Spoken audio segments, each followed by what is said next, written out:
fellow wanderers of Middle-earth. Tonight we begin a new chronicle from the deep archives of the elder days. We turn our gaze to Legolas, son of Thranduil, elf of the woodland realm, who walked Middle-earth for ages uncounted before the War of the Ring called him from shadow into legend. This is the story of an immortal who watched forests darken and friends fade, a warrior of Mirkwood who joined the Fellowship of the Ring, and an elf who chose friendship with a dwarf over the long loneliness of his kind. So settle close to the fire, let the outside world fade away, and journey with me into this chronicle of immortal watching and mortal friendship, of ancient forest and final sailing. If these tales stir something in your heart, please like and subscribe to join our fellowship of story lovers, and drop a comment below telling me where in our wide world you're listening from tonight, for every voice makes our circle stronger. In the elder days before the shadow came to Greenwood, the great Thranduil ruled the woodland realm in halls carved deep beneath the forest floor. The trees grew tall in those years, and the leaves whispered songs older than memory.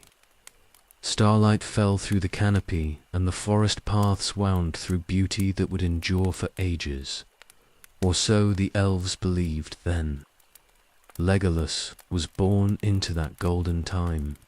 His mother's name is lost to us now, for the histories keep their silence, and even the elves speak little of what grieves them most.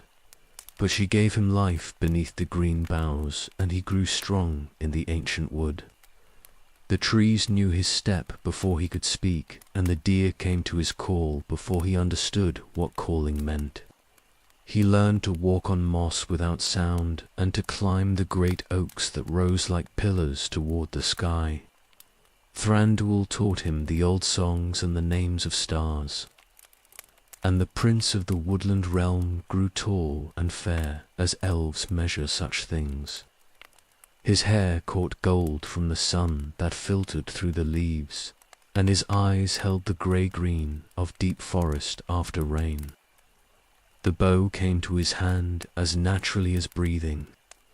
Thranduil set him to practice among the beech groves, and the young prince's arrows flew true before his first century ended.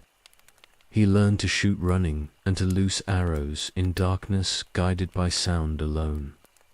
For the elves of the wood trusted their ears as much as their eyes. The forest itself became his teacher, and every tree a lesson in patience. Those were the golden years before the world's breaking, before the shadow crept north from the south. Legolas knew only beauty then, and the slow turning of seasons that meant nothing to immortal hearts. Spring returned again and again, each time the same, each time eternal. The greenwood spread wide and welcoming under the sun and moon, and the elves who dwelt there thought themselves safe forever in the embrace of ancient trees. But forever is a word that means different things to elves and to the world itself, and the world changes even when immortals wish it would not. The young prince walked the forest paths and learnt the ways of his people, unaware that darkness was already stirring in the south. He practiced his bow among the beeches and sang under the stars, and the greenwood whispered around him in that last age of innocence before the shadow came north to stay. Thranduil watched his son grow and saw in him the strength of the Sindar who had dwelt in the great greenwood since the elder days. The prince would need that strength sooner than any of them knew, for the darkness was patient and it was coming north with slow and certain steps. But for now there was only the forest and the stars, the bow and the song, and a young elf learning what it meant to be of the woodland kind. The greenwood stood tall and the realm was at peace, and Legolas walked beneath green leaves that would not stay green forever. The shadow was already rising in the south, finding its fortress, gathering its strength. But that darkness had not yet touched the woodland realm, and the prince knew only light and the endless beauty of trees that had stood since the world was young.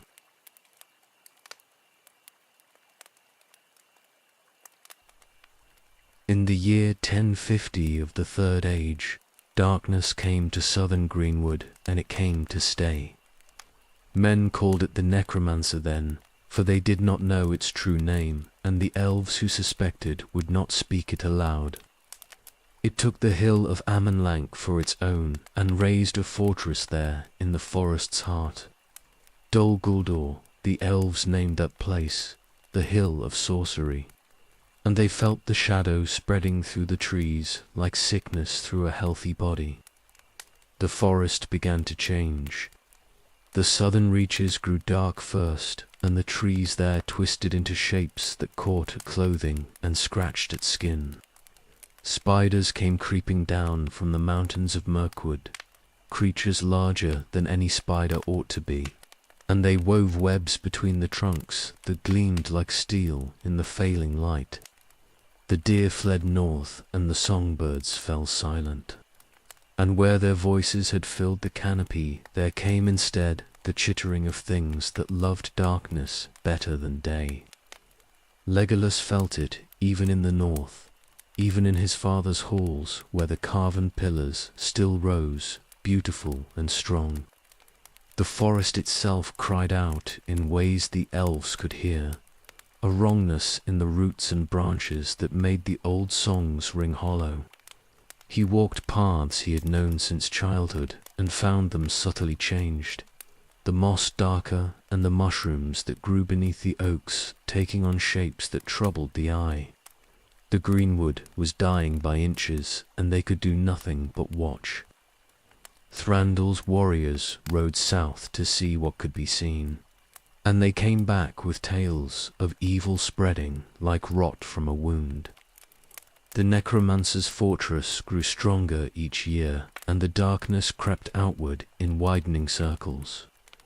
Orcs came slinking through the southern wood, and the spiders grew bolder, pressing closer to the woodland realm with each passing season. The elves fought them back, but the enemy always returned, for Dol Guldur poured forth evil like a fountain that would not run dry. The name changed slowly, the way all names change when the thing itself transforms beyond recognition. Greenwood the Great became Mirkwood the Tangled, and then just Mirkwood, the dark forest, the perilous wood. Travellers who had once walked its paths singing now hurried through in fearful groups, weapons ready and eyes searching the shadows. The elf road through the forest's heart became the only safe passage, and even that grew dangerous in the dark hours, for the spiders cared nothing for roads or the folk who had made them. Legolas grew into his full strength in those darkening years. He learned to fight spiders in the gloom beneath the canopy where their webs turned the sunlight to ghostly grey. His arrows found their marks in darkness, and he moved through the corrupted forest like a shadow himself, silent and deadly. The bow of his youth became a weapon of war, and the songs he had learned in golden days turned into dirges, for trees that died standing, poisoned from root to crown. The woodland realm fortified itself against the growing shadow. Thranduil's halls went deeper into the earth, and the gates grew stronger, barred against enemies that came in greater numbers with each turning of the seasons. The elves who had once wandered freely through Greenwood now kept to the northern reaches and ventured south only in armed companies. The forest that had been their home became a place of constant vigilance, of watching and fighting and slow retreat before an enemy they could not defeat. Legolas stood watch with the other warriors and killed orcs in the dark places where the trees grew twisted. He saw friends fall to spider venom and watched the forest sicken year by year, decade by decade. The third age had come to Greenwood, bringing shadow with it, and the golden years of his childhood became memory that seemed more distant than the count of years could measure. The world had changed and would not change back, not while the necromancer held Dol Guldur, and the darkness spread outward from that festering wound, but the woodland realm endured. Thranduil ruled his diminished kingdom with grim determination, and his warriors fought an endless war against enemies that never tired and never truly died. Legolas learned what it meant to fight without hope of final victory, to hold against darkness because holding was all that remained. The greenwood was gone, but the woodland realm stood fast, and in his father's halls the old songs still echoed, even if the forest outside had forgotten how to sing. The shadow had come, and it had come to stay, and the prince of the woodland realm became a warrior because the age demanded it. The bow that had been for hunting deer now hunted orcs, and the arrows that had flown in sunlight through golden trees now flew in darkness through a forest that had learned to hate. Mirkwood pressed close around them, and they pressed back, and the years of watching and fighting stretched ahead with no end visible through the gloom.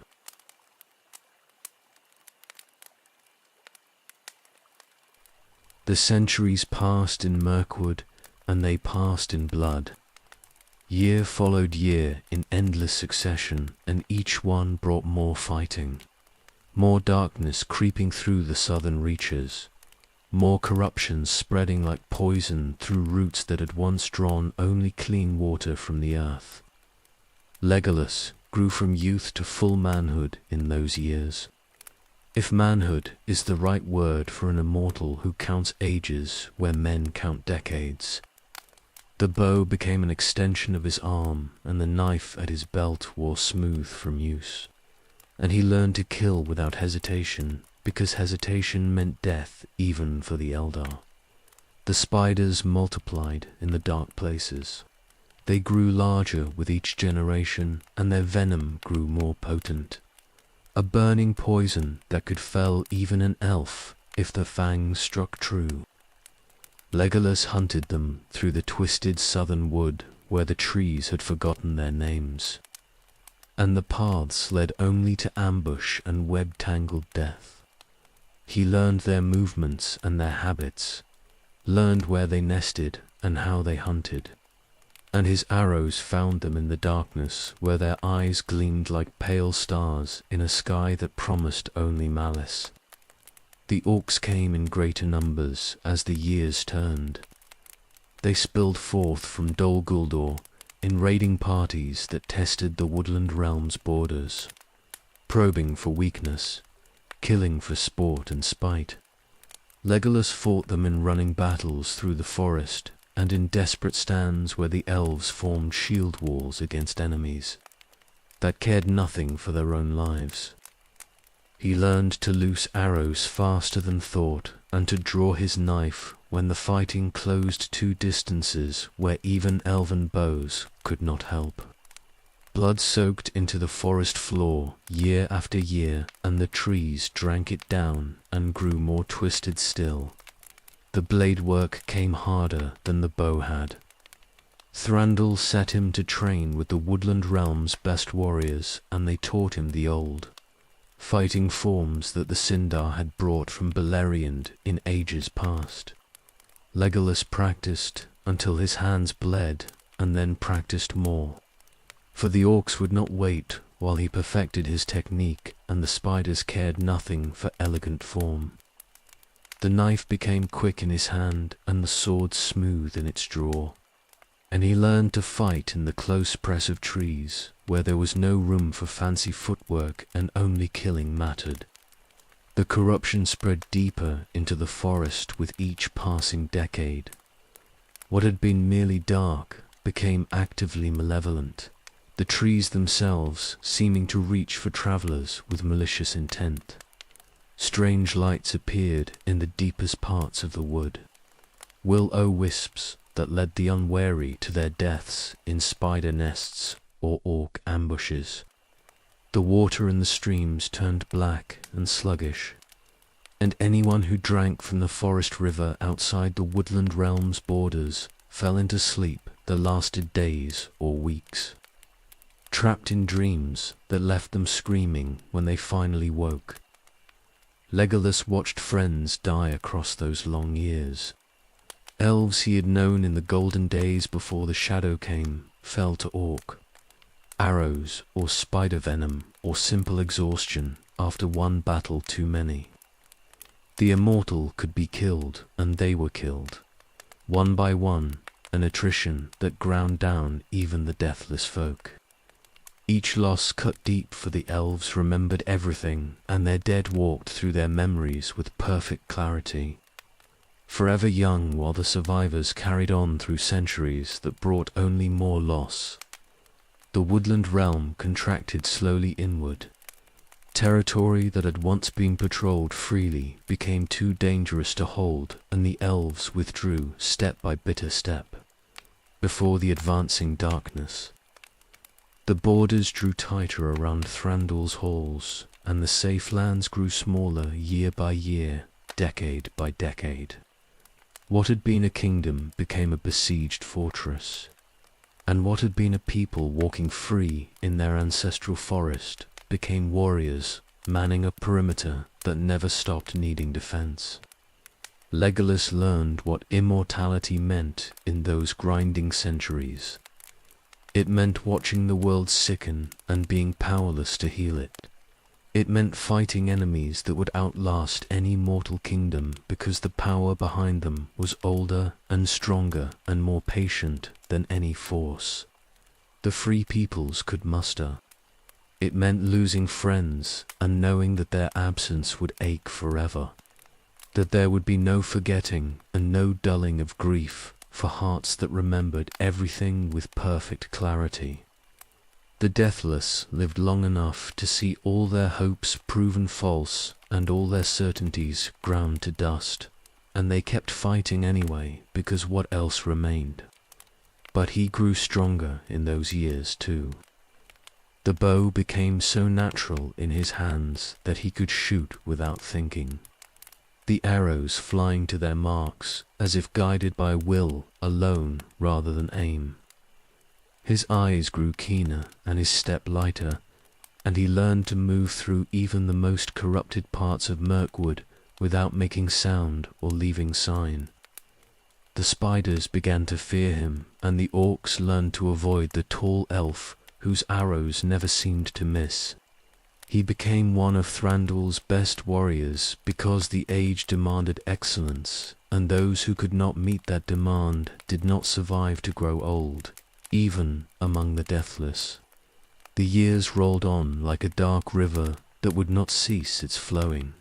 100, 200, 500.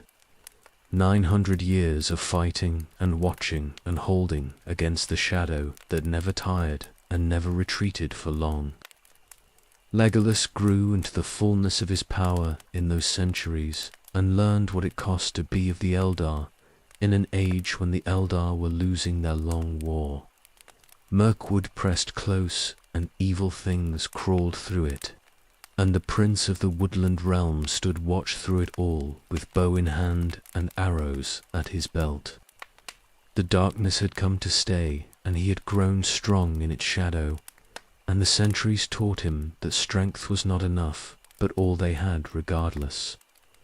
The forest died slowly, and they could not save it, so they held what remained and killed what came against them.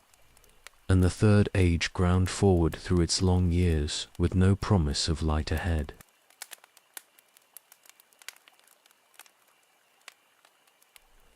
The second millennium of the Third Age passed in unending vigilance. Legolas stood watch on the borders of the woodland realm, and the borders never ceased needing watchers. The enemy came in waves that had no true pattern, sometimes quiet for years at a stretch, and then suddenly pressing hard with coordinated attacks that spoke of dark intelligence. directing the assault. The elves met each wave and threw it back, but the cost mounted with each battle, and the dead did not return, no matter how long the Deathless waited. He became one of Thranduil's captains in those years, leading patrols through the northern reaches and organizing the defense when orcs pushed too close to the hidden halls. The warriors under his command learned to trust his sight and his judgment, for his arrows never wasted themselves on uncertain targets, and his tactics kept more elves alive than most captains could claim. He led from the front because the Eldar did not ask others to face dangers they would not face themselves, and his people followed him into darkness because they knew he would not lead them there without cause. The spiders grew bolder as the centuries turned. They pressed north in ever greater numbers, huge creatures with venom that could drop a horse in seconds and webs strong enough to trap even the wary. Legolas hunted them relentlessly through the parts of Mirkwood that had become nearly impassable, tracking them to their nests and destroying the egg sacs before new generations could hatch. The work was grim and endless and necessary, for if the spiders were left unchecked, they would swarm over everything, and even Thranduil's halls would not stand against them. The orc raids came in the dark of the moon when the forest lay deepest in shadow. They struck at the elf road and the scattered settlements, killing what they could and fleeing back to Dol Guldur before pursuit could catch them. Legolas learned to anticipate their movements and set ambushes along their retreat paths, killing them before they could return to their fortress with news of elven strength or weakness. His arrows found orc throats in darkness, and his warriors struck from the trees like falling death. And the enemy learned that the northern wood was defended by foes who would not yield ground easily. The years taught him patience that even elves found remarkable.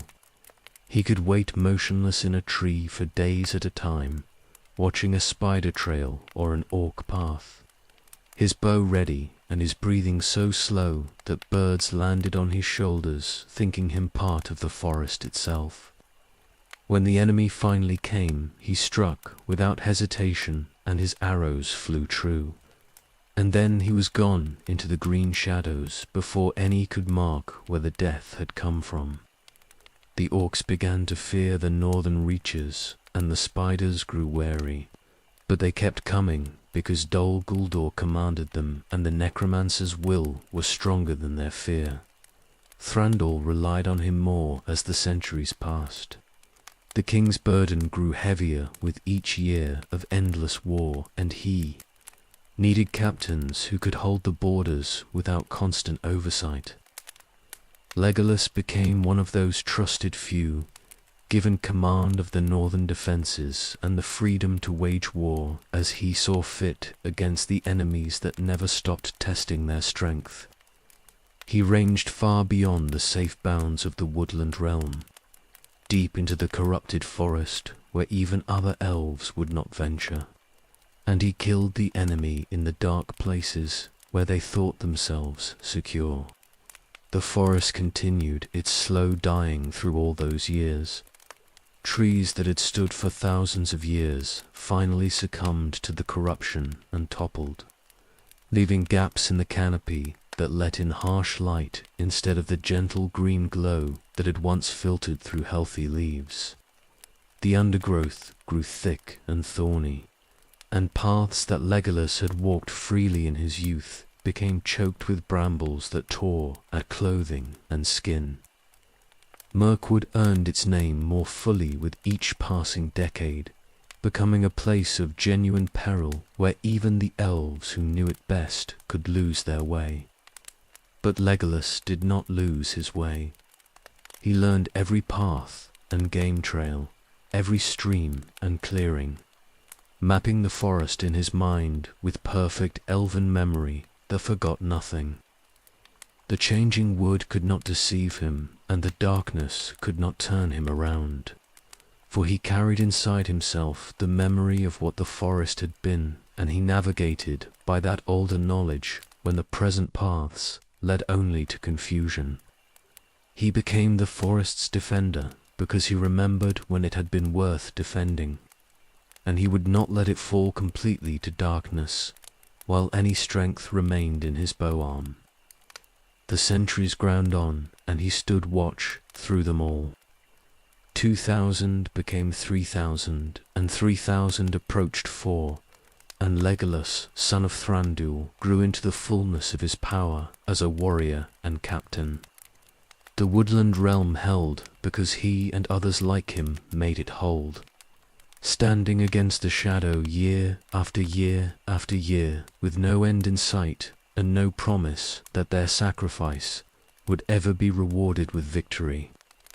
They fought because fighting was all that remained, and they held because the alternative was unthinkable.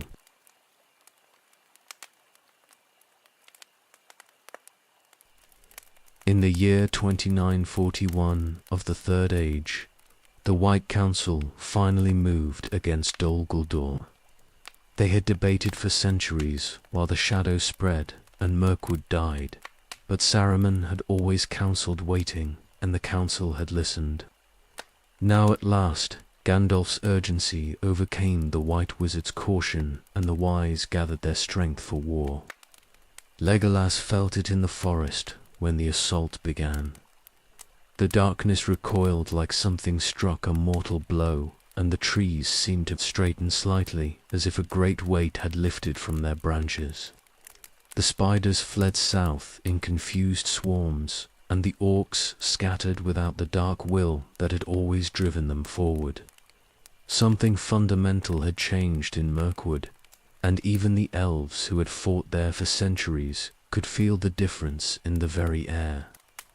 Word came north that the necromancer had fled. Dol Guldur stood empty, and the fortress that had poisoned the forest for nearly 2,000 years no longer poured forth evil into the surrounding wood. The White Council had driven out the shadow, and Middle-earth could breathe easier, or so it seemed in those first hopeful days after the battle. The forest responded with startling swiftness. New growth appeared in places that had been barren for generations, and the streams began to run clearer.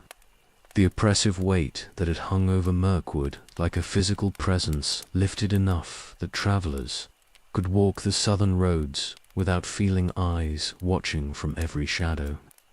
Birds returned to areas they had abandoned centuries before, and their songs sounded strange to elven ears that had heard only silence or the chittering of spiders for so long. Legolas ranged farther south than he had dared in decades. The corruption remained, but it felt dormant now, sleeping rather than actively malevolent. He walked through groves where orcs had nested and found them empty except for the bones of their victims. The spiders still lurked in the deepest places, but they were fewer and more fearful, and they fled his approach rather than setting ambushes along his path. The elves reclaimed territory they had abandoned generations before. Patrols ventured into the southern reaches and found the enemy scattered and weak. Settlements that had been destroyed in the dark years were rebuilt, and Thranduil's kingdom expanded outward for the first time in living memory. The forest might be saved after all, and the long war might finally be ending. The work was hard, but it was hopeful work, reclaiming rather than merely defending, taking back what had been lost rather than just holding what remained. But questions lingered beneath the hope. Where had the necromancer fled? The White Council claimed victory, but they had not destroyed him, only driven him away. And what was he truly? The elves of Mirkwood had fought his servants for so long that they knew his power was greater than any ordinary sorcerer could wield. The wise spoke in whispers of their suspicions, but no one said the name aloud. For some names carried power, and the speaking of them could draw attention no one wished to receive. Legolas felt the uncertainty even in the midst of the reclamation. The forest was healing, but it healed slowly and incompletely, as if the roots of the corruption went too deep to be easily pulled out. The darkness had lifted, but it had not vanished entirely. He walked in places that had been cleansed of orcs and spiders, and still felt wrongness in the earth beneath his feet, a sickness that had soaked too deep into the ground to be washed away by one victory, no matter how decisive it seemed. 10 years passed in cautious optimism. The woodland realm grew stronger, and the forest grew cleaner, and the enemy seemed truly broken at last. Thranduil ruled over lands more extensive than any he had commanded since the early centuries of the Third Age. The spiders were few, and the orcs were scattered bands of survivors rather than organized armies. Peace seemed possible for the first time in 2,000 years. Legolas stood watch in those years, but the watching felt different.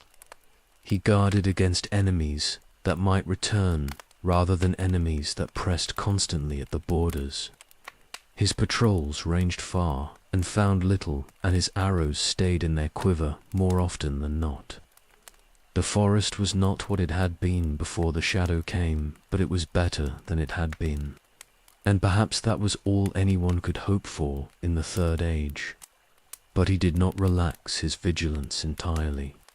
Something in him could not fully believe that the victory was real and lasting. The necromancer had fled, but he had not been destroyed, and Legolas knew enough of evil to understand that it did not surrender easily. The darkness had lifted, but it might return, and when it did, the woodland realm would need to be ready. The forest healed, and the people hoped, and Legolas kept his bow strung, for he had learned in 2,000 years of war that peace was fragile and darkness was patient. The White Council had struck, and the shadow had retreated. But the war might not be over, no matter how much everyone wished to believe it was.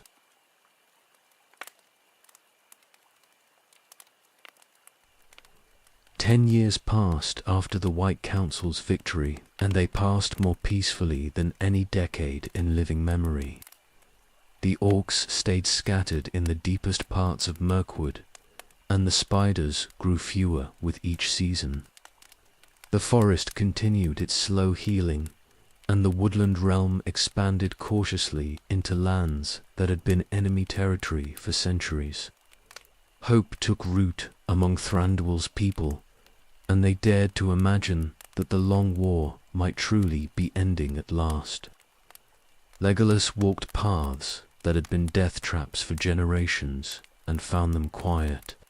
The oppressive weight that had hung over Mirkwood since the Shadow's coming had lifted enough that even the corrupted southern reaches felt less malevolent. Trees that had been twisted by dark sorcery still stood crooked and wrong, but they no longer seemed to reach with deliberate malice. The forest slept rather than hunted, and that difference meant everything to those who had fought for so long. New settlements appeared in places where the enemy had ruled unchallenged. Elves built halls in groves that had been spider nests, and planted gardens where orc camps had festered. The work went slowly, but it went forward, reclaiming the forest one careful step at a time. Thranduil sent builders and farmers south alongside the warriors, and they made good land out of what had been waste. But the healing remained incomplete. The streams in the southern reaches still ran dark, and anyone who drank from them fell into troubled sleep. The deepest parts of the forest stayed impenetrable and hostile, the corruption too deep in the roots to be easily cleansed. Dol Guldur stood empty, but the fortress had not fallen, and its towers still rose above the tree line like a monument to evil that had merely retreated rather than being destroyed. Legolas kept his patrols running through those peaceful years. He ranged far into the southern wood, and mapped the places where darkness lingered strongest. His warriors found remnants of the enemy scattered throughout Mirkwood, hiding in caves and deep thickets, and they hunted them methodically. The work never truly ended, even in peacetime, for evil had soaked too deep into the forest to be rooted out in a single decade, no matter how thorough the cleansing. Questions haunted the wise throughout those years. Where had the necromancer fled when the White Council drove him from Dol Guldur? The council claimed victory, but they admitted they had not destroyed him, only forced his retreat. And what was he that he could survive assault by the greatest powers remaining in Middle-earth? The elves of Mirkwood had fought his servants for 2,000 years, and they knew that power of that magnitude did not simply vanish into nothing. Gandalf came to Mirkwood more than once in those years. The Grey Pilgrim walked the southern reaches with Legolas as his guide, and they spoke of the shadow that had fled and where it might have gone. The wizard was troubled in ways he would not fully explain, but his concern was evident to any who knew him. He suspected something that he would not say aloud, and his suspicion cast shadows over the decade's fragile peace. Thranduil grew more hopeful as the years passed, but Legolas could not match his father's optimism. The prince had spent too many centuries fighting to believe that one victory could end a war that had lasted to millennia. He walked through the healing forest and felt wrongness still present beneath the surface, as if the sickness had gone dormant rather than dying. The shadow had retreated, but he could not convince himself it was truly gone. The woodland realm prospered in those years, regardless of lingering doubts. Trade increased along the Elf Road, and travellers came through Mirkwood in numbers not seen since before the necromancer's arrival. The kingdom's borders expanded, and its population grew as elves returned from refuges in the west. Thranduil's halls rang with music that had been absent through the long, dark years, and the people remembered what it felt like to live without constant fear. Legolas fought less and ranged more, exploring the forest in all its slow recovery. He walked through groves that had been cleansed of evil and saw new growth struggling up through soil that had been poisoned for generations. Young trees sprouted among the old and corrupt, reaching for light, and perhaps in time they would replace what the shadow had destroyed. The forest might never be greenwood again, but it could be something better than Mirkwood had become. But beneath the hope ran a current of unease that would not quiet. The peace felt temporary to those who had lived through 2,000 years of war. The shadow had retreated before, briefly, only to return stronger than ever. What guarantee did they have that this time would be different? The necromancer had fled, but he had not been destroyed, and evil of that magnitude did not surrender its ambitions easily. Legolas stood watch through those 10 years, and the watching felt strange without constant enemy pressure. He guarded against threats that might return rather than threats pressing at the gates. And the difference should have been welcome, but it left him restless. 2,000 years of war had shaped him into a warrior who knew only fighting. And peace sat uneasily on shoulders trained to bear the weight of endless vigilance. The decade passed, and the forest healed, and the people hoped, but the prince of the woodland realm kept his bow strung and his arrows sharp. The wise spoke in whispers of their concerns, and Gandalf's visits grew more troubled. And somewhere beyond the borders of Mirkwood, the necromancer who had fled was planning his return. The shadow had not been destroyed, only driven away, and driven things eventually come back. The peace was real, but it was fragile, built on a victory that had not truly been a victory at all. The White Council had won a battle, but the war continued whether anyone wanted to acknowledge it or not. 10 years of respite was more than the woodland realm had known in 2 millennia. But respite was not the same as peace, and everyone who had fought the long war knew the difference, even if they tried to forget.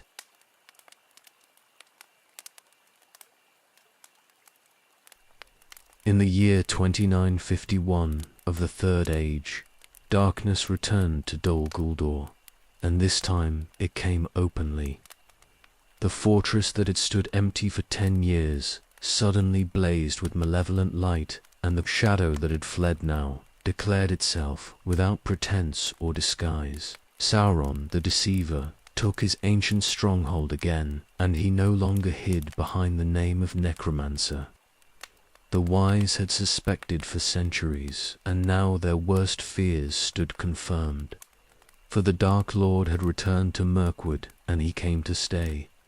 The forest felt it immediately. The corruption that had been dormant surged back like floodwater breaking through a failing dam. Trees that had begun to heal twisted again, and the new growth that had struggled up through poisoned soil withered and died before reaching maturity. The streams that had been running clearer turned black again, and the oppressive weight that had lifted from the southern wood came crashing back heavier than before. Mirkwood remembered what it was to be truly dark, and the memory became reality once more. Legolas was ranging in the southern reaches when the darkness returned. He felt it in his bones before his eyes saw any change, a wrongness that made even elven flesh crawl. The forest screamed silently around him, and he ran north toward Thranduil's halls, knowing before any messenger could tell him that the brief peace had ended.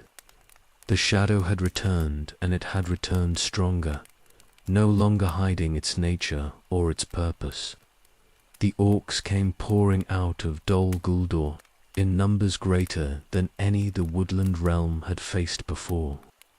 They swept through the southern reaches in coordinated attacks that spoke of dark intelligence directing every movement. The scattered bands that had survived the White Council's assault now became organized armies, and they drove north with the weight of Sauron's will behind them. The settlements that had been built in the Decade of Peace fell in the first wave, and the elves who had dared to hope learned again what it meant to fight a war without end.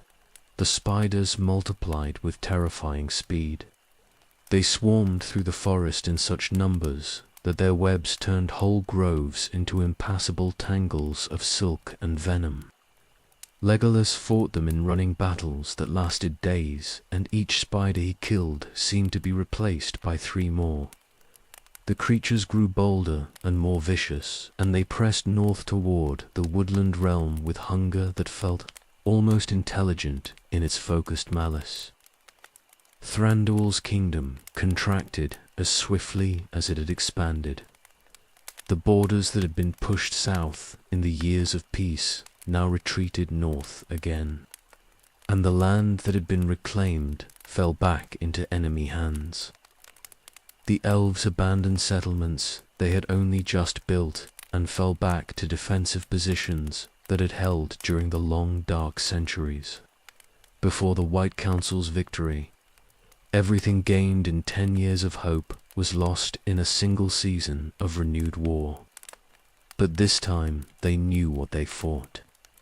Sauron no longer hid behind mystery and speculation.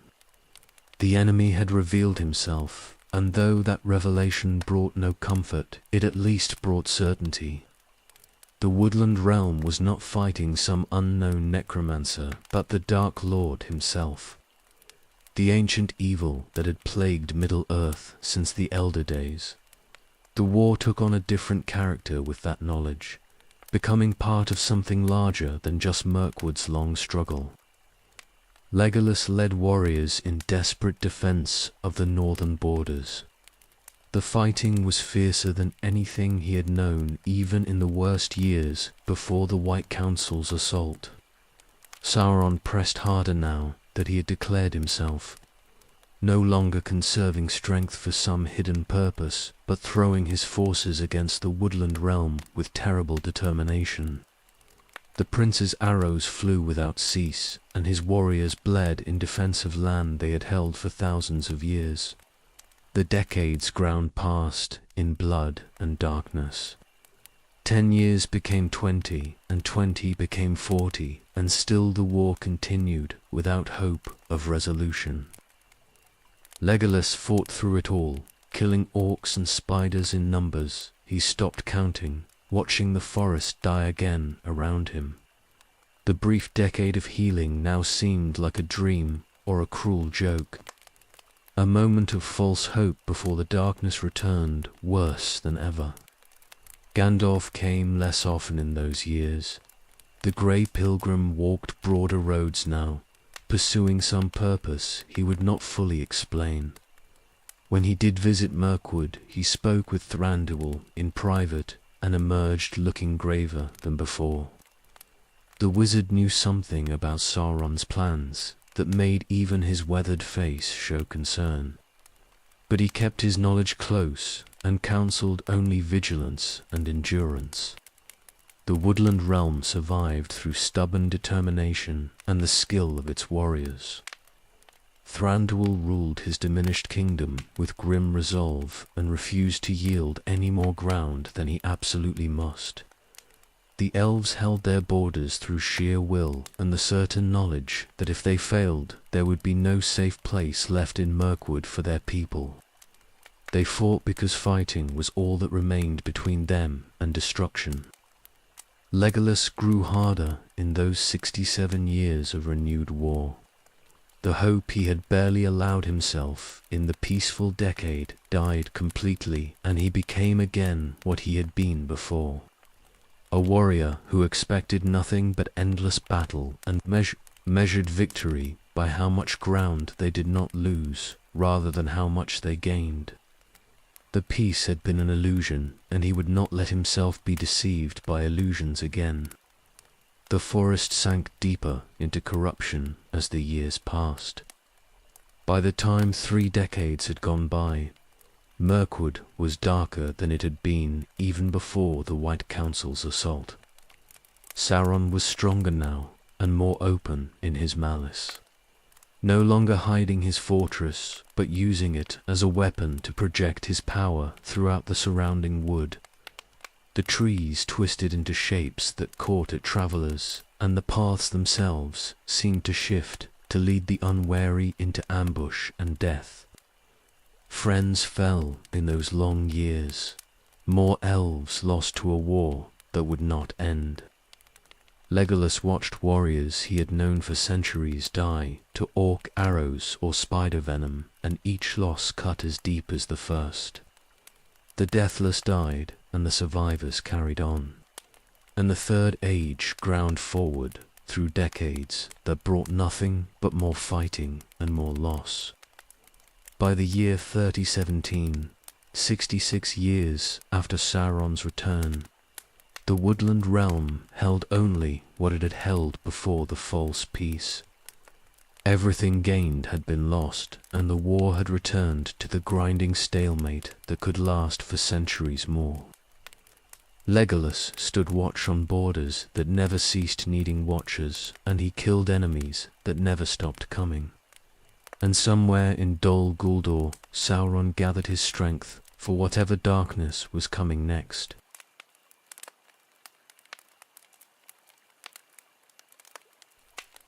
In March of the year 3018, a ranger came north through Mirkwood, bearing a prisoner that should have been dead centuries before. Aragorn, son of Arathorn, arrived at Thranduil's gates with a creature bound and miserable, and he asked the Elven King to hold what he had captured at great cost in the dead marshes. The prisoner was called Gollum, and he had once been something like a hobbit, but the years and something else had twisted him into a shape that barely seemed alive at all. Thranduil agreed to the guardianship, though he liked nothing about it. The creature was wretched beyond measure, and his presence in the clean halls of the woodland realm felt like bringing sickness into a place that had remained wholesome despite the forest's corruption. But Aragorn spoke with the authority of Gandalf behind his words, and the matter concerned things larger than Mirkwood's comfort. The Elven King ordered his people to guard the prisoner well and to keep him alive, though the task pleased no one. Legolas saw Gollum soon after the rangers brought him to the stronghold. The creature was kept in chambers deep in the earth, where he could not see the sky or feel the wind, for the elves would not risk his escape.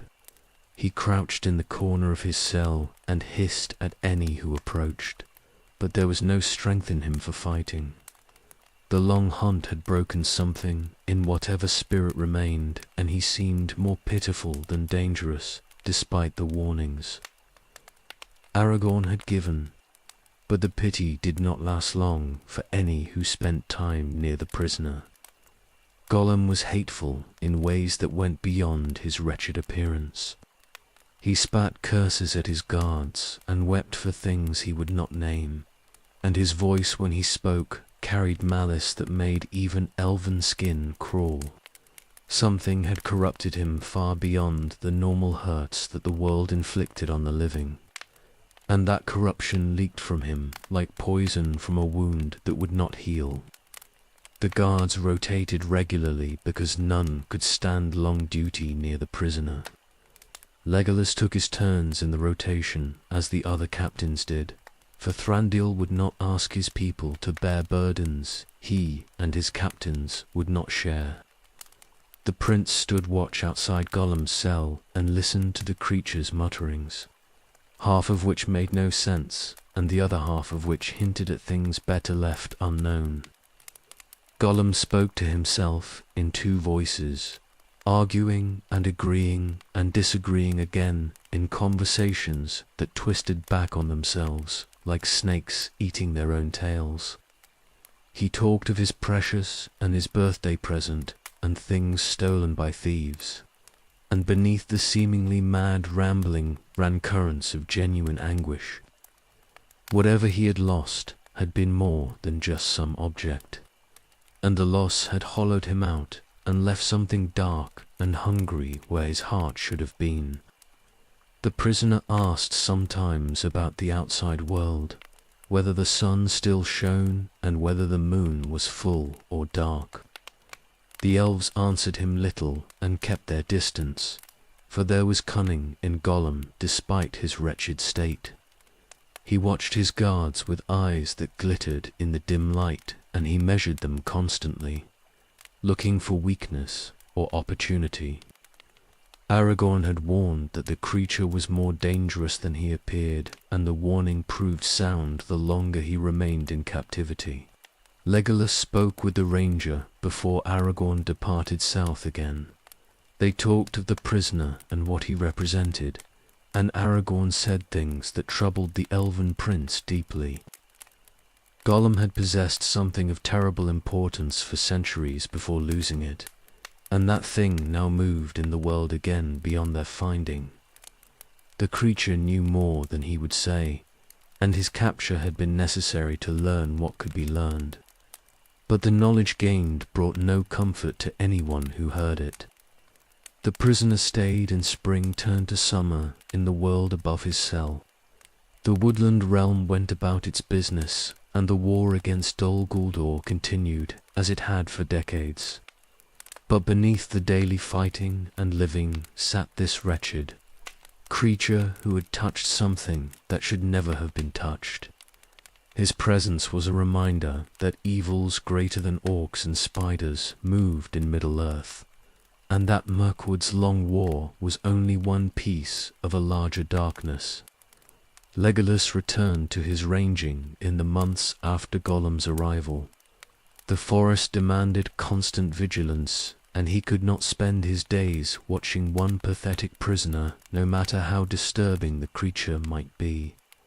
But he thought of Gollum sometimes when he fought in the corrupted wood, and he wondered what power could twist a living being so completely. The prisoner had been something like a hobbit once, small and perhaps even gentle, and now he was barely recognizable as anything that had ever been part of the Free Peoples. The corruption that had taken Gollum felt different from the corruption that had taken Mirkwood. The forest had been poisoned by Sauron's presence and his dark sorcery, but Gollum's twisting seemed more intimate and personal.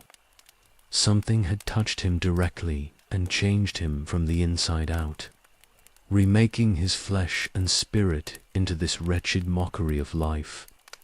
The elves who guarded him could feel that wrongness every moment they spent near his cell. Summer passed into autumn, and the prisoner remained. He was fed and guarded and kept alive per Thranduil's orders, and he stayed wretched and hateful in his captivity. Gandalf came in October and spent time questioning Gollum, and the wizard emerged from those conversations looking more troubled than before.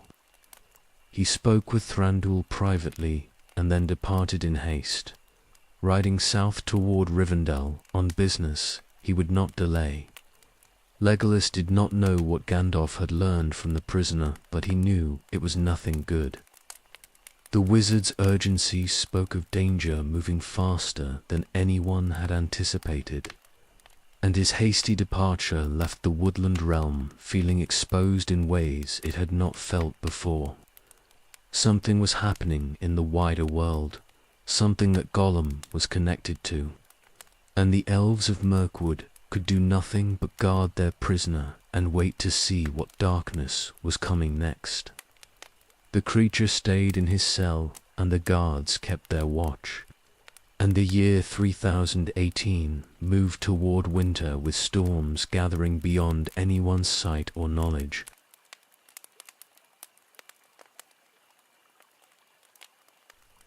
The orcs came in June, when the moon was dark and the forest lay deepest in shadow. They struck the woodland realm in greater numbers than any raid in recent memory, coordinated attacks hitting multiple points along the borders simultaneously. Legolas was on the northern perimeter when the assault began, and he killed orcs in the darkness, while messengers ran to wake the stronghold. The enemy pressed hard and kept pressing, wave after wave of them pouring out of the southern wood with determination that spoke of careful planning.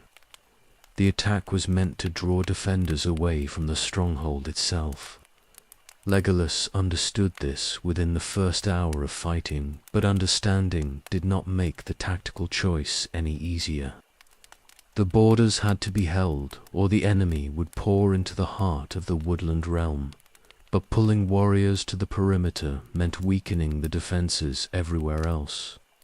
Thranduil made the only choice he could and sent his best fighters to meet the assault, trusting that the stronghold's walls and gates would hold against anything that slipped through. The fighting lasted through the night and into the following day. Legolas led warriors in desperate defense of the northern approaches, and his arrows flew until his fingers bled. The orcs came in numbers he had rarely seen, even in the worst years of the war, and they fought with unusual discipline for their kind.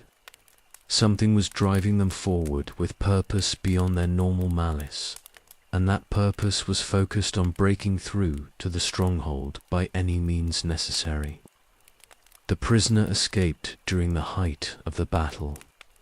Gollum somehow slipped his bonds and fled his cell, while the guards were distracted by the sounds of fighting above.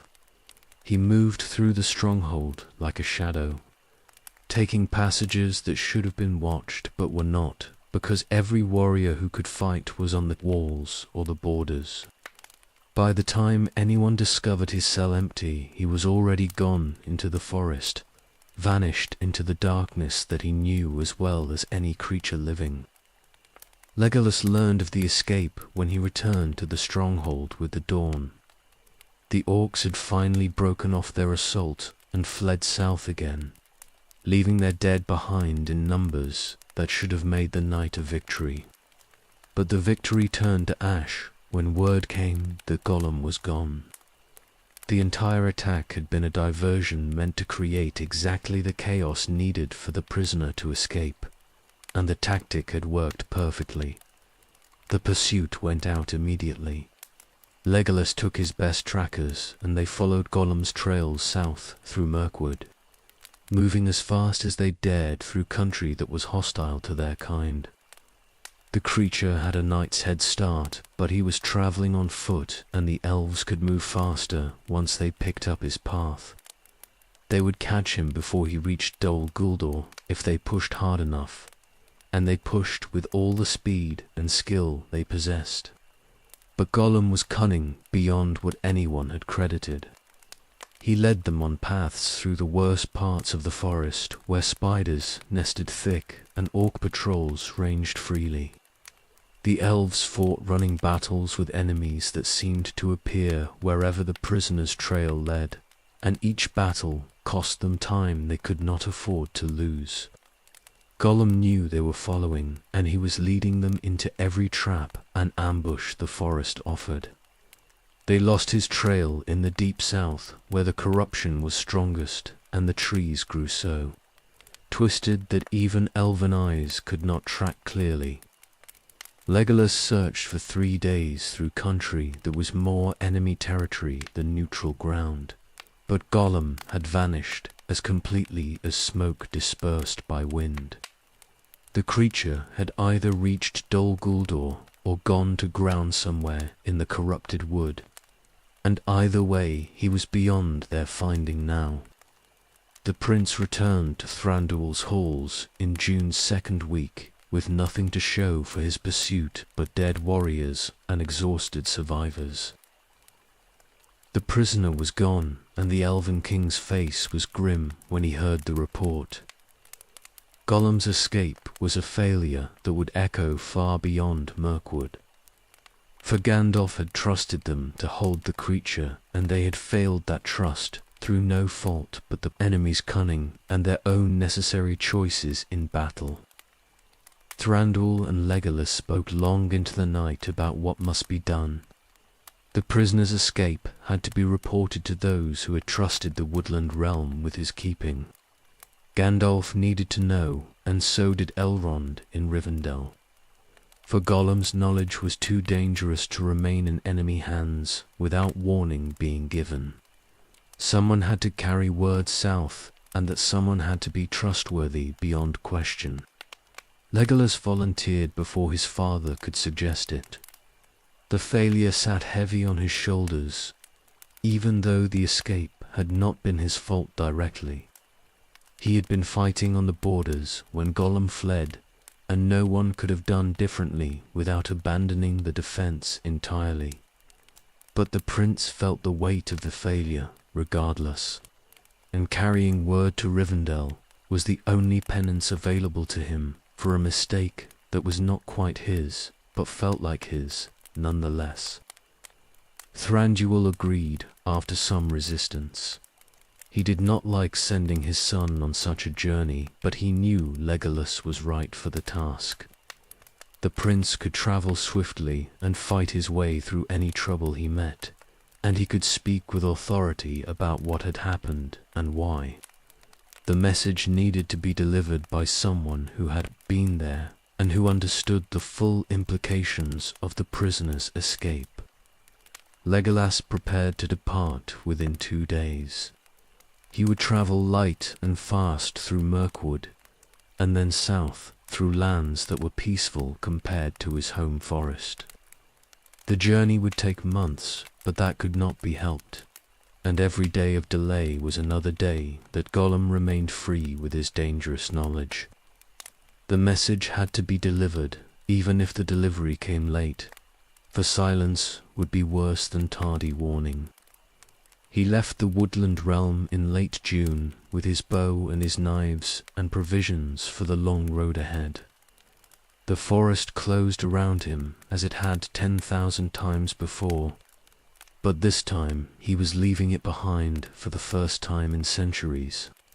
The journey south stretched before him unknown and uncertain. and at its end waited councils that would decide matters far larger than Mirkwood's endless war. Gollum had escaped, and the failure was complete. And now someone had to tell the wise what that failure might mean for all of Middle-earth.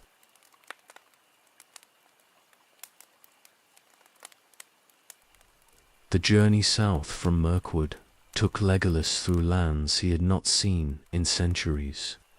He travelled light and fast, sleeping little and moving mostly at night when his elven eyes gave him advantage over anything that might hunt these roads.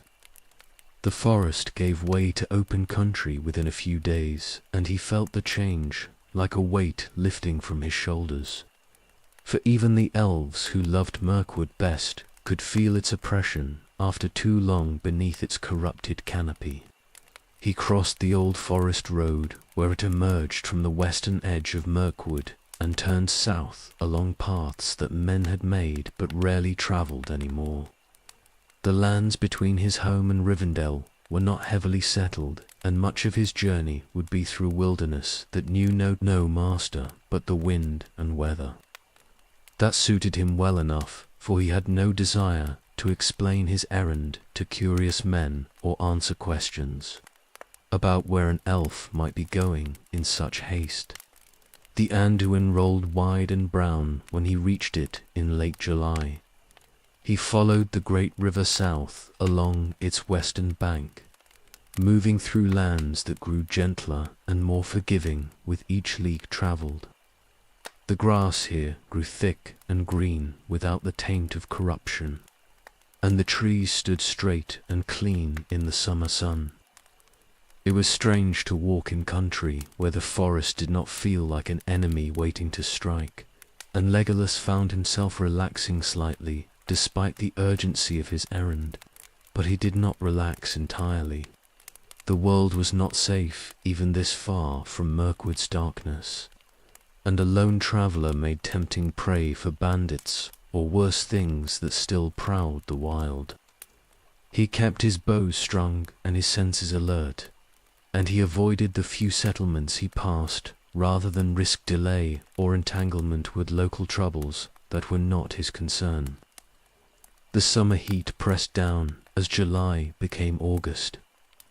Legolas travelled through it without much discomfort, for the Eldar did not suffer from weather the way men did. But even he felt the sun's weight during the hottest parts of the day. He rested during those hours in whatever shade he could find, and moved again when the afternoon began its slow decline toward evening. The journey stretched longer than he had hoped, and he pushed himself harder to make up the time. He passed the Gladden Fields in August's second week and felt a chill despite the summer warmth. Men had died here in great numbers in ages past, and their passing had left a mark on the land that even elves could sense.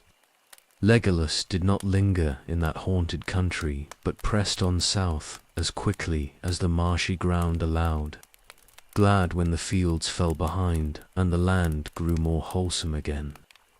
The journey gave him time to think about what he would say when he reached Rivendell. The message itself was simple enough, but the implications were not, and he needed to make Elrond understand just how dangerous Gollum's escape might prove.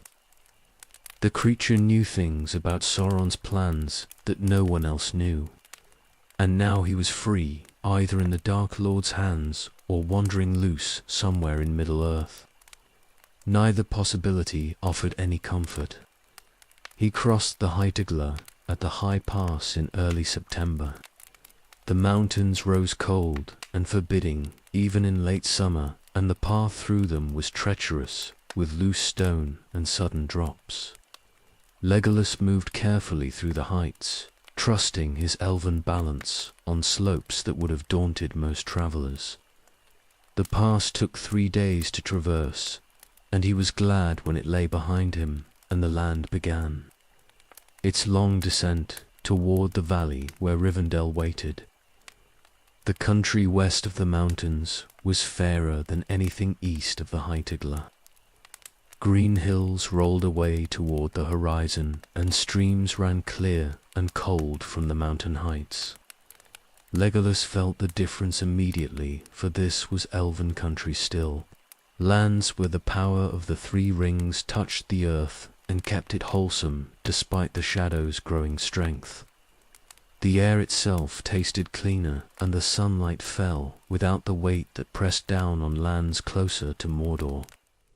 He turned south along the foothills and followed ancient paths that the elves had walked for thousands of years.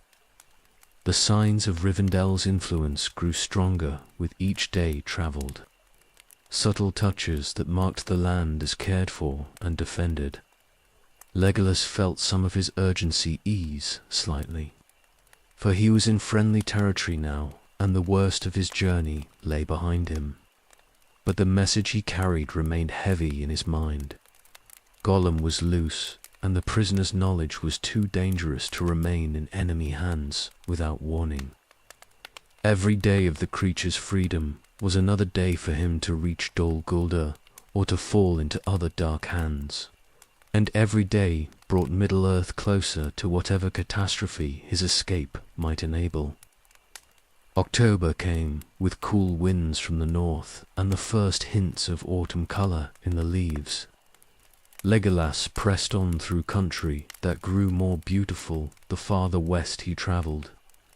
He was close now, perhaps 2 weeks from Rivendell, if he maintained his pace, and the knowledge drove him forward through exhaustion that even elven endurance could not completely dismiss. He reached Rivendell in October's 3rd week, after 3 months on the road. The hidden valley opened before him in all its autumnal glory, and he felt the weight of his journey finally lift as he descended toward Elrond's house.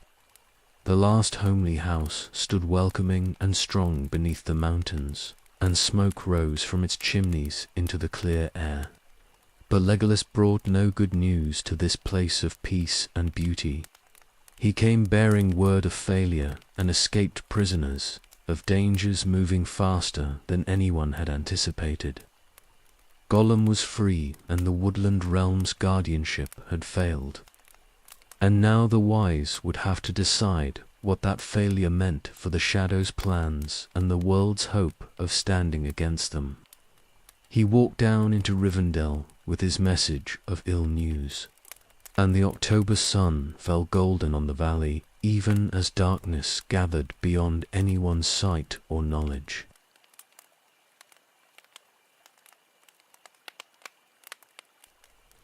Elrond received Legolas with courtesy that could not fully mask his concern.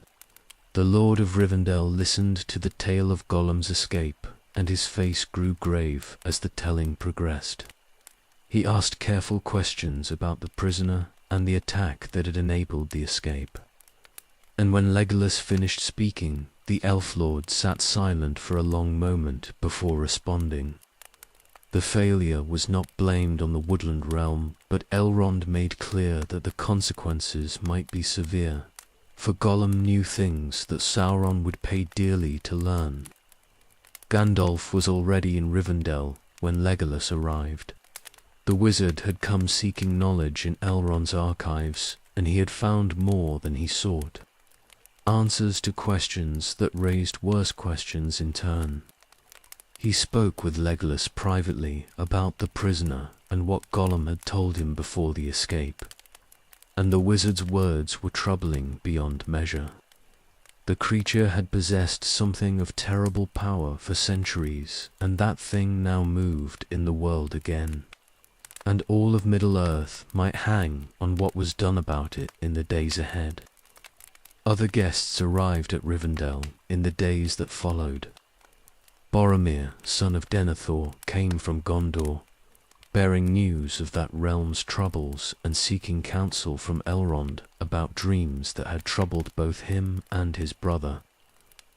Dwarves came from Erebor with tidings of the lonely mountain and warnings about dark emissaries who had come, seeking news of a thing they would not name. Elrond called a council to meet all these threads together, for it was clear that events were moving faster than anyone had anticipated, and decisions had to be made. Aragorn arrived barely a week before the council date, bringing with him 4 hobbits who had fled the Shire bearing a burden they did not fully understand. Legolas saw them from a distance, small folk who looked utterly out of place in Rivendell's ancient halls. One of them was wounded, and Elrond worked to heal him through arts that even the elves found remarkable. The halfling had been struck by a Morgul blade, and the healing took time and care, but Elrond succeeded where lesser healers would have failed. The council met on October 25th in a pavilion open to the autumn air. All the guests gathered, and Elrond presided, and what was revealed that day changed everything. The halfling Frodo bore the One Ring, the master ring that Sauron had forged in the fires of Mount Doom to rule all the other rings of power. Isildur had cut it from the Dark Lord's hand at the end of the Second Age, but had failed to destroy it, and it had survived hidden for 3,000 years, until Gollum found it in the depths beneath the mountains. The history was laid out piece by piece. Gandalf told how the ring had passed from Gollum to Bilbo Baggins, and then to Frodo. Aragorn spoke of the hunt that had captured Gollum and the prisoner's terrifying words. Legolas gave his account of the escape and the failure that had let the creature slip away into darkness. Boromir told of Gondor's struggle and the dreams that had called him north. The dwarves spoke of Sauron's messengers and the promises they had made in exchange for news of the Shire and its halflings. The weight of it all pressed down on everyone present. Sauron knew the ring had been found, and he was searching for it with all his terrible will. The Ringwraiths had hunted Frodo nearly to Rivendell's borders, and only luck and Aragorn's skill had kept the halfling alive long enough to reach safety. The Dark Lord was gathering his strength for war, and he would not rest until he had reclaimed the weapon that would make his victory complete.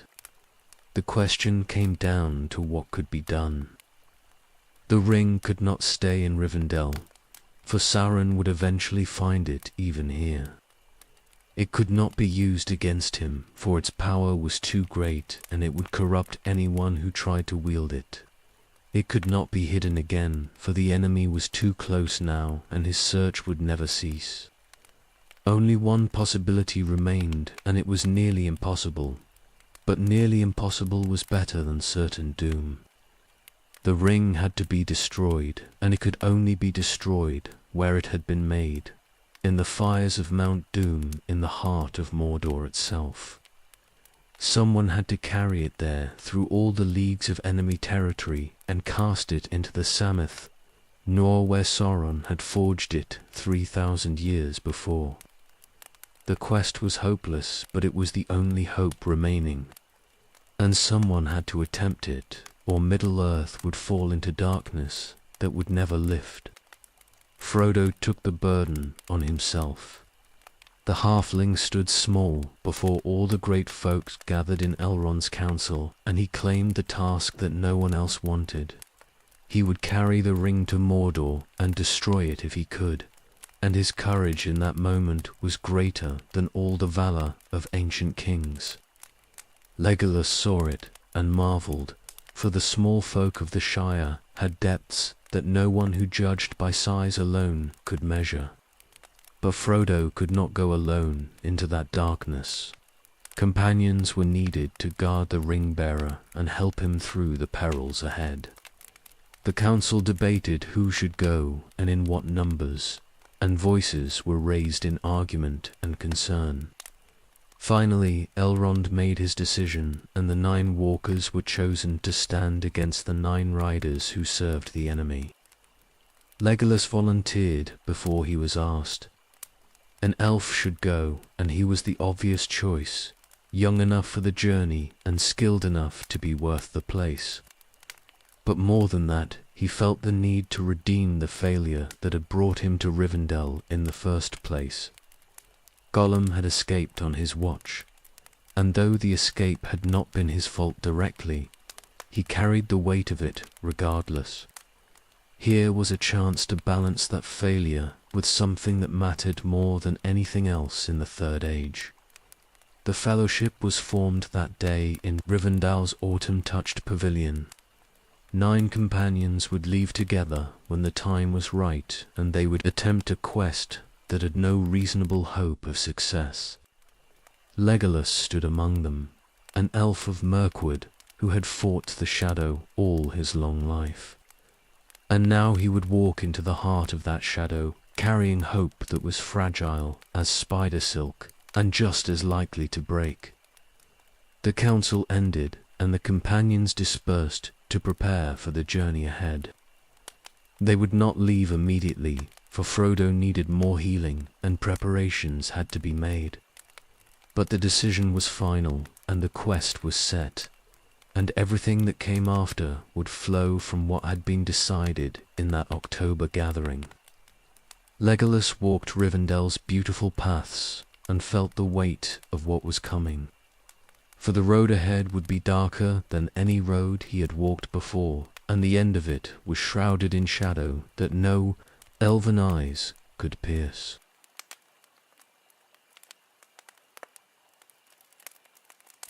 The Fellowship prepared through November and into December, while autumn gave way to winter in the valley.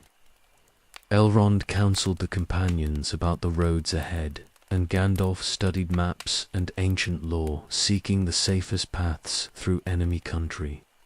The 9 grew to know one another in those waiting weeks, learning each other's strengths and weaknesses, building the trust that would be essential in the darkness ahead. Legolas spent the time ranging through the lands around Rivendell and testing his bow in the clean air.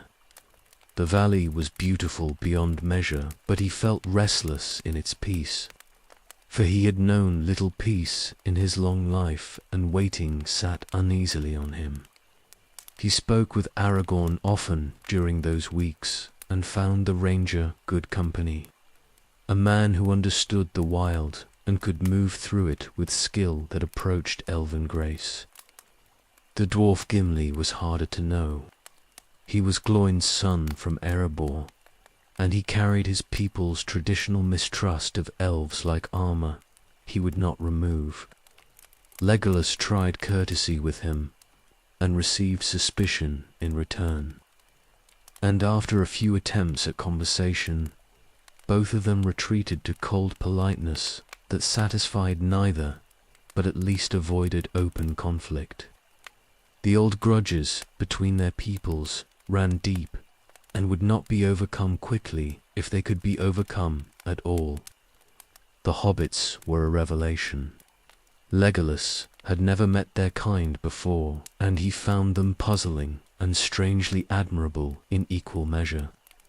They were small and soft by the measure of warriors, yet they faced the quest ahead with courage that many larger folk would have failed to match. Frodo especially impressed him, for the ring-bearer carried a burden that would have broken most men, and he carried it with quiet determination that never wavered. December wore on toward its end, and finally Elrond declared the time had come. They would leave on the 25th, departing at dusk, when the winter stars were just appearing in the darkening sky. The choice of departure time was deliberate for the enemy's servants, hunted by day and night, both, and dusk offered the best chance of slipping away from the valley unseen. The day itself passed in final preparations. Weapons were checked, and provisions were packed, and the companions gathered what they would need for a journey that might last months if they survived it at all. Bill, the pony, was loaded with supplies, and Sam fussed over him like a mother with a child. The others made their own preparations more quietly, each lost in thoughts about what lay ahead. Elrond blessed them as the sun sank low. He spoke words of hope and warning both, reminding them that they carried the fate of the age in their keeping, and that failure would mean darkness without end. The companions stood solemn before him and received his blessing. And then the time for words was past, and only the road remained. They left Rivendell as dusk deepened into night. 9 figures walking into winter darkness, following Gandalf, who led them down paths only he knew. The last homely house fell behind, and its lights faded as the valley closed around them. Legolas looked back once and saw Rivendell glowing like a jewel in the gathering dark. And then a turn in the path took it from sight, and there was only the night and the road ahead. The companions moved quietly through the darkness. The hobbits walked with surprising stealth, for folk unused to danger, and the others made even less noise, shadows passing through shadows. Bill's hooves were muffled with cloth, and even the pony seemed to understand the need for silence. They were leaving safety behind and entering country where enemies might be anywhere, and caution began from the first step. Legolas felt the weight of the quest settle fully on his shoulders as Rivendell disappeared behind them. The council and the preparation had been one thing, but this was another. The actual setting forth into darkness with no certainty of return. They were 9 against the gathered might of Mordor, and they carried hope that was fragile as glass and just as likely to shatter under pressure. But they walked forward regardless. Frodo bore the ring, and the rest of them bore him, supporting the ring-bearer through whatever trials awaited. The fellowship had been formed, and now it was tested by the simple act of beginning, of taking the first steps on a road that would lead to triumph or disaster with nothing in between.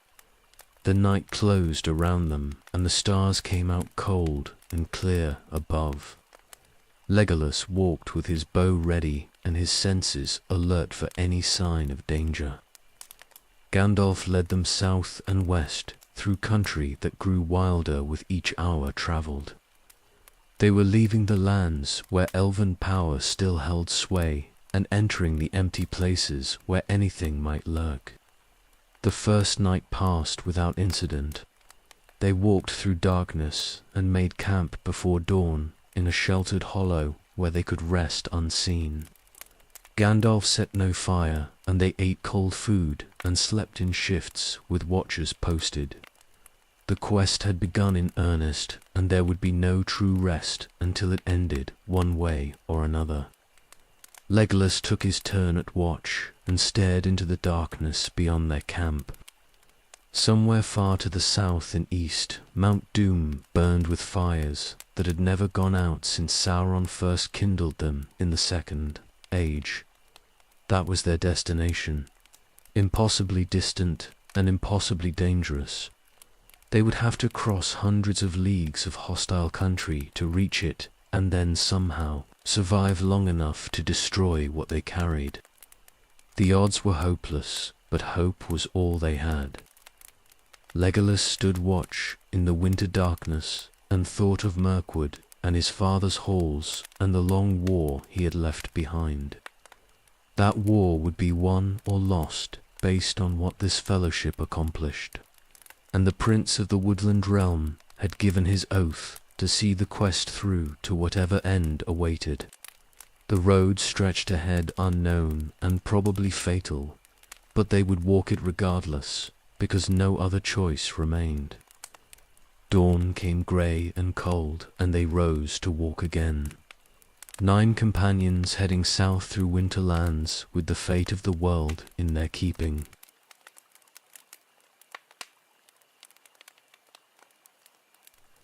The fellowship travelled through the last days of December and into January, moving south through lands that grew colder with each day's march. Gandalf led them along paths that avoided settlements and kept them away from roads where the enemy's spies might be watching. The companions grew accustomed to the rhythm of travel, walking by night when possible and resting in hidden places during the day. The miles passed slowly beneath their feet, and winter deepened around them. They reached the feet of the misty mountains in January's first week. The great range rose before them like a wall across the world, peaks sharp against the grey sky. Gandalf proposed crossing at the Redhorn Gate over Caradhras, a high pass that would be difficult in winter but was still the fastest route south. The alternative was a longer journey around the mountains or a path through them that no one wanted to contemplate yet. The climb began in cold, that bit even through heavy cloaks. The Fellowship ascended narrow trails where loose stone made footing treacherous and the wind cut, like knives drawn across exposed skin. Legolas climbed without difficulty, for the Eldar were light-footed and sure even on slopes that challenged the others. He ranged ahead sometimes to scout the path and returned to report on what lay higher up the mountain. Caradhras grew more hostile the higher they climbed.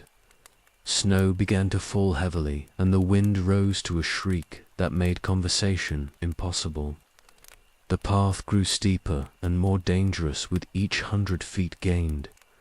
The hobbits struggled in snow that came up past their waists, and even the taller folk found the going hard.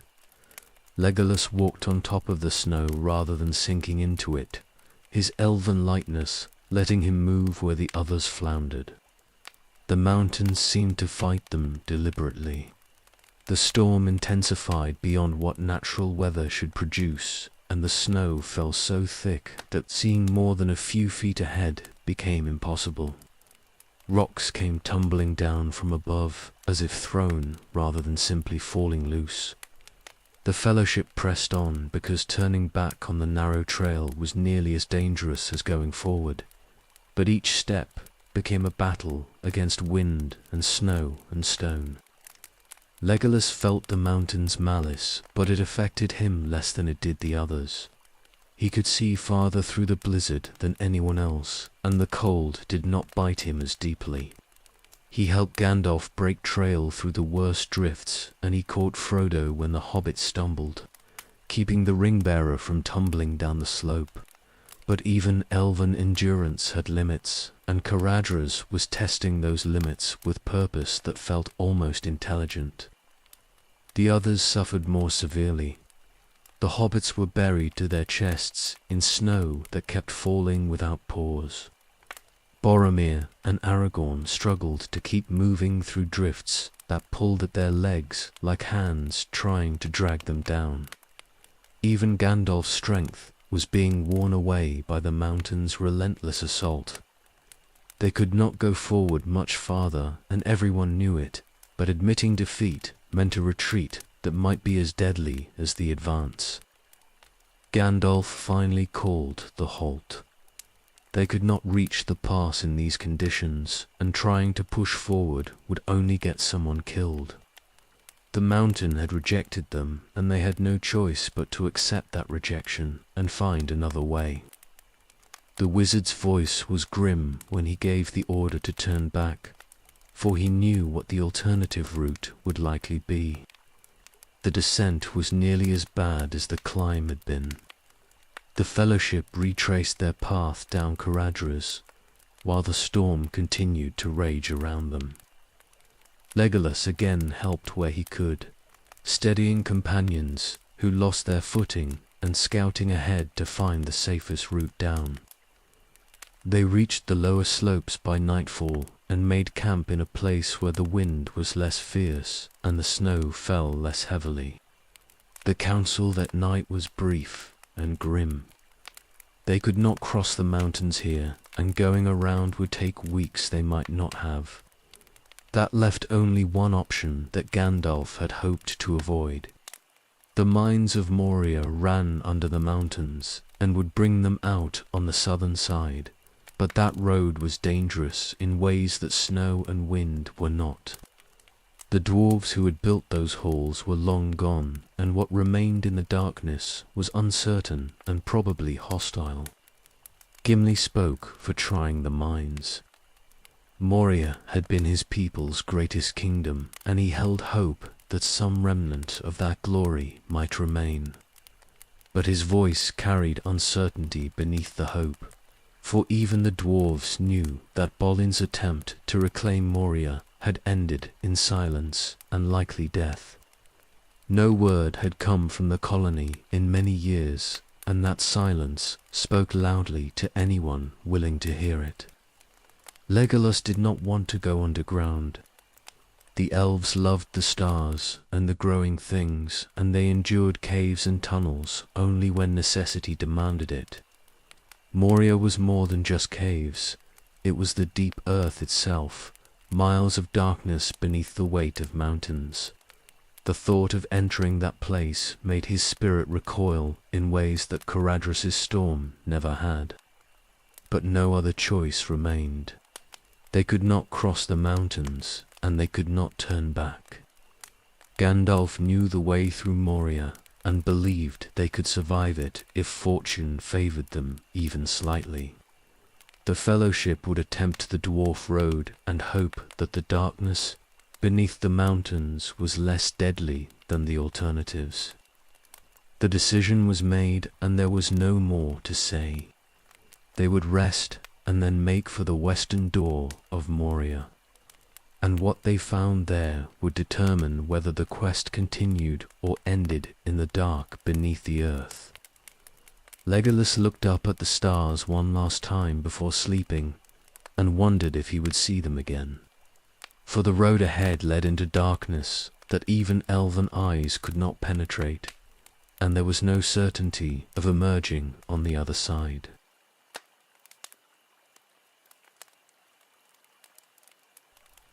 They reached the western door of Moria after 2 days of travel from Caradhras. The walls of Moria rose sheer and dark before them, and a dark lake lay at their feet, still and silent under the winter sky. Gandalf led them to a cliff face that looked like blank stone but was not, and the wizard set about finding the door that the elves had made for the dwarves in ages long past. The door appeared when Gandalf spoke the right words. It tiled in tracery, glowing silver in the starlight. But getting it open took longer than anyone expected, for the password had been forgotten, and the wizard had to puzzle it out through trial and memory. Legolas watched the still water of the lake while they waited, and felt wrongness in its depths. Something stirring that should have been left undisturbed. The door finally opened when Gandalf spoke the word for friend in the elven tongue.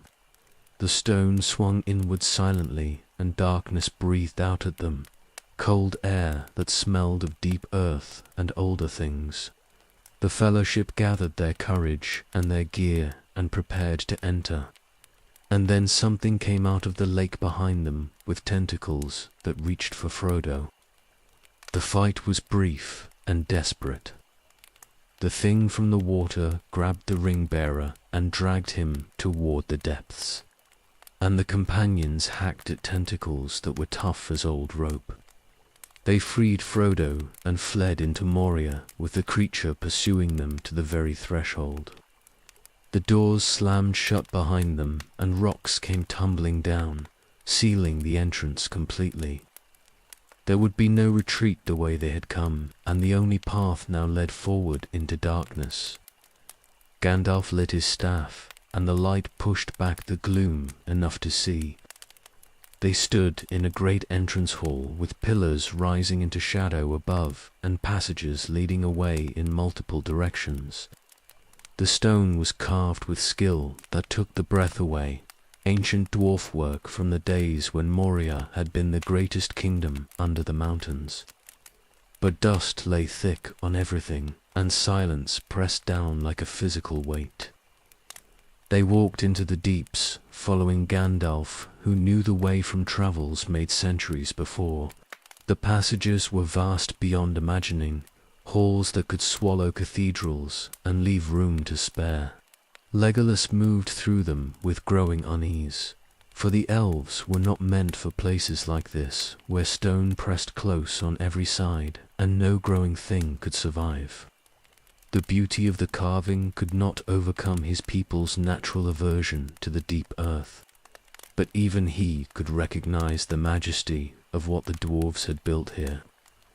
The pillars were carved with skill that matched anything the elves had achieved, and the vast chambers spoke of ambition and craft that had endured through ages. This had been a place of glory once, filled with the sound of hammers and voices, light blazing from crystals and forges.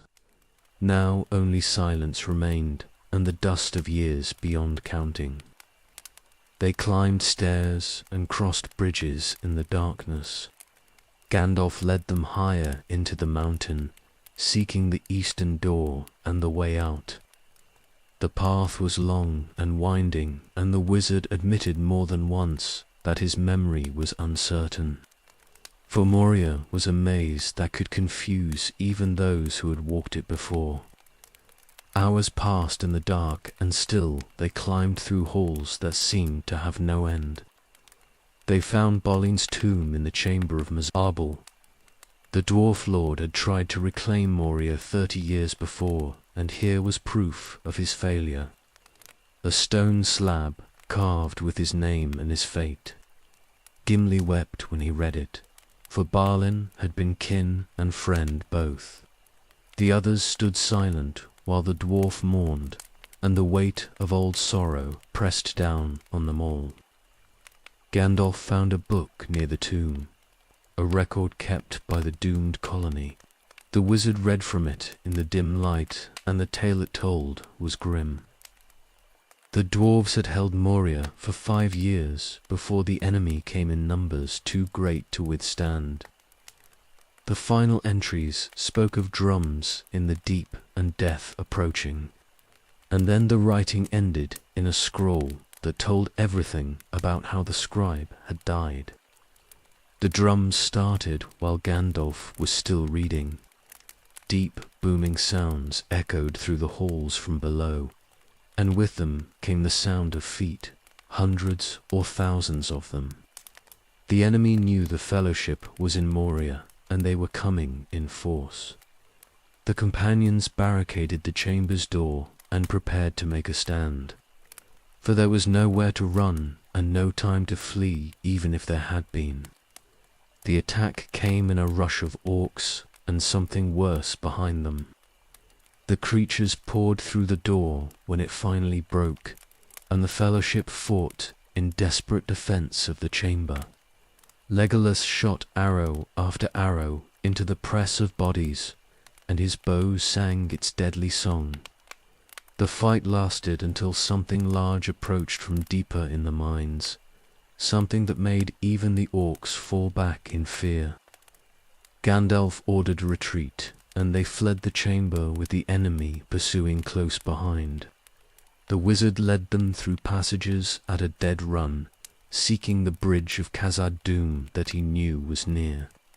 Behind them came the drums and the sound of something massive moving through the halls, and the darkness itself seemed to press forward with malice that went beyond mere orcs. Moria had become a trap, and they were running for their lives through its depths. The wonder of Durin's halls was forgotten in the desperate need to survive, and every step took them deeper into danger from which there might be no escape.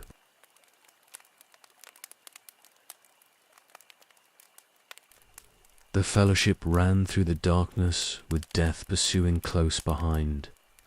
What chased them was worse than orcs, something ancient and terrible that made the very stone tremble with its passing.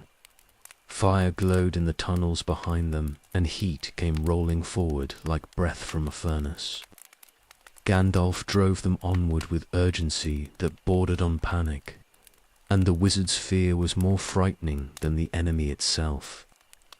They descended stairs carved into the mountain's heart, and crossed halls where the ceiling vanished into shadow far above.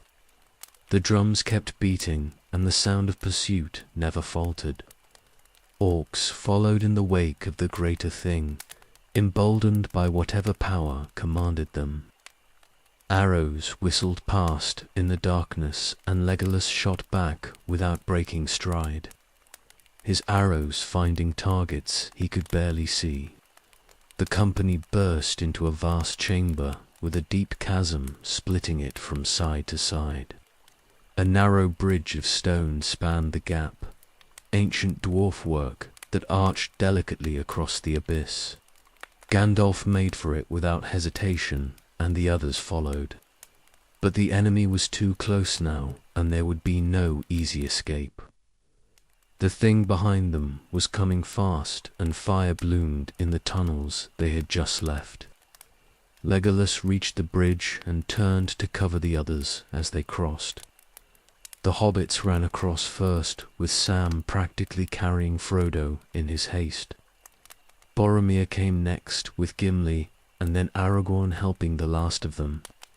The prince stood with arrow nocked and watched the chamber's far end, where darkness was giving way to fire that should not exist in any natural form. The Balrog emerged from the tunnel, and Legolas felt his heart clench with ancient fear. It was a thing out of the elder days, a demon of the ancient world that should have perished with Morgoth's fall. Fire wreathed it, and shadow cloaked it, and it stood taller than the great pillars of Moria's halls. Its whip cracked like thunder, and its sword burned with flame that hurt to look upon. This was what had slain Bolin's colony and driven the dwarves from their ancestral home, and now it had come for the Fellowship. Gandalf stood on the bridge's center and would not move.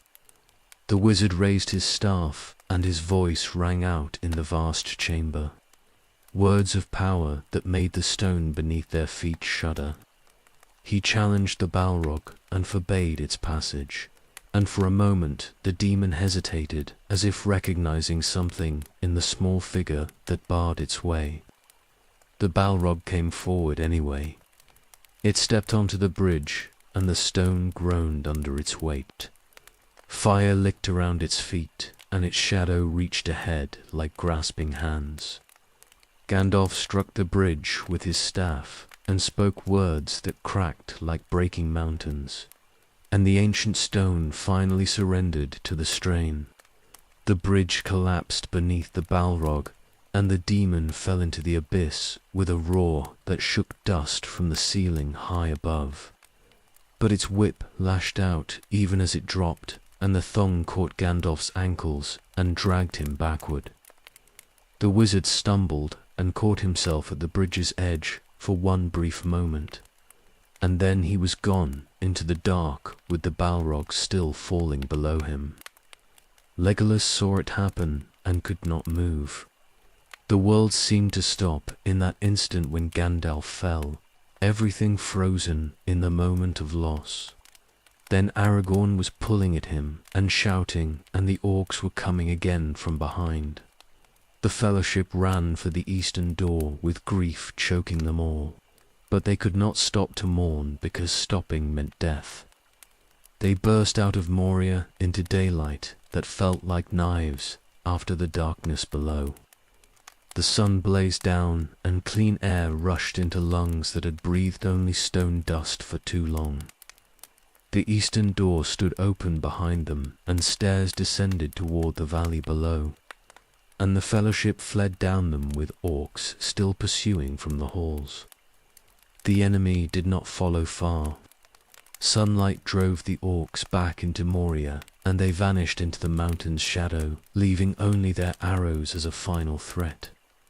The company staggered away from the stairs and kept moving until they reached the tree, line where cover would protect them from any archers still watching from above. Only then did they stop, and only then did the full weight of loss crash down on them all. Legolas stood among the trees and stared back at the mountain that had taken Gandalf. The wizard was gone, fallen into darkness with the Balrog, and the Fellowship had lost its guide and leader. The quest should have ended there with Gandalf's fall, for how could they continue without him? But they had to continue because the ring still needed destroying, and there was no turning back now, even if they wanted to. The grief was terrible and silent. The hobbits wept openly, and Gimli sat with his head in his hands, and even Boromir looked shaken beyond his ability to conceal. Aragorn stood apart, staring at nothing, and Legolas knew the ranger was calculating how to lead them forward without the wizard's knowledge and power. They were 8 now instead of 9, and their strongest defender had fallen, and the road ahead had not gotten any shorter or safer. They could not stay near Moria. The orcs might gather courage and come out in force. And there were other dangers in these lands that cared nothing for their grief. Aragorn finally roused them and got them moving, heading south away from the mountain and toward whatever safety they could find. The company walked in silence through the afternoon, and no one spoke of Gandalf or what his loss might mean. Legolas walked with his bow ready, but his heart was not in the watching.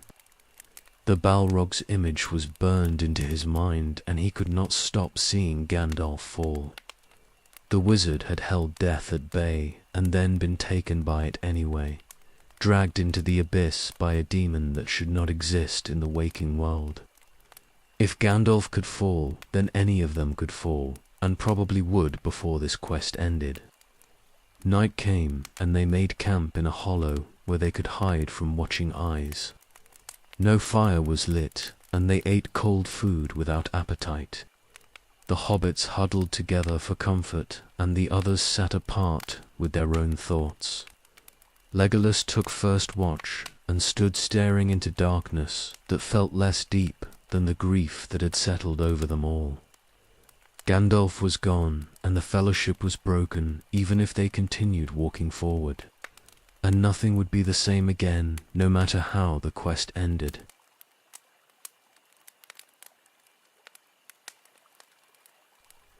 They fled south from Moria, through country that was wild but not actively hostile. Aragorn led them now, and the ranger drove them hard for 3 days before allowing real rest.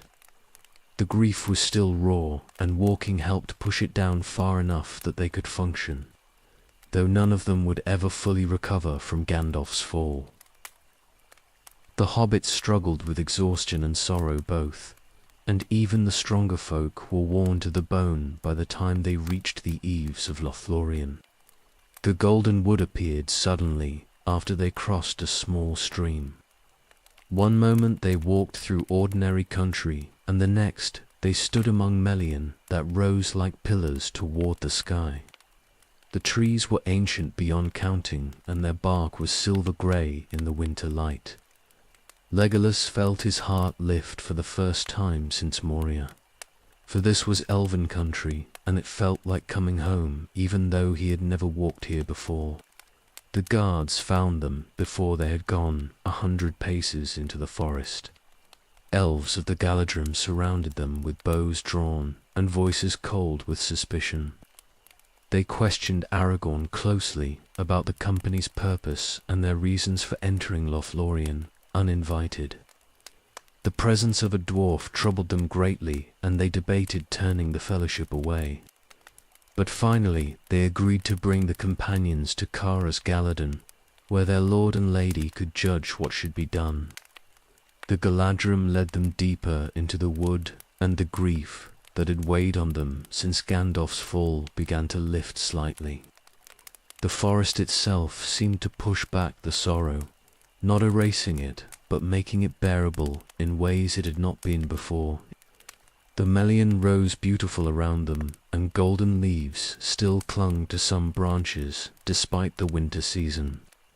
Light filtered down through the canopy, soft and clean, and the very air tasted of growing things and ancient peace. They climbed into the trees at nightfall and slept on flets built high among the branches. The platforms were wide and secure, and the elves brought them food and water. Legolas stood at the flet's edge long into the night, staring out over the forest while the others slept. The golden wood stretched away in all directions, and its beauty was like balm on wounds that had seemed too deep to heal. This was what Mirkwood had been before the shadow came, and seeing it reminded him of what his own forest had lost. Galadriel came to them the next day, and her presence was like light made visible. She was the mightiest of the Eldar remaining in Middle-earth, and her power shone from her like sun through crystal. The Lady of the Golden Wood welcomed them despite their griefs and their failures, and she offered sanctuary in Lothlorien for as long as they needed it. Her words were gentle, but her eyes saw everything, measuring each companion and understanding more than any words could tell. The Fellowship stayed in Kara's Galadan, while January passed into February. They rested among the Malayan and let the forest work its healing on spirits that had been battered nearly to breaking. The hobbits slowly stopped weeping and began to smile again. Boromir grew less troubled and Aragorn less grim. Even Gimli softened under Galadriel's regard, and the dwarf's suspicion of elves began to crack, though he would not admit it openly. Legolas walked the golden wood and drank in its beauty like one dying of thirst.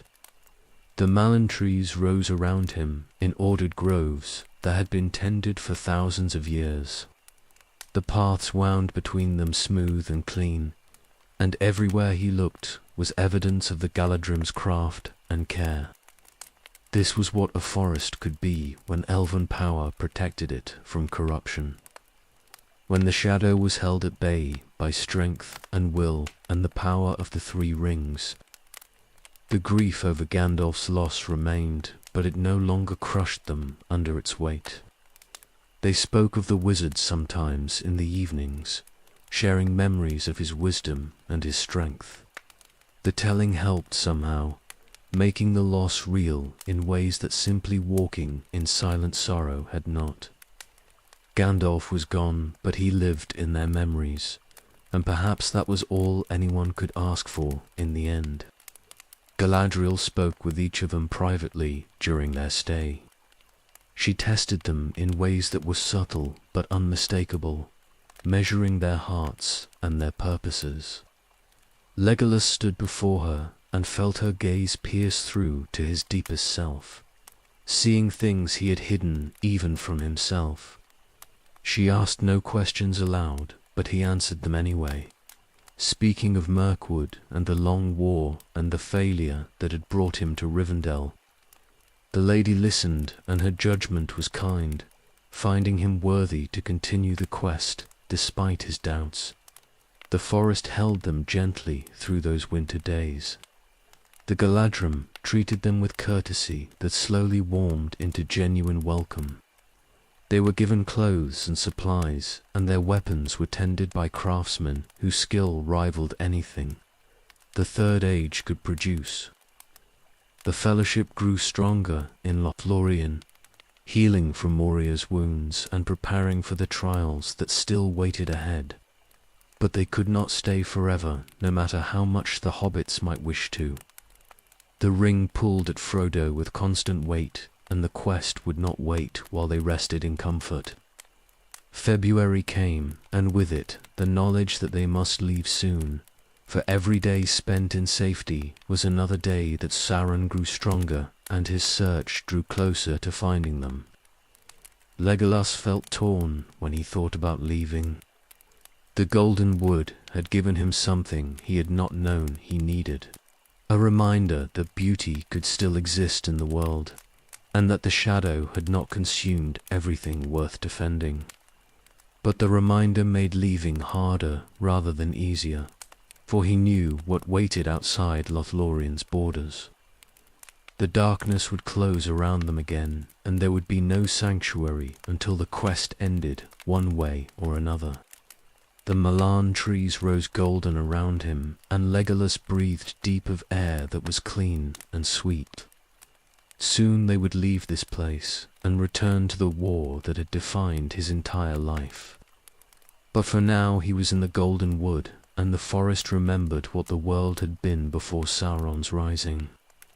That memory was precious beyond price, and he carried it with him like armor against the darkness ahead, knowing that some things were worth fighting for, even when the fight seemed hopeless.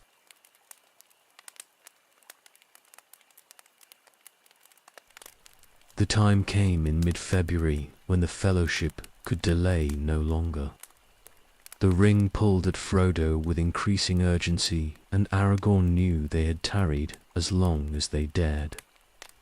Galadriel summoned them to her garden on the evening before their departure, and there she gave each companion a gift chosen with care that spoke of deep understanding and ancient foresight. Legolas received a bow made by the Galadrim, strung with elf hair and carved from wood that sang when drawn. The weapon was lighter than his own bow, but more powerful, and arrows loosed from it would fly truer and strike harder than any he had shot before. The lady told him the bow would not fail him in the trials ahead, and her words carried weight that went beyond simple promise. He accepted the gift with gratitude that went too deep for words, for this was craft from the elder days given to a prince of the woodland realm who had never walked the Golden Wood before. The others received gifts suited to their natures and needs. Sam was given earth from Galadriel's garden and a seed that might grow into something precious if planted in the right soil. Frodo received the light of Irindal's star captured in crystal, a star glass that would shine in dark places when all other lights failed. Aragorn was given a sheath for his sword and the knowledge that Arwen still waited for him. Each gift was perfect for its recipient, and each carried blessings that would matter in the darkness ahead. They departed at dawn with boats provided by the elves. 3 grey vessels sat waiting at the water's edge, loaded with provisions and equipped with ropes and paddles. The Galadrim would guide them to the border of Lothlorien, and then the Fellowship would continue alone down the Anduin Tord, whatever fate awaited. The companions boarded the boats with Legolas and Aragorn in one, Boromir with Merry and Pippin in another, and Frodo and Sam with Gimli in the third. The boats moved smoothly down the Silver Lode toward its joining. With the great river, elven rowers propelled them with skill that made the journey seem effortless. The forest passed on either side, still wrapped in its timeless beauty, and the companions looked back often at what they were leaving behind. The Golden Wood had been sanctuary and healing both, and departing felt like leaving home even for those who had never called Lothlorien home before. They reached the great river by midday and turned south into its current. The Anduin ran wide and strong here, flowing out of the north with power that had carved these banks for ages beyond counting. The Galadrim turned back at the border of their realm, and the Fellowship was alone again. 3 boats on a great river heading into country that grew more dangerous with every league travelled. The river carried them swiftly, and the boats rode its current with grace that ordinary craft could never match. Legolas handled the tiller in his vessel, and found the work came naturally, for elven boats responded to touch and will both. The days passed in steady progress south, and the companions began to hope they might reach the falls of Rhoros, without encountering enemies strong enough to stop them. But leaving Lothlorien meant leaving the protection of Galadriel's power. The ring's weight pressed harder on Frodo, now that the lady's strength no longer shielded him from its influence. The hobbit grew more silent with each day travelled, and his burden showed in his face and posture. The others watched him with growing concern, but there was nothing they could do except continue forward and hope he could endure until the quest ended. The land along the river's banks grew wilder as they left Lothlorien behind. The forest thinned and gave way to open country where enemies might watch from any hill or thicket. Legolas kept his new bow close at hand and scanned the shores constantly for signs of danger. His elven eyes could see farther than any of the others, and he served as scout and guard both while the boats moved south. The nights were cold when they camped on the river's banks. They pulled the boats ashore and made fires small enough to avoid drawing attention. Aragorn set watches and they rotated through them, sleeping in shifts that never felt long enough. The easy rest of Lothlorien was behind them now, and the reality of the quest had returned in full measure. Legolas thought often of Galadriel's words when she had given him the bow. She had spoken of trials ahead, and the weapon had been chosen specifically to help him face those trials. The lady could see futures that remained hidden from others, and her gifts were never random or thoughtless. Whatever waited ahead would require the bow's strength and his own, and he would need every advantage that Galadrim's craft could provide. The new bow felt right in his hands, in ways his old weapon never had. It was perfectly balanced, and the strings sang when drawn, and arrows flew from it like birds released into flight. He practiced with it during the days on the river, shooting at targets on shore while the boats drifted past. The weapon never failed him, and each shot found its mark exactly where he aimed. February wore toward its end, and the river carried them steadily south. The golden wood was far behind now, and ahead lay the falls of Rhoros, and the choices that would determine the Fellowship's fate. Legolas could feel the future pressing close, like storm clouds gathering on the horizon. They had left Sanctuary behind and entered the final stages of the quest, and nothing that came next would be easy or certain.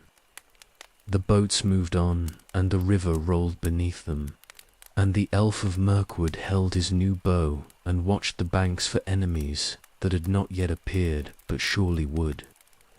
Lothlorien's blessing was with them, but blessings alone would not be enough to carry them through what awaited.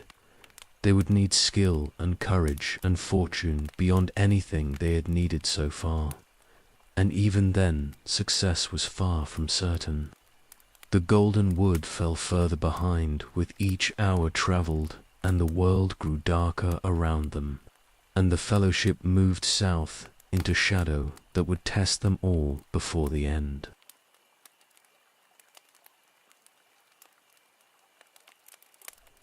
The days on the Anduin blurred together in a rhythm of paddling and drifting and watching. The river carried them south through country that grew less friendly with each league travelled. Legolas kept his eyes on the eastern bank where Mirkwood's corrupted eaves pressed close to the water's edge, and he felt the weight of his home forest's darkness even from this distance. The current was strong, and they made good progress when the wind favoured them. The boats moved swiftly through water that was brown and cold with winter runoff from the mountains. Sometimes they passed the mouths of tributary streams, and sometimes they glided by islands where old willows grew thick and tangled. But the easy travel could not last. Legolas began to feel eyes watching from the eastern shore, though he could never catch sight of what watched. His unease grew day by day, and he knew something was tracking their progress down the river. The others felt it too eventually, though their senses were not as keen as his. Aragorn grew more alert, and even the hobbits started looking over their shoulders at shadows that might hold more than just darkness. Frodo's burden weighed heavier with each day that passed. The ring-bearer spoke less and ate little, and the light in his eyes dimmed as the weight he carried pressed down harder. Sam watched his master with concern that bordered on desperation, but there was nothing anyone could do to ease Frodo's load. The ring was his to carry, and no one else could share that burden, no matter how much they might wish to. They passed the brown lands on the eastern shore, dead country where nothing grew and nothing lived. The desolation stretched for leagues, and the very sight of it was dispiriting. This was what Sauron's power could do when left unchecked, turning living land into waste that would remain barren for ages. Legolas looked at those dead hills and thought of Mirkwood's slow corruption, and he wondered if his home would look like this eventually if the ring was not destroyed. The Emyn Muil appeared ahead, a confusion of rocky hills and gullies that flanked the river on both sides. The land grew rougher and the current faster as they approached the falls that Aragorn said lay somewhere ahead. They would have to leave the river soon and make a choice about which road to take, for the boats could not pass Rorros, and beyond the falls the way split between east and west. But something else found them before they reached that decision point. Legolas spotted a dark shape flying high above, circling in the sky like a hunting bird, but far too large to be any natural creature. He called warning, and the boats pulled close to the western shore, where overhanging trees might provide some cover. The shape passed overhead and continued south, but its presence was a reminder that the enemy's eyes were everywhere, and their passage down the river had not gone unnoticed. The nights grew colder as February ended. They camped on islands when they could find them, preferring the isolation to camping on either shore where enemies might approach unseen. The watches grew longer and more tense. Legolas took his turns staring into darkness and listening for sounds that should not be there, his new bow always ready. Boromir grew troubled as they drew closer to the falls. The man from Gondor spoke less and seemed lost in thoughts he would not share. He watched Frodo with an intensity that made Legolas uncomfortable, though he could not say exactly why. Something was working on Boromir's mind, some pressure or temptation that was bending him in directions that might prove dangerous. Aragorn noticed it too, and the ranger kept himself close to Frodo when Boromir was near. The boats moved on, and the river rolled beneath them, and Amon Hen appeared ahead on the western shore. The hill rose tall and solitary above the water, crowned with ruins from the ancient kingdom of Gondor. This was where they would have to stop and make their choice. East toward Mordor and the direct route to Mount Doom, or west toward Minas Tirith and Gondor's aid. Legolas felt the weight of the coming decision, even though it was not his to make. Frodo would choose their path, and the rest of them would follow, but the choice itself would determine everything that came after. The quest hung balanced on a knife's edge, and any wrong move could tip them into disaster. The eastern shore pressed close and dark. Somewhere beyond it lay Mordor and the fires of Mount Doom. But between here and there was country that no friend of the Free Peoples could cross without being hunted every step. The western shore offered a different path with different perils. Neither choice was good, but one had to be made. They pulled the boats toward the western bank as Amon Hen loomed larger ahead. The Fellowship would land soon and rest, and then decisions would be made that could not be unmade. Legolas checked his bow and counted his arrows, preparing for whatever came next. The river journey was ending, and the final test was beginning, and nothing would ever be the same again after the choices made on this shore. The water lapped against the boats, and the current pulled them steadily south, and the elf of Mirkwood watched the banks with eyes that saw farther than most, but still could not see what was coming.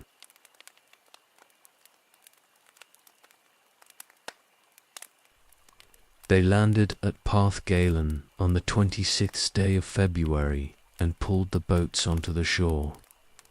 The grass grew thick here beneath old trees, and the place felt peaceful despite its proximity to both Mordor and the darkness that pressed from all sides. The fellowship made camp and ate a midday meal, but no one spoke much, for the weight of decision hung over them all. Frodo would have to choose soon which road to take, and everyone knew the choice would likely doom some or all of them, regardless of which path he picked. Aragorn suggested they rest before deciding anything final. The hobbits were exhausted from the long days on the river, and even the stronger folk were worn thin by constant vigilance. But rest brought its own dangers, for it gave time for doubts to grow and temptations to work on minds already strained near breaking. Boromir, in particular, grew more agitated as the afternoon wore on, pacing like a caged animal and watching Frodo with eyes that burned too bright. Frodo wandered away from camp, seeking solitude to think. The ring-bearer climbed the slopes of Amon Hen alone, needing distance from his companions to hear his own thoughts clearly. The weight of the ring pressed on him, and the choice ahead seemed impossible, for every path led to suffering and probable death. He sat among the ruins and tried to find clarity that would not come. Boromir followed him up the hill, though Frodo did not know it at first. The man from Gondor had been wrestling with his own demons for weeks, and the sight of Frodo alone with the ring was more temptation than he could resist. He came upon the hobbit in the ruins and began speaking of Gondor's need and the weapon that could save his people if only someone strong enough would wield it. His words grew more desperate and his arguments more insistent, and finally he reached for the ring itself. Frodo fled. He put on the ring and vanished from sight, and Boromir lunged at empty air where the hobbit had been standing moments before. The man stumbled and fell among the ruins, and in that moment of failure something broke inside him. The madness that had been building for weeks shattered like glass, and he saw clearly what he had nearly done. He wept for his failure and his weakness, calling after Frodo to come back and forgive him. But the ring-bearer was gone and would not return. Legolas heard Boromir's cries from the camp below and knew immediately that something had gone terribly wrong. The fellowship scrambled up the hill to find the man of Gondor alone among the ruins, devastated by what he had tried to do. Aragorn questioned him sharply, and Boromir confessed his attack on Frodo, his voice broken with shame.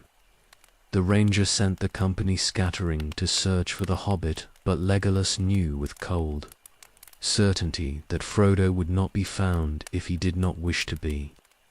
The orcs came while they were still searching. A great band of Uruk-hai poured out of the forest with speed that caught the scattered fellowship unprepared. The creatures were larger and stronger than normal orcs, bred for war by Saruman in Isengard, and they came with purpose that spoke of clear orders. They were not here to kill everyone, but to capture the hobbits, and they drove straight for Merry and Pippin, who had wandered too far from the others. Boromir heard the hobbits' cries and ran to their defense. The man from Gondor crashed into the orc band like a storm, and his sword rose and fell with terrible efficiency. He fought with the fury of someone seeking redemption through battle, placing his body between the hobbits and their attackers. The Uruk-hai fell before him in numbers, but more kept coming, and Boromir fought on, even as arrows struck him from orc bows. Legolas ran toward the sound of battle with Aragorn and Gimli behind him.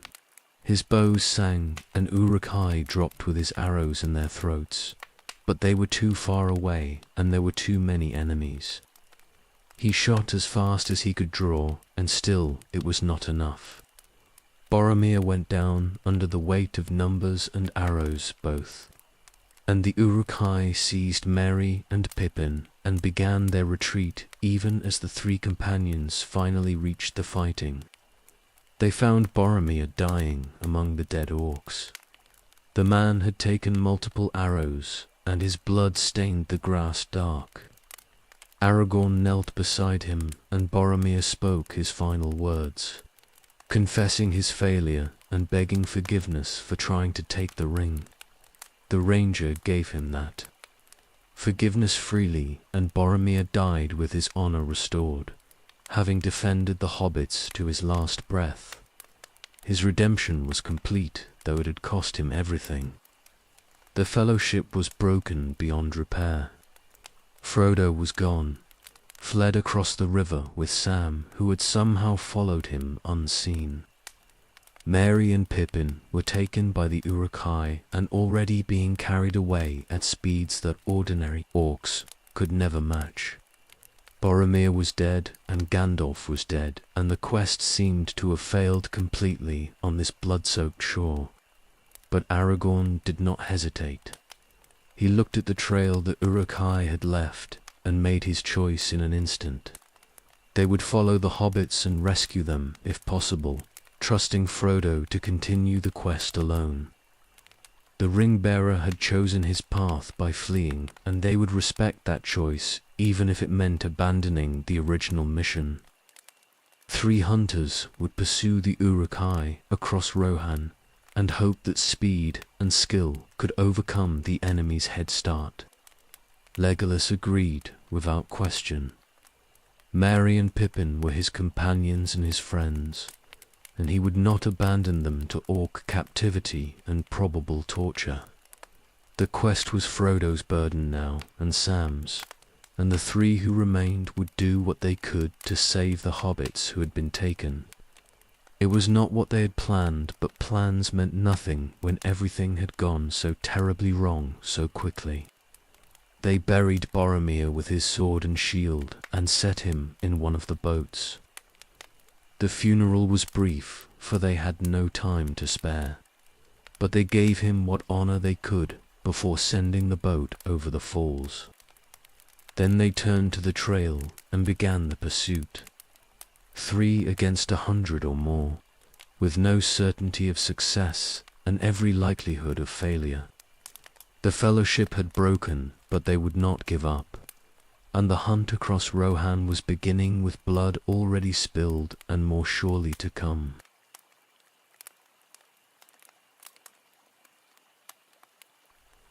The hunt began on the afternoon of February 26th, with the Uruk-hai already hours ahead. Aragorn led, and his tracking skills found the trail immediately, for the enemy had made no attempt to hide their passage. They were moving fast and carrying 2 hobbits as prisoners, and their tracks showed discipline that ordinary orcs never possessed. The 3 hunters set off at a run that they would have to maintain for days if they hoped to catch the enemy before Merry and Pippin were taken beyond rescue. Legolas ran with his bow in hand and his elven endurance, carrying him forward without the exhaustion that would cripple mortal runners. But even he felt the strain as the hours stretched into a full day and then into night without pause. Aragorn set a pace that was punishing for men and dwarves both. Yet Gimli kept up through sheer stubbornness and refused to be the one who called for rest. They ran through darkness, guided by starlight and Aragorn's uncanny ability to follow tracks that others could barely see. The land rolled past beneath their feet in endless succession of hills and valleys. They were in Rohan now, the Horse Lord's realm, and the grasslands stretched away toward horizons that seemed to retreat as fast as they advanced. The Uruk-hai's trail led straight west, toward Isengard and Saruman's fortress, confirmation that the attack had been planned and orchestrated by the fallen wizard. The enemy knew exactly where they were going, and they were not stopping for anything. The first night passed without rest. The hunters ran through darkness and kept running when dawn came grey and cold. Their legs burned and their lungs ached, but they did not slow, because slowing meant the hobbits would be taken beyond reach. Aragorn calculated distances and speeds aloud, measuring their progress against the enemies and finding their numbers discouraging. The Uruk-hai were covering ground faster than seemed possible, and the gap was not closing as quickly as it needed to. They found signs of the enemy's passage everywhere. Broken grass and crushed earth marked where the orc band had run in their disciplined formation. Sometimes there were bloodstains where the Uruk-hai had killed their own wounded rather than slow down. The enemy was moving with purpose that went beyond ordinary orc raiding, and their speed suggested they feared pursuit enough to drive themselves hard. The second day burned past in exhaustion that even elven endurance could not completely dismiss. Legolas ran on, but his awareness narrowed to the trail ahead and the rhythm of his own breathing. Gimli was suffering badly now, his shorter legs working twice as hard to keep pace. But the dwarf would not admit weakness and would not ask them to slow. Aragorn ran like a machine that could not be stopped, drawing on reserves of strength that came from his Númenórean heritage and his decades as a ranger. They saw riders on the horizon in the afternoon of the second day. Horsemen of Rohan were abroad in the grasslands, and the hunters changed course to intercept them. Éomer led the Eord, and he questioned Aragorn about their purpose in his realm. The ranger spoke of the hobbits and the pursuit, and Éomer told them his riders had attacked the Uruk-hai band at dawn and destroyed them completely. The orcs were dead and their bodies burned, but no hobbits had been found among the slain. The news should have been devastating, but Aragorn refused to believe Merry and Pippin were dead. If their bodies were not among the orcs, then perhaps they had escaped during the battle. The three hunters thanked Éomer and continued west toward the site of the slaughter, hoping against hope that the hobbits had somehow survived and fled into the forest that bordered the grasslands.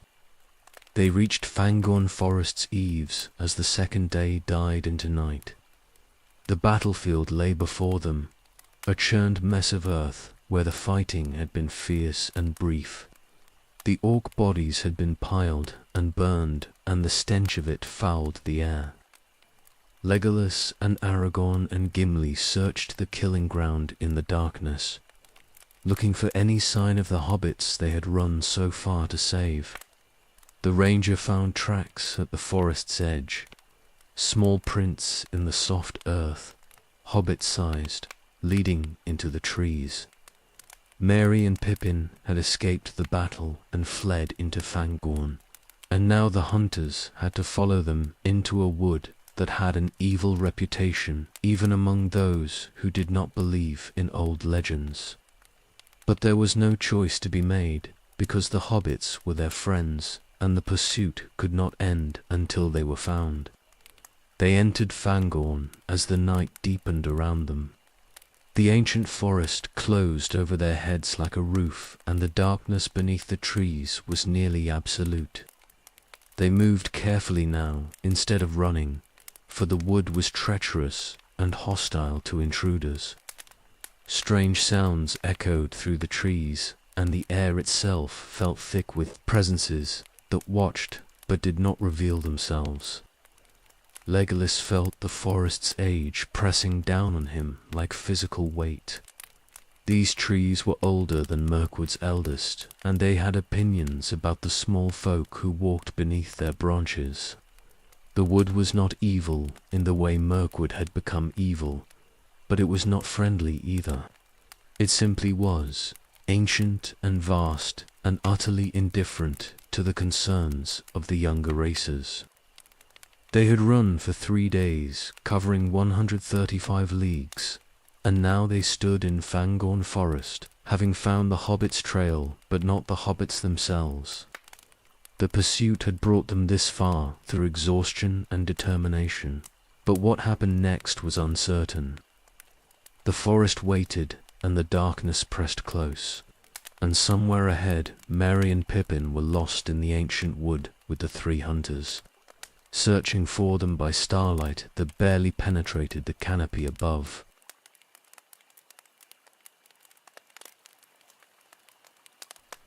Dawn came to Fangorn on the first day of March, and the forest looked no less strange in daylight than it had in darkness. The trees were massive, beyond anything Legolas had seen even in the ancient parts of Mirkwood, and their branches moved sometimes when there was no wind.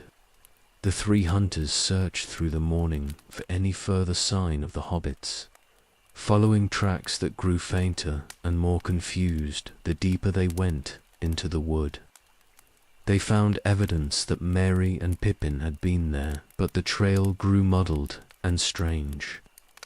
Other tracks appeared that made no sense, huge footprints that looked almost like tree roots pressed into the earth.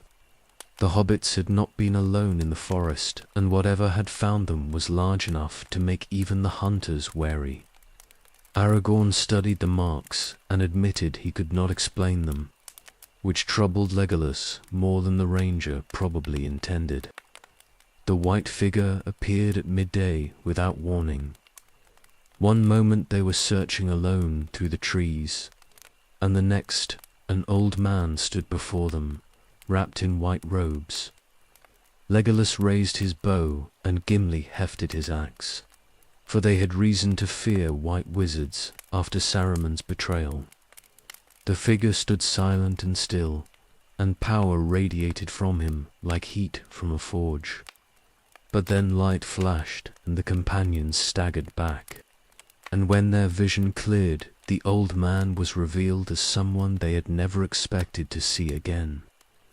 Gandalf stood before them, alive and transformed, clad in white instead of grey. The wizard who had fallen in Moria had returned from death itself, sent back by powers greater than any in Middle-earth to complete his task. His face was the same but changed, older and stronger and terrible in ways the Grey Pilgrim had never been. The reunion was beyond words. Legolas felt joy and disbelief warring in his chest, for the dead did not return in the waking world, and yet here was Gandalf standing solid and real. The wizard spoke of his fall and his battle with the Balrog in depths beneath the mountain.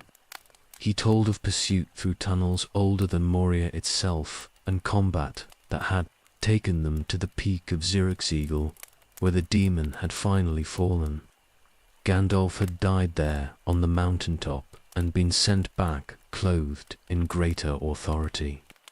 Gandalf the White, now instead of grey. He brought news of the hobbits that eased hearts that had been sick with worry.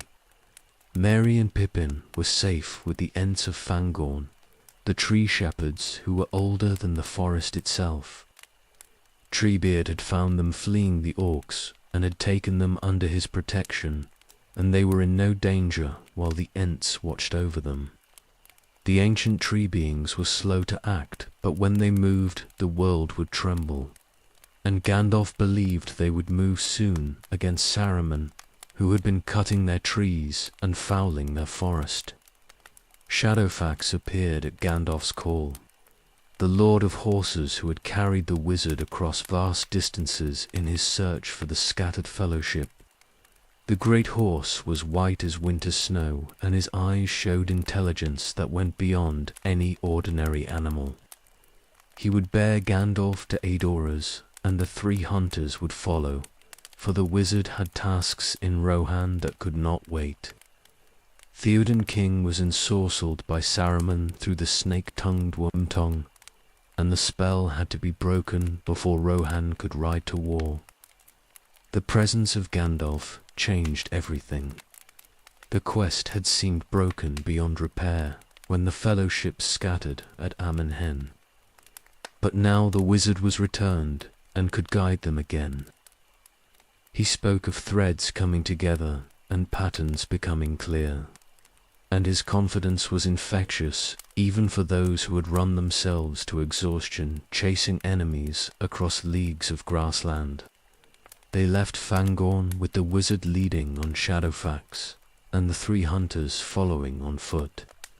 The forest let them go without hindrance, for Gandalf spoke to the trees in languages older than common speech, and they bent aside to ease the traveller's path.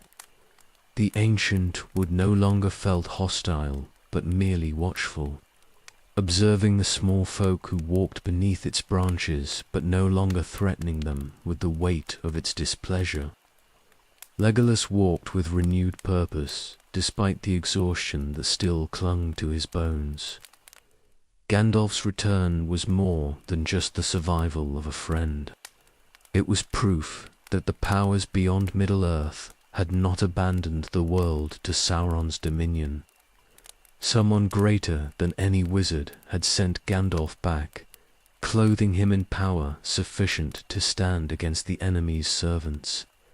The quest might yet succeed, even though the Fellowship had broken and the companions had scattered.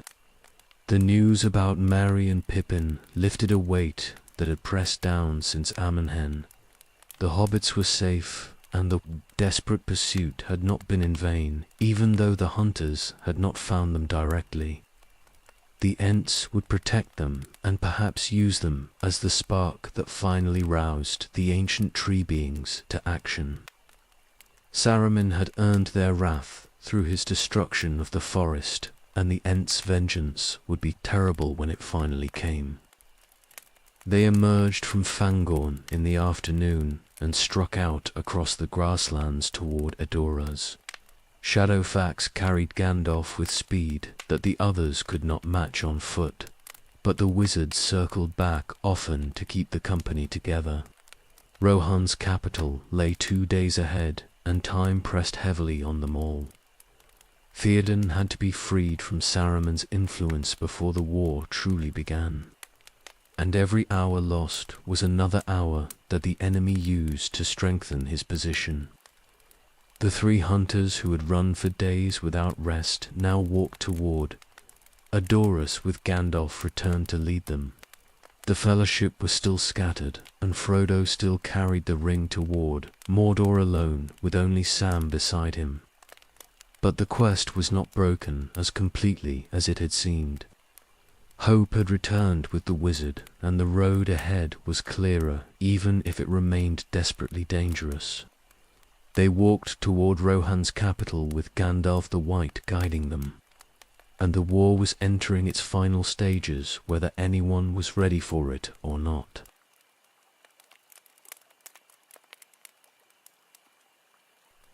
They reached Edoras on the 2nd day of March, with the sun climbing toward noon.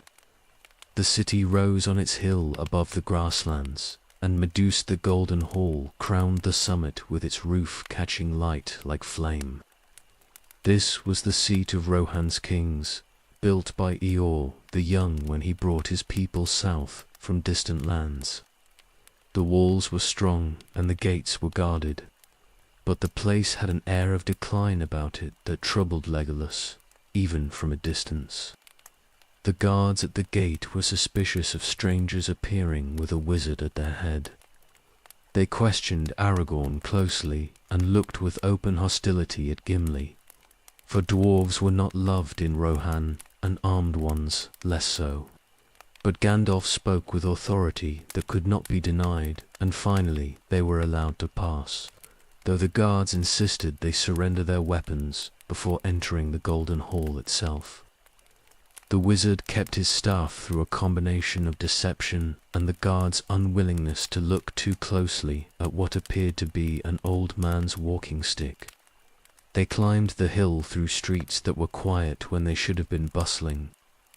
The people of Adorus moved like folk carrying burdens too heavy to bear, and they looked away when the strangers passed. Something was wrong in this city beyond the normal troubles of war, and the wrongness emanated from the Golden Hall like sickness spreading from a wound. Medusal's doors stood open, but the hall beyond was dim despite the bright day outside. They entered and found Theoden King slumped on his throne like a corpse that had not yet finished dying. The monarch's face was grey, and his hands trembled where they gripped the armrests. Wormtongue crouched beside the throne, whispering poison into the king's ear, and the councillor's face twisted with malice when he saw Gandalf enter with armed companions. The confrontation was brief and brutal. Wormtongue tried to have them thrown out, but Gandalf's voice cracked like thunder in the hall, and the guards fell back rather than face the wizard's wrath. The councillor retreated behind the throne and continued his whispering. But Gandalf advanced with his staff, blazing white, and the light drove back shadows that had been gathering in the hall's corners. Theoden stirred under the wizard's words, and his gaze began to clear. The spell that Saruman had woven through Wormtongue's poisoned counsel was breaking like ice in spring sunlight. The king straightened in his throne, and colour returned to his face, and his hands steadied as the corruption drained out of him. He looked at Gandalf with eyes that could finally see clearly, and in that moment the King of Rohan returned from the fog that had held him prisoner. Wormtongue fled the hall when his power broke. The councillor ran like a rat, abandoning a sinking vessel, and no one moved to stop him. He was Saruman's creature, and his master's power in Rohan was broken now that Theoden had been freed. The king rose from his throne and stood straight for the first time in months, and his voice rang clear when he called for his sword and his armor. The transformation was remarkable to witness. Minutes before, Theoden had been an old man waiting to die, but now he stood like a warrior in his prime despite his years. The spell had been draining his life and his will, but with it broken, his natural strength reasserted itself. He called for his household guards and his captains, and within hours the Golden Hall was filled with purposeful activity instead of decay and whispered treachery. News came that same afternoon that forced immediate decisions. Saruman was moving against Rohan with an army of Uruk, high and ordinary orcs, both. The enemy was marching on Helm's Deep, where Rohan's people had taken refuge, and if the fortress fell, there would be nothing between the invaders and Edoras itself. Theoden made his choice without hesitation, gathering every warrior who could ride and preparing to march west to Helm's Deep before nightfall. The preparations consumed the rest of the day. Armor was distributed, and weapons were sharpened, and horses were readied for war. Theoden moved through it all like a man reborn, his voice strong and his commands clear. He had lost months to Saruman's spell, but he would not lose any more time to hesitation or doubt. Rohan would ride, and they would ride hard, and if they fell at Helm's Deep, at least they would fall fighting instead of withering away in enchanted paralysis. Legolas prepared alongside the Rohirrim, and found them impressive despite their current weakness. These were a people bred to the horse and the spear, warriors who could ride and fight with skill that matched anything he had seen among men. They had been leaderless and directionless under Wormtongue's influence, but now that Theoden had returned to himself, they were transforming back into the formidable force that had held the mark for generations. Éomer was released from the prison where Wormtongue had thrown him for defying the poisoned council. The Marshal of the Mark emerged ready for battle, and took command of the vanguard with Theoden's blessing. He had 3,000 riders, at most, when Rohan, at full strength, could have fielded twice that. But 3,000 was all they had, and it would have to be enough. The army that had decimated the Uruk-hai band in the grasslands would now face Saruman's full strength at Helm's Deep. Gandalf would not ride with them to the fortress. The wizard had other tasks and other battles to fight, and he promised to return when he could, but gave no assurance of when that might be. Legolas watched him depart on Shadowfax, with unease settling cold in his stomach. For Gandalf's presence had become a comfort, and losing him again felt like tempting fate. They rode out as the sun sank low, 3,000 horsemen and the refugees from the western valleys, all moving toward Helm's Deep. Theoden led them with renewed strength and purpose, and if any of them doubted they would survive what was coming, they kept those doubts to themselves. Rohan rode to war, and the elf of Mirkwood rode with them, his bow ready and his quiver full. And somewhere ahead waited a battle that would determine whether Rohan survived or fell into the darkness that Saruman had prepared for it.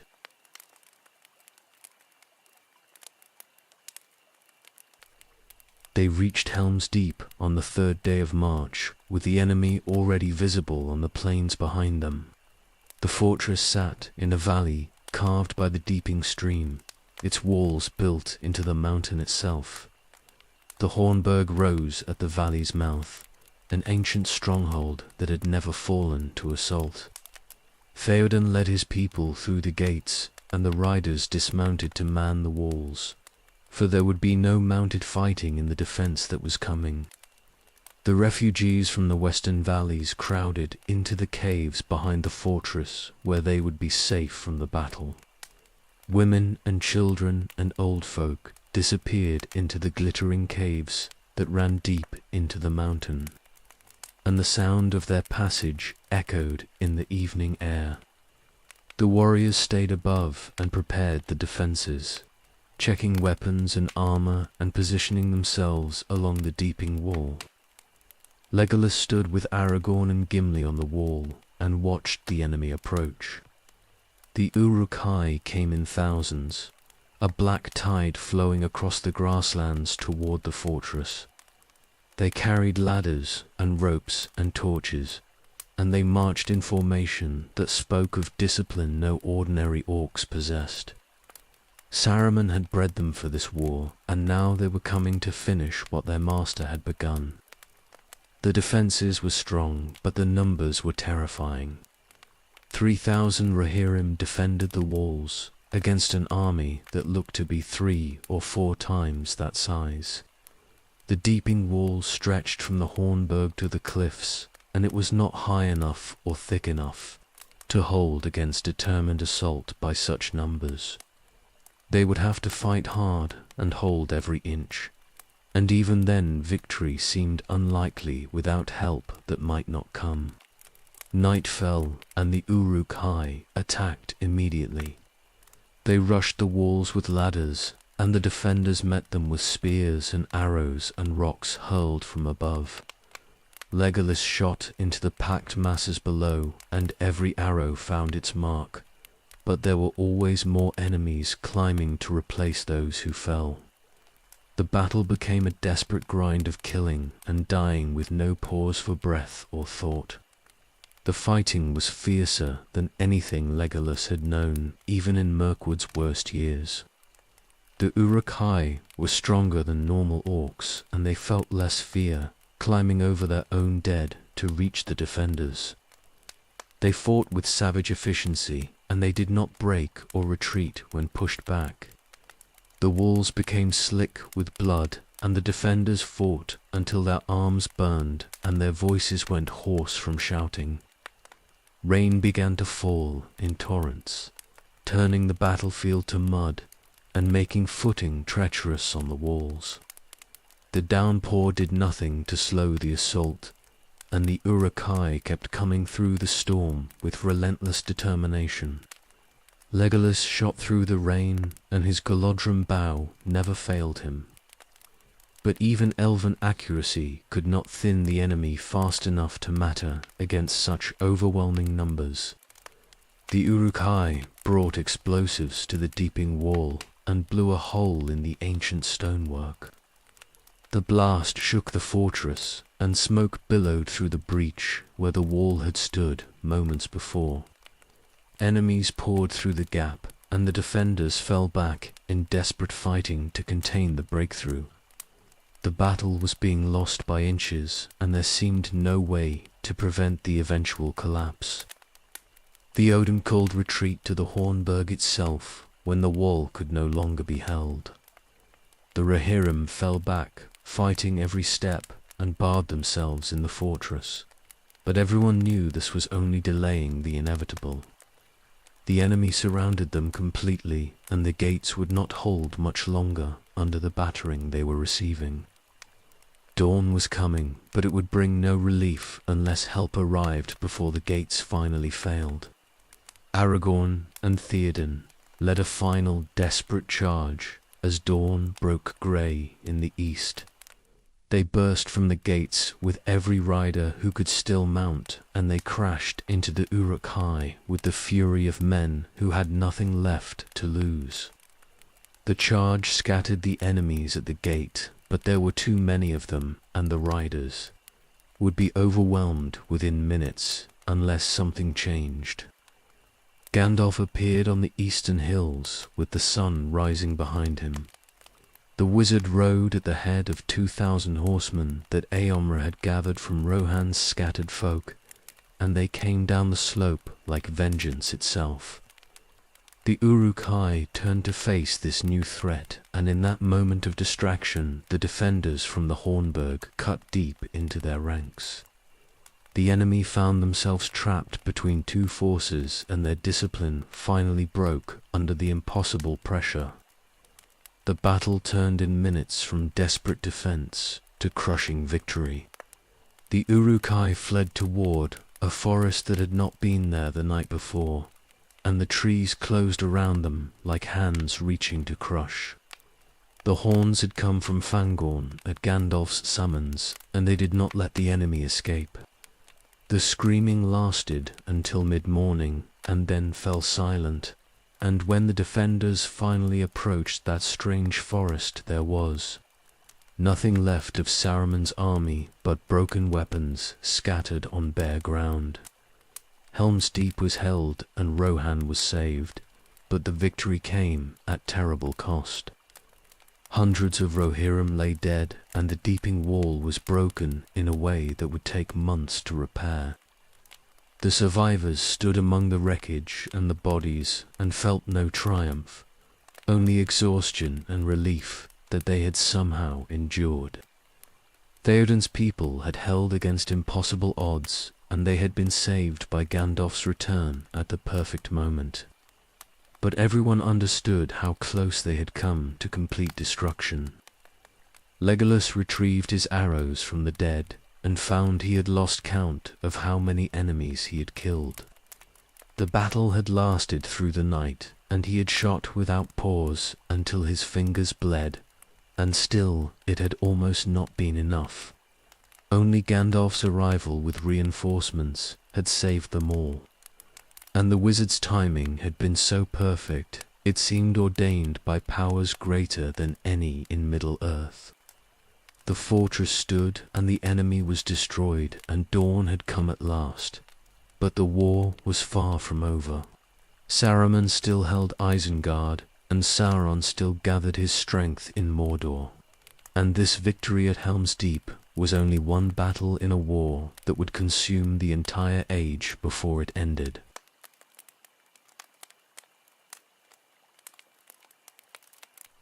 The company rode for Isengard on the 5th day of March, with Gandalf leading and Theoden bringing an escort of Rohirrim behind. The wizard wanted to confront Saruman in his stronghold, and the king of Rohan wanted to see with his own eyes what had become of the traitor who had tried to destroy his people. They rode through country that showed signs of war, burned steadings and ruined fields. But the enemy was gone now, and the land could begin its slow healing. They heard the water before they saw it. A great rushing sound came from ahead like a river in flood. And when they crested the final ridge, Isengard lay before them, transformed beyond recognition. The valley that had held Saruman's fortress was now a lake, and only Orthank's black tower rose above the water like a spike driven into drowned earth. The Ents had broken the dams and diverted the river Isen, and they had drowned Saruman's war machine beneath tons of rushing water that still swirled and eddied around the tower's base. The destruction was complete and methodical. The forges were silent beneath the water, and the armories were flooded beyond use. The great gates that had stood impregnable were torn from their hinges and lay half submerged in the lake.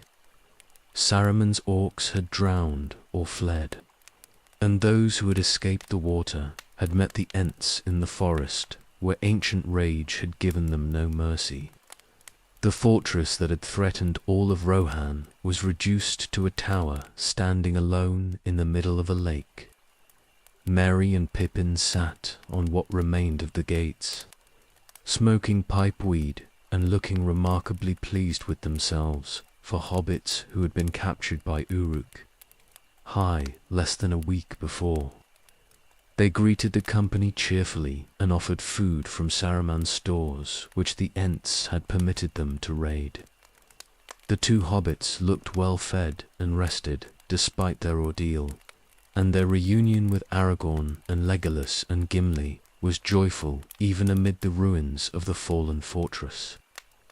The hobbits told of their time with Treebeard and how the Enthe had taken them to the Entmoot, where the tree shepherds debated what to do about Saruman. The debate had lasted days, because Ents did not make decisions quickly, but once they had decided to act, their vengeance was swift and total. They had marched on Isengard with all their strength, and they had torn down everything Saruman had built. And the wizard who had betrayed them was now trapped in his tower, with no army and no escape. Gandalf approached Orthanc and called up to Saruman, who appeared on the tower's pinnacle. The fallen wizard was diminished, but still dangerous. His voice smooth and persuasive as he tried to talk his way out of the trap he had made for himself. He spoke of mistakes and misunderstandings, claiming he had been working against Sauron all along through methods others could not comprehend. His words were crafted to sow doubt and division, offering different things to different listeners in hopes of finding someone he could turn. But Gandalf was beyond Saruman's reach now, and the wizard's honeyed words found no purchase. The white wizard spoke with authority that Saruman the Many-Coloured could not match, and he offered one final chance to surrender the keys to Orthanc and submit to judgment. For a moment it seemed Saruman might accept, might acknowledge his defeat and seek whatever mercy remained available to him. The moment passed and Saruman's pride won out over his wisdom. He refused Gandalf's offer with words that grew venomous as his persuasion failed. The fallen wizard retreated into his tower and slammed the window shut, choosing imprisonment over surrender. Wormtang appeared briefly on the parapet, and his face was desperate. But Saruman dragged him back inside, and the tower stood silent and sealed against all approach. Gandalf turned away from Orthanc, with something like sorrow on his ancient face. Saruman had been the greatest of the Astari, and he had fallen to pride and the lust for power, and now he was trapped in a tower, surrounded by water, with his life's work destroyed around him. The wizard who had sought to match Sauron's strength had been brought low by trees he had considered beneath his notice, and the poetry of his fall was bitter for any who understood what he had once been. Treebeard came to speak with Gandalf before the company departed. The Ent was ancient and powerful and slow in all his ways, except when roused to genuine wrath, and his wrath had accomplished in hours what armies might have failed to do in months. He promised to watch Orthanc and ensure Saruman could do no more harm from his prison, and Gandalf accepted the Ent's guardianship with gratitude that acknowledged the tree shepherd's service. The company prepared to leave Isengard, with the hobbits rejoining the group. Merry and Pippin would ride with them from now on, no longer prisoners but companions reunited. Their capture had seemed like disaster at Amon Hen, but it had led to the Ent's rising and Saruman's fall, and the quest's breaking had somehow strengthened the Free People's position even as it scattered the Fellowship. Legolas looked back at Orthanc as they rode away. The black tower rose stark against the sky, beautiful in its way but isolated now and powerless. Saruman had reached for greatness and achieved only ruin, and his fortress was drowned beneath water that would take months or years to fully drain away. The wizard remained dangerous even in defeat, but he was contained, and that containment was victory enough for now. They rode south from Isengard, with 2 hobbits recovered and 1 enemy neutralized. The war was far from over, and Sauron still loomed larger than Saruman had ever threatened to become. But this day belonged to the Free Peoples. The Insed remembered their strength and used it to devastating effect, and Rohan was saved from the immediate threat that had nearly destroyed it. Small victories in a war that was far from won, but victories nonetheless, in a struggle where any success had to be celebrated before the next crisis demanded attention.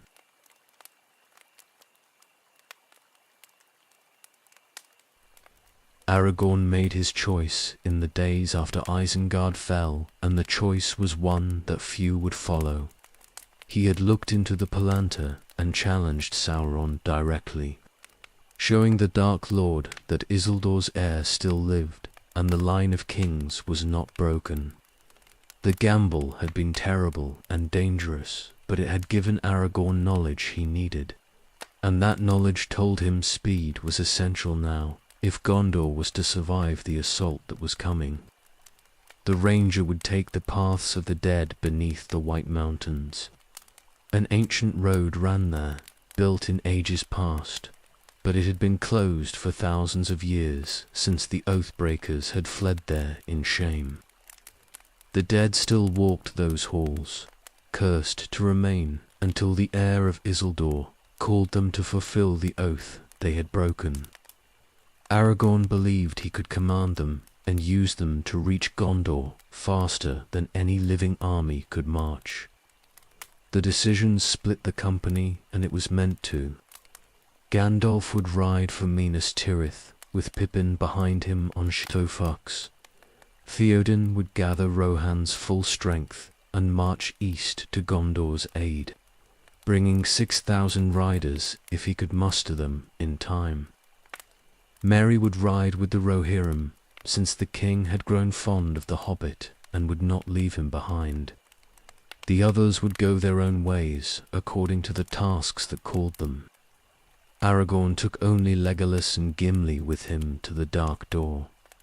3 companions would attempt the paths where an army could not follow, for the dead feared nothing that lived except the heir who could release them from their curse. The ranger did not command the others to follow him into that darkness, but both elf and dwarf volunteered without hesitation, and their loyalty meant more than Aragorn could say aloud. They rode hard for Dunharrow, where the entrance to the paths waited in the mountain side. The journey took days through country that was emptying as refugees fled before Sauron's advancing armies. The roads were clogged with folk heading for whatever safety they could find. and the sight of so many displaced and terrified reminded Legolas of Rohan's refugees fleeing to Helm's Deep. The war was spreading like fire, and soon there would be no safe places left anywhere. They reached Dunharrow on the 8th day of March, and climbed to the high refuge where Rohan's folk gathered in times of great danger. The Grey Company was there, 30 rangers who had ridden out of the north at Galadriel's summons. They had come to follow Aragorn wherever he led, and their presence was reassurance that the Dunedain still watched over the world, even in its darkest hour. Elladan and Elrohir were among them, Elrond's sons, and their greeting to Legolas was warm despite the grim purpose that had brought them south. The dark door waited in the cliff face, a black opening that breathed cold air like the mouth of something dead. No living person had entered there in an age, and those who had tried had not returned. The folk of Rohan would not go near it even in daylight, and they looked at Aragorn with pity and horror when they learned what he intended. The ranger gathered his companions, and the Grey Company prepared to follow, though Legolas could see fear even in the eyes of men who had faced death 100 times before. They entered the dark door in the afternoon with torches lit against the darkness that pressed from all sides. The path descended immediately into the mountain's heart, and the air grew cold in ways that had nothing to do with temperature. This was the chill of the grave and the touch of death. And even Legolas, who did not fear ordinary darkness, felt his spirit recoil from the wrongness that saturated these halls. The dead appeared within the first hour of descent. They were shadows that moved at the edge of torchlight, shapes that suggested men but were not truly solid. Green light burned in what might have been eyes, and voices whispered in the dark, speaking words that were almost understandable. The rangers pressed close together, and their hands gripped their weapons, though steel would be useless against enemies who had no flesh to cut. Aragorn faced them without visible fear and called them to account. He spoke as the heir of Isildur, the king whose ancestor they had failed in his hour of need. They had sworn oaths to fight when summoned, and then had fled to the mountains when the summons came. 3,000 years they had lingered in these halls, unable to rest and unable to leave, bound by the curse of their own oath-breaking. Now the heir had come, and the time had arrived to fulfill what they had sworn, or remain damned forever. The dead gathered in greater numbers, and their voices rose in a sound like wind through empty halls. They had waited so long and despaired of ever being released from their curse. Aragorn offered them what they had craved for millennia, the chance to fulfill their oath and earn rest at last. He would lead them to war, and they would fight under his command. And when the battle was won, their oath would be satisfied, and they could pass beyond the circles of the world. The dead followed. The shadows fell in behind the living, and they marched together deeper into the mountain, seeking the path that would bring them out on the southern side. The journey would take days through darkness that never lifted and cold that bit deeper than winter frost. But the dead were bound to Aragorn now, and they would follow where he led, and their strength would be needed before the war was over. Legolas walked in that haunted darkness and felt every step as a violation of the natural order.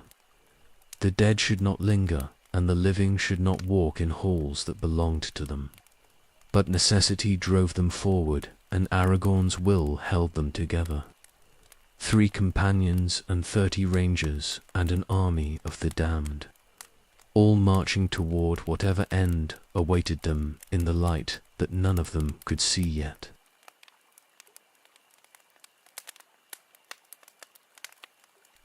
The paths of the dead stretched on through darkness that seemed to have weight, and substance. Hours became meaningless in the eternal night beneath the mountain, and the only measure of time was the ache in legs that climbed and descended endless stairs carved into living rock. The torches burned, but their light pushed back the gloom only a few feet. And beyond that small circle pressed shadows that were more than just absence of light. The dead marched with them in greater numbers now. The shadows gathered thick around the living, and their presence was cold enough to frost breath despite the torch's warmth. They made no sound when they moved, and left no tracks where they passed. But their numbers were vast, and they filled the passages with the weight of thousands who could not rest. Legolas felt them pressing close, and his spirit recoiled from contact with things that should not exist in the waking world. The Rangers held together through discipline and trust in Aragorn's leadership. These were hard men who had faced death often and did not frighten easily, but the paths tested them in ways that normal danger could not. This was not an enemy that could be fought, or a hardship that could be endured through strength. The dead were wrongness made manifest, and walking among them was like walking through a graveyard where all the corpses had risen and followed close behind. Aragorn led them onward with certainty that never wavered. The ranger knew the way somehow, though he had never walked these halls before, and he took them deeper through passages that branched and rejoined in patterns that would have confused anyone else. His authority over the dead was absolute, and they followed him without question. Bound by oaths older than Gondor itself and the desperate need for release that had driven them mad across 3,000 years. The journey stretched into a second day, though day meant nothing in the perpetual darkness. They stopped to rest because the living needed rest even when the dead did not. And they huddled close together, sharing warmth that the torches could not provide. No one spoke much during those halts, for speech felt like violation in the silence that pressed down from all sides. They ate cold food without appetite and rose again to continue, because stopping for long meant risking paralysis from fear. Gimli suffered worst of all. The dwarf was brave beyond question, but his people were creatures of stone and earth, and this darkness beneath the mountain was corruption of everything dwarves held sacred. He walked in the center of the group and kept his eyes on Aragorn's back ahead, refusing to look at the shadows that crowded close on either side. His breathing was harsh, and his hands gripped his axe so tight his knuckles showed white. But he kept walking because turning back was not in his nature. Legolas found the paths harder to bear than anything he had experienced in all his long life. The Eldar loved the stars and growing things, and they were not meant for places where neither existed. The weight of stone above pressed down on him like physical burden, and the presence of the dead scraped against his spirit like glass drawn across bare nerves. He walked because Aragorn needed him, and because leaving was not possible now. But every step was agony in ways that had nothing to do with the body. The passages began to slope upward after what felt like an eternity, but was probably only hours. The air changed subtly, growing less stale and less heavy with the presence of the damned. Aragorn pressed forward with renewed urgency, and the dead followed faster now, sensing perhaps that release was finally approaching after millennia of waiting. The company climbed stairs that seemed to rise forever, toward something that might be an exit, or might be just another chamber in the endless darkness. Light appeared ahead, grey and dim, but unmistakably real. The living rushed toward it like drowning men toward air, and they stumbled out of the dark door on the southern side of the mountains into dawn that was breaking cold and clean. The 9th day of March was beginning, and they had survived the paths of the dead, and the simple fact of being alive in daylight felt like victory enough for that moment. The dead emerged behind them, shadows flowing out of the mountain like smoke. But in daylight they were more substantial, grey figures that held the shapes of men and horses both. The host that followed Aragorn numbered in thousands, and they filled the valley with their presence. An army that had waited 3,000 years for this moment. They had come through the mountain, and now they stood ready to fulfill the oath that had damned them. Aragorn did not release them yet. The oath would be satisfied when they had fought the battle he required of them, and that battle waited leagues to the south, where Gondor struggled against Sauron's armies. The dead would march with the living now in daylight, and together they would race toward the war that was already consuming the lands along the great river. The company stood in the morning light and felt the horror of the paths slowly drain away. They had survived what few had ever attempted, and none had accomplished in an age of the world. The dead were theirs to command, and Aragorn had proven himself beyond any doubt as the heir of Isildur. 3 companions and 30 rangers, and an army of the damned, all standing together in the dawn, with leagues still to travel and battles still to fight before any oaths were satisfied or any rest was earned.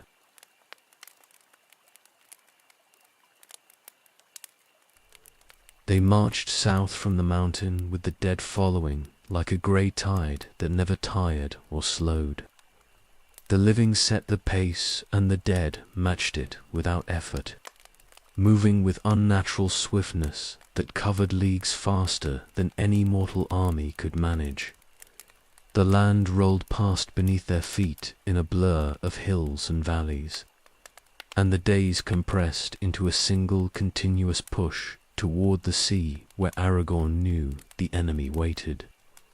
The dead inspired terror in anyone who saw them. Farmers fled their fields when the host approached, and villages emptied before the grey army that marched under no banner save the authority of Isildur's heir. Word spread ahead of them that the cursed dead of the mountain were abroad in daylight, and the panic they caused was sometimes useful, but mostly just sad. These were Gondors, people fleeing from an army that had come to save them. They reached Pelargir on the 13th day of March, and found the port city under assault. The corsairs of Umbar had brought their fleet north in great strength, black ships with red sails that filled the harbour and the river beyond. The southern pirates had taken the lower city already, and they were pushing into the upper town, where Gondor's defenders still held. Smoke rose from burning buildings, and the sounds of fighting echoed across the water. Aragorn led the host down from the hills in the afternoon, with the dead flowing round the living like water round stone. The corsairs saw them coming, and their courage broke instantly, for no mortal force could stand against the terror that the dead inspired. The pirates abandoned their positions and fled toward their ships, but the dead were faster, and they caught the enemy in the streets and along the wharves. The slaughter was complete and merciless.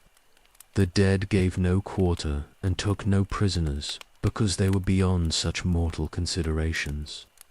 They had come to fulfill their oath through battle, and killing was all they understood after 3,000 years of damnation. The corsairs fell in hundreds and then thousands as the grey host swept through, Pelargir like a wave that could not be stopped or reasoned with.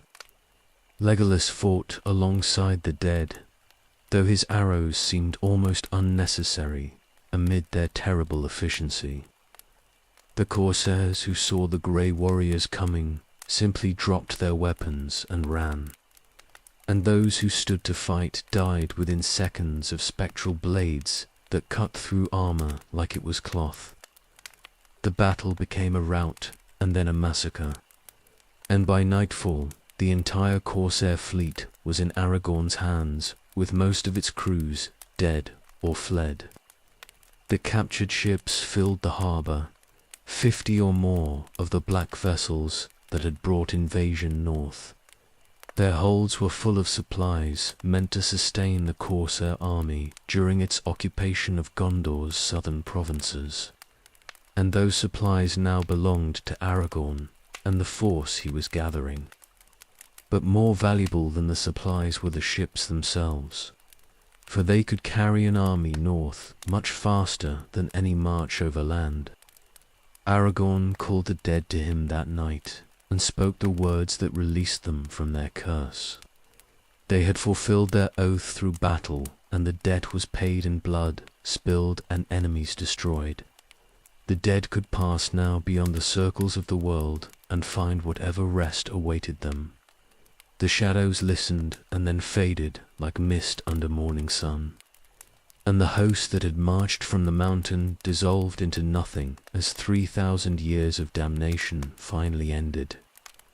The grey company stood alone with the living survivors of Pelargia, and the sudden absence of the dead was shocking after days of their constant presence. The rangers had grown accustomed to marching with the damned, and the silence left behind felt empty in ways that ordinary quiet never did. But the dead were free now, and their service was complete, and Aragorn had fulfilled his promise to them as completely as they had fulfilled their oath to him. The work began immediately to prepare the captured fleet for sailing. Gondor's defenders in Pelargia included sailors who knew how to handle the black ships, and they set about loading supplies and making ready to cast off. Aragorn intended to sail north as soon as possible, bringing an army that Sauron would not expect to the battle that was already raging at Minas Tirith. Speed was essential now if they were to arrive while Gondor still stood.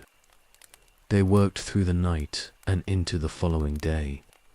The ships were loaded with every warrior who could be gathered from Pelargia and the surrounding country, men who would join the battle at Minas Tirith if they could get there in time. Legolas helped with the preparations, though ships were foreign to him and the sea was something he had never learnt to love. But necessity drove them all, and personal preferences meant nothing against the urgency of what was coming. The fleet sailed on the 14th day of March, with the wind favouring them and the current of the Anduin carrying them north. 50 black ships with red sails turned to the service of Gondor's king, bearing an army that Sauron's forces would not see coming until it was too late. Aragorn stood at the lead ship's prow and watched the river ahead, and his face was set with determination that allowed no doubt or hesitation. Legolas stood near the rail and watched the banks slide past. The river was wide here and the current was strong, and they were making good time toward the battle that would determine everything. Somewhere ahead, Gandalf and Pippin waited in Minas Tirith, and Theoden was bringing Rohan's riders east as fast as horses could carry them. The Free Peoples were gathering their strength for the war's decisive battle, and this fleet of captured ships was bringing reinforcements that might mean the difference between victory and defeat. The black ships sailed north through day and night, and the wind held fair, and the elf of Mirkwood stood watch on a vessel he had never expected to board. The sea air was strange to his forest-bred senses, but the urgency was familiar enough. They were racing toward battle, and lives depended on their speed, and Legolas would do whatever was needed, no matter how foreign the setting felt.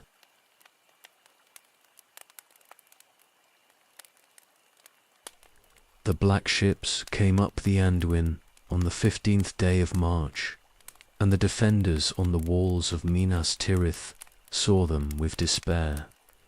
The Corsair fleet was arriving to join Sauron's assault, and Gondor's last hope seemed to be dying before their eyes.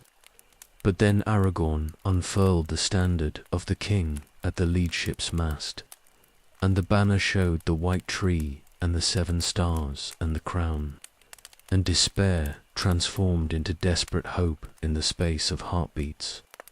The fleet reached the Harlan docks, and the army poured off the ships into battle that was already raging across the Pelennor fields.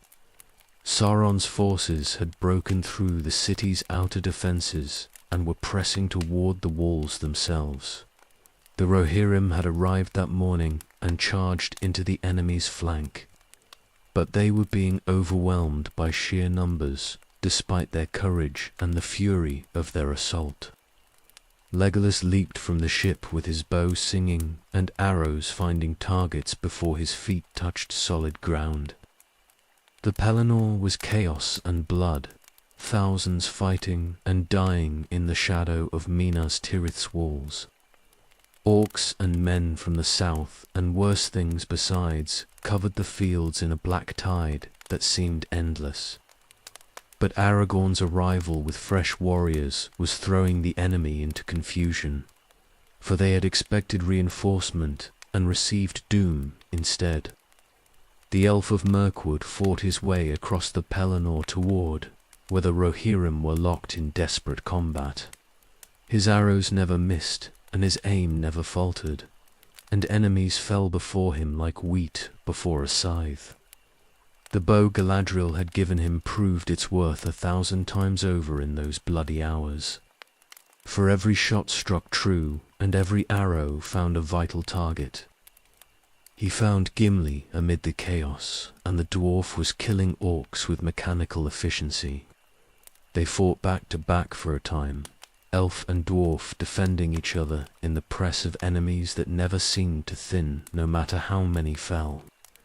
The Pelennor had become a killing ground where no quarter was given and none expected, and the battle would be won or lost based on who could endure the carnage longest. The Witch King fell that day, though Legolas did not see it happen. The Lord of the Nazgul had come to destroy Gondor, and instead met his end at the hands of those he had scorned as weak. His death sent shock through the enemy forces like a stone dropped in still water, and the ripples of that shock spread across the entire battlefield. The Nazgul, who had terrorized Middle-earth for 3,000 years, was gone, and his fall proved that even Sauron's greatest servants were not beyond defeat. Theoden King died in that same hour. The Lord of the Mark had charged the enemy with all the fury of Rohan's ancient kings, and his valor had been magnificent. But valor was not enough against the darkness arrayed against them. He fell defending his people and his kingdom, and his death was grievous loss for all who fought that day. But he died as a king should die, in battle defending what he loved, and there was honor in that ending even amid the sorrow. The battle turned after the Witch King's fall and Theoden's death. The enemy's will broke like a dam giving way, and what had been organized assault became panicked rout. The forces of Sauron fled toward the river and toward Mordor, and the armies of the free peoples pursued them with vengeance that gave no mercy.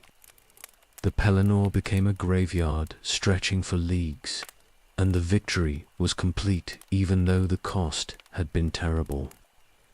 Legolas stood among the dead when the fighting finally ended, and felt the weight of exhaustion crash down on him for the first time since leaving the ships. He had shot arrows until his fingers bled, and fought until his arms burned, and still the battle had almost overwhelmed them all. Victory had come by the narrowest of margins, balanced on Aragorn's arrival and the Witch King's fall, and 1,000 smaller moments of courage and fortune. Éomer lived and took command of the Rohirrim after his uncle's death. The new king of Rohan stood over Theoden's body and wept openly, for the grief was too great to contain. But he did not let grief paralyze him, and within hours he was organizing his warriors and preparing for whatever came next. The battle was won, but the war continued, and Rohan would honor its fallen king by finishing what he had started. The casualties were counted through the afternoon and into the evening. Thousands had fallen defending Minas Tirith, and the Pelennor was soaked with blood from so many dead that the grass would be stained for years. Gondor had survived, but it had been brought to the very edge of destruction, and only the combination of Aragorn's arrival and Rohan's charge had saved the city from falling. Aragorn revealed himself openly now as the king returned. He had proven his claim through leadership and battle both, and Gondor's defenders saw in him the heir they had waited for through long years of decline. The standard flew above the Harland, and its meaning was clear to all who understood the ancient symbols. Isildur's line had not failed, and the throne would not remain empty when this war finally ended.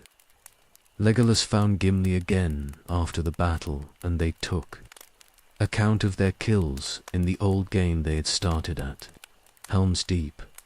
The numbers mattered less than the friendship that had grown between them, for elf and dwarf had become brothers in all but blood. They stood together on the Pelennor amid the wreckage and the bodies, and their companionship was proof that old grudges could be overcome when tested by shared struggle. The sun set on the Pelennor fields, and the 15th of March ended with victory secured, but grief heavy on all who survived. Theoden would be mourned, and the dead would be honored, but those laments would wait until the war was truly over. Sauron still held Mordor, and his armies were not broken completely despite the losses suffered here. The battle had been won, but the final confrontation still waited, and everyone knew that the Pelennor had been only a prelude to whatever darkness was coming next.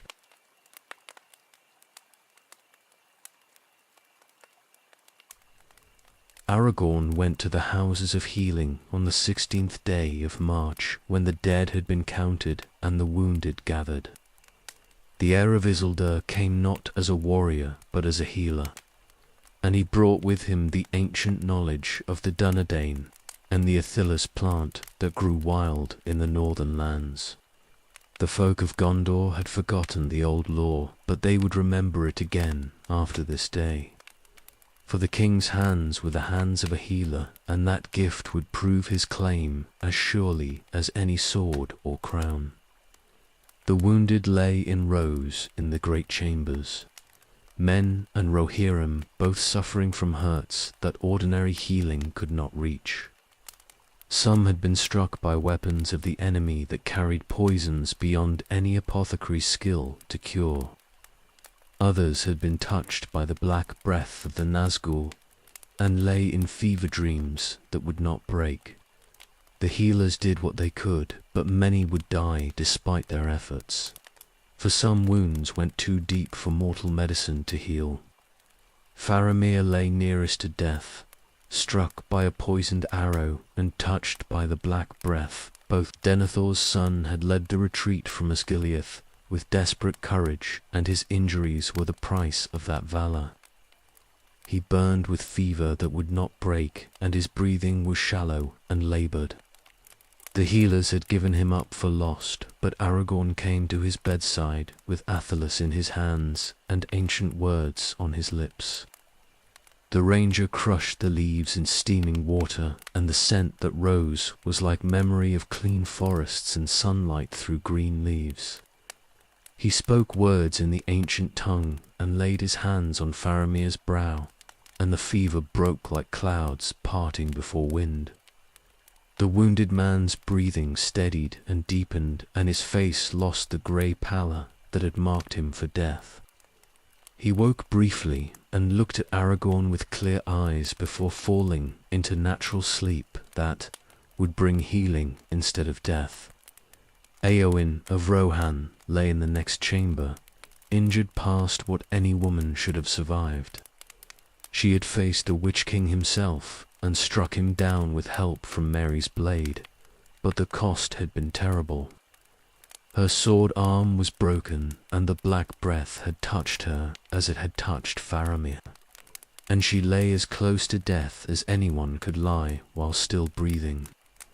But Aragorn came to her with the same athelas and the same ancient healing, and she too woke briefly from her darkness before falling into sleep that promised recovery. Mary suffered in the chamber beyond, small and broken on his bed. The hobbit had struck the Witch King from behind, and his blade had enabled Éowyn's killing blow. But Morgul weapons took their toll on anyone who wielded them. His right arm was withered and cold, and the black breath had touched him as well. Aragorn knelt beside the hobbit's bed and used the athelas again, and Mary's arm warmed under his hands. The halfling woke and asked for food, and that simple request brought smiles to faces that had known only grief for days. The healing spread through the houses as Aragorn moved from bed to bed. Not all could be saved, for some wounds were beyond even the king's hands to heal, but many who would have died instead lived. The ancient gift of the Númenórean kings was manifest in those chambers, and the people of Gondor who witnessed it understood that they were seeing something that had not been seen in their city for generations. The king had returned, and his hands brought healing, as the old prophecies had promised.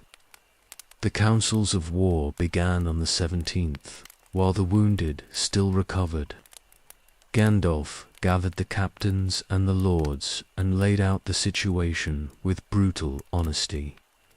They had won a battle, but they could not win the war through defensive fighting. Sauron's armies were too numerous and his resources too deep. Even if Minas Tirith held against the next assault and the next, eventually the city would fall through sheer attrition and exhaustion. The wizard proposed something that seemed madness to any who heard it without understanding. They should gather every warrior who could march and take the fight to Sauron directly. They should march on the Black Gate and challenge the Dark Lord in his own territory, daring him to come out and face them in open battle. The proposal sounded like suicide, and perhaps it was, but Gandalf argued that it was the only chance remaining. The logic was subtle, but sound for those who could follow it. The ring was being carried toward Mount Doom by two hobbits who had no army and no defense except secrecy and fortune. Every day that Sauron's attention was focused elsewhere was another day that Frodo and Sam had to complete their impossible quest. If the armies of the West marched on the Black Gate, Sauron would have to respond. His pride would not allow him to ignore such a challenge, and his attention would be drawn away from the small folk climbing through Mordor's mountains. Aragorn agreed to lead the march, though he knew it was likely a death sentence for all who followed. The heir of Isildur would challenge Sauron as his ancestor had challenged him 3,000 years before, and this time the challenge would be pressed to its conclusion regardless of the cost. They would buy time for the ring-bearer with their lives if necessary. For the quest was all that mattered now, and their own survival meant nothing against the world's need. The preparations began immediately. Every warrior who could walk would march, stripping Minas Tirith's defenses to the minimum needed to hold the walls if the worst happened. The army that assembled was pitifully small compared to the forces Sauron could bring against them, but size was not the point. They needed to be visible and threatening enough to draw the eye's attention, and that they could accomplish even with limited numbers. Legolas watched the preparations with understanding that was clear-eyed and unsentimental. This march was not meant to be survived. It was meant to distract and delay. They would walk into Mordor knowing that death waited there, and the only question was whether they could hold Sauron's attention long enough for Frodo to complete his task. The Elf of Mirkwood had fought hopeless battles before, but never one quite this desperate. The army would march on the 18th, leaving Minas Tirith to whatever fate awaited it. 7,000 warriors would challenge the might of Mordor at its own gates, and the challenge would be pressed until either the ring was destroyed or they were. There was no middle ground remaining, and no room for half measures. Everything would be risked on this final gambit, because risking nothing meant certain defeat. Legolas checked his bow and counted his remaining arrows, preparing for the march that would likely be his last. The quest had come to this desperate throw of the dice, and all anyone could do now was play their part and hope that Frodo succeeded where armies could not. The Black Gate waited, and death waited with it, and the army of the West was marching toward, both with eyes open and hearts resigned to whatever end was coming.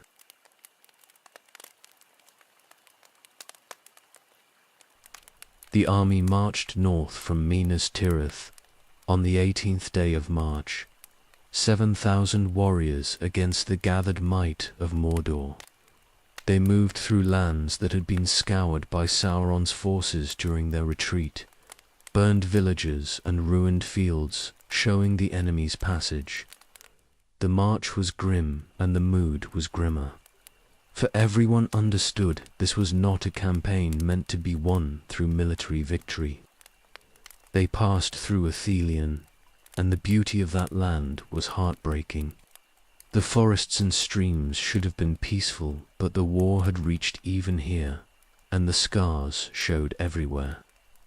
Faramir's rangers had held this country against Sauron's encroachment for years, but now it was being abandoned as the army marched toward the confrontation that would decide everything. The dead marshes lay to their north, and Mordor's mountains rose black on the horizon ahead. The army crossed into enemy territory without opposition for the first days, and the lack of resistance was more unnerving than attacks would have been. Sauron knew they were coming, and he was letting them approach, drawing them deeper into the trap before springing it closed. The Black Gate appeared on the 25th day of March, vast doors of iron set in towers that dwarfed anything men had built. The Morannon had stood closed since Sauron's return to power, and behind it gathered armies that outnumbered the approaching force by tens of thousands. The ground before the gate was barren and black, and the reek of Mordor rolled over them like smoke from a forge that burned poisonous fuel. Aragorn rode forward with heralds and called challenge to Sauron. The heir of Isildur demanded the Dark Lord come forth and answer for his crimes against the free peoples. The words rang in the dead air and echoed from the iron gates, and for long moments there was only silence in response. The gates opened slightly and the mouth of Sauron emerged, a servant so old and so corrupted that his name had been forgotten even by himself. He rode a massive black horse, and his face was hidden behind a steel mask, and his voice when he spoke carried mockery and malice both. He brought tokens that were meant to break the army's spirit, small items that suggested the ring-bearer had been captured and the quest had failed. But Gandalf took the tokens and refused the lie. The wizard knew Sauron's deception and would not let it succeed, and he spoke words that gave the army heart even in that black place. Aragorn reinforced Gandalf's defiance and pressed the challenge, demanding Sauron face them in battle or acknowledge himself a coward who hid behind walls while others fought. The mouth of Sauron retreated behind the gates, and they heard trumpets blowing inside. The iron doors swung wide, and armies poured forth in numbers that defied counting. Orcs and trolls and men from the south came in waves that seemed to have no end, and they surrounded the pitifully small force that had dared to challenge their master at his own threshold. The battle began with the army of the west forming a desperate circle, shields locked and spears presented to every direction. The enemy came at them from all sides, and the fighting was brutal from the first clash. Legolas shot arrows into the packed masses, and every shot killed, but it made no difference against such overwhelming numbers. For every enemy that fell, 10 more pressed forward to take their place. Aragorn fought in the front ranks, with his sword drawing blood with every stroke. The king's presence steadied the warriors around him, and they held their ground against charges that should have broken them instantly.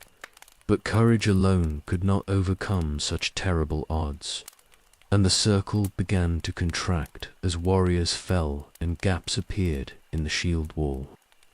Legolas saw friends die in those desperate moments. Men he had marched beside and fought alongside fell to orc blades and troll clubs, and there was nothing he could do except kill the enemies who came next. His arrows ran low, and he drew his knives when the bow was no longer sufficient, and he fought in the press where elven grace was the only thing keeping him alive from one heartbeat to the next. The battle was being lost by inches. The circle contracted further, and warriors fell faster than the gaps could be filled. They had accomplished their purpose by drawing Sauron's attention completely, but the cost was going to be their lives. The enemy pressed closer, and the end seemed inevitable. And still they fought because surrender was not in their nature, and dying well was all that remained. Gimli stood back to back with Legolas, and they defended each other against enemies that came without pause. The dwarf's axe rose and fell with mechanical efficiency, and the elf's knives flickered like silver light in the darkness. They would die together if death was coming, and that seemed right somehow after all they had been through. The eagles came screaming out of the sky just when all seemed lost, attacking the enemy's forces from above and throwing the assault into confusion. But even the eagles could not turn the tide of this battle, for the numbers were too heavily against them. The army of the West was being overwhelmed, and nothing could prevent the final collapse except the miracle they had gambled everything to enable. Legolas fought in that desperate circle and wondered if Frodo had succeeded or failed. If the ring was destroyed, they would all die, vindicated, and if it remained intact, they would die for nothing. There was no way to know and no time to wonder, for the enemy pressed close and killing was all that mattered in these final moments. The Black Gate loomed behind the surrounding armies, and Mordor's mountains rose dark against the sky, and the Elf of Mirkwood fought on because fighting was all that remained.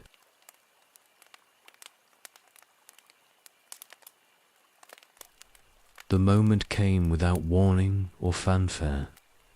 Legolas was fighting in the desperate circle when suddenly every orc and troll around them froze, as if struck by invisible lightning. The enemy's assault faltered mid-swing, and the creatures looked east toward. Mordor with expressions that might have been fear on faces, not twisted beyond recognition. Something had changed in the world, and even the mindless servants of the Dark Lord could feel it. The ground trembled beneath their feet. A great rumbling came from the east, where Mount Doom rose against the sky, and the sound grew louder with each passing second. The mountain was erupting, or collapsing, or both, and smoke and flame billowed up in a column that reached toward the heavens. The ring had been destroyed in Orodruin's fires, and Sauron's power was failing, unraveling like rope cut at the center. The Dark Tower fell. Barad-dûr had stood for thousands of years, raised by sorcery and the ring's power, and now that power was gone. The black fortress collapsed in on itself, with a roar that shook the earth for miles around. Stone that should have been eternal crumbled to dust, and the tower that had dominated the horizon vanished as if it had never existed. The Dark Lord's physical seat of power was gone, and his will was dissolving with it. The enemy's armies broke completely. Orcs fled screaming in all directions with no thought except escape from the wrath that was consuming their master. Trolls stood confused and then fell to fighting each other or simply collapsed where they stood. The men from the south threw down their weapons and begged for mercy or tried to flee back toward their distant homelands. Everything that Sauron had built through fear and domination was coming apart in minutes. The Black Gate itself began to crack and fall. The iron doors that had stood impregnable were tearing loose from their moorings as the towers that held them shook and crumbled. Legolas watched in awe as the Morannon collapsed into rubble, and with it fell the last symbol of Sauron's power in the north. The way into Mordor stood open, but there was nothing left inside worth conquering. Gandalf stood on a small rise, and his face showed relief, so profound it was almost pain. The wizard had gambled everything on this moment, and the gamble had succeeded beyond what anyone had dared hope. Frodo had reached the fire, and the ring was destroyed, and all of Middle-earth was saved by the courage of two small hobbits who had carried hope through darkness that would have crushed stronger folk. The quest was complete, and the Third Age was ending in fire and falling towers. The army of the West stood stunned amid the chaos of the enemy's dissolution. They had expected to die here, and instead they were witnessing victory that seemed impossible even as it happened before their eyes. Warriors embraced each other and wept openly, for the relief was too great to contain. They had held long enough, and the miracle had come, and now they would live to see the world that came after. But Gandalf's relief transformed to urgency in the space of heartbeats. Frodo and Sam were somewhere in Mordor, and they needed rescue before the land consumed them in its death throes. The wizard called for the eagles and Gwaihir. The Windlord came with his brothers, great birds who could fly faster than any horse could run. Gandalf mounted Gwaihir, and they flew east toward Mount Doom while the earth continued its trembling, and the sky filled with smoke and fire. Legolas watched them go and felt exhaustion crash over him like a wave. The battle was over and the war was won, and his body finally acknowledged what it had been denying for hours. He sat down among the dead and the dying and let his bow rest across his knees. His arrows were gone, and his knives were notched and dulled from use, and he was too tired to care about either. Aragorn moved through the survivors, organizing them and seeing to the wounded. The king's work was not finished just because the enemy had fallen, for there were still warriors who needed healing in order that needed restoring. But his face showed joy beneath the exhaustion, and he embraced those he met with warmth that had been absent during the desperate march north. The Shire folk were saved if Gandalf reached them in time. Legolas thought of Frodo and Sam climbing through Mordor, carrying a burden no one should have had to bear, and he hoped desperately that they had survived the ring's destruction. They deserved to see the world they had saved, and to know that their sacrifice had not been in vain. The armies of the West began the long process of gathering their dead and treating their wounded. The Pelennor had been terrible, but this battle before the Black Gate had been worse in its intensity, if not its duration. They had lost hundreds in the final desperate stand, and those fallen would be honored when there was time for proper grief. But for now, the survivors simply sat and breathed and tried to understand that they had lived through what should have killed them all. Mount Doom continued to burn in the distance, and the smoke rose high enough to darken the sun. Mordor was tearing itself apart as Sauron's power failed and the sorcery that had sustained it collapsed. The land would be uninhabitable for years or generations, but that no longer mattered because the enemy was defeated and would not return. Legolas sat among the wreckage of the battle and watched the smoke rise from Orodruin's peak. The ring was gone, and Sauron was gone with it, and the shadow that had hung over his entire life had lifted at last. Mirkwood would heal now that Dol Guldur stood empty and its master was destroyed. The long war that had defined him since before he could remember was finally over, and the future that had seemed impossible was suddenly real and present. The eagles returned bearing the ring-bearers.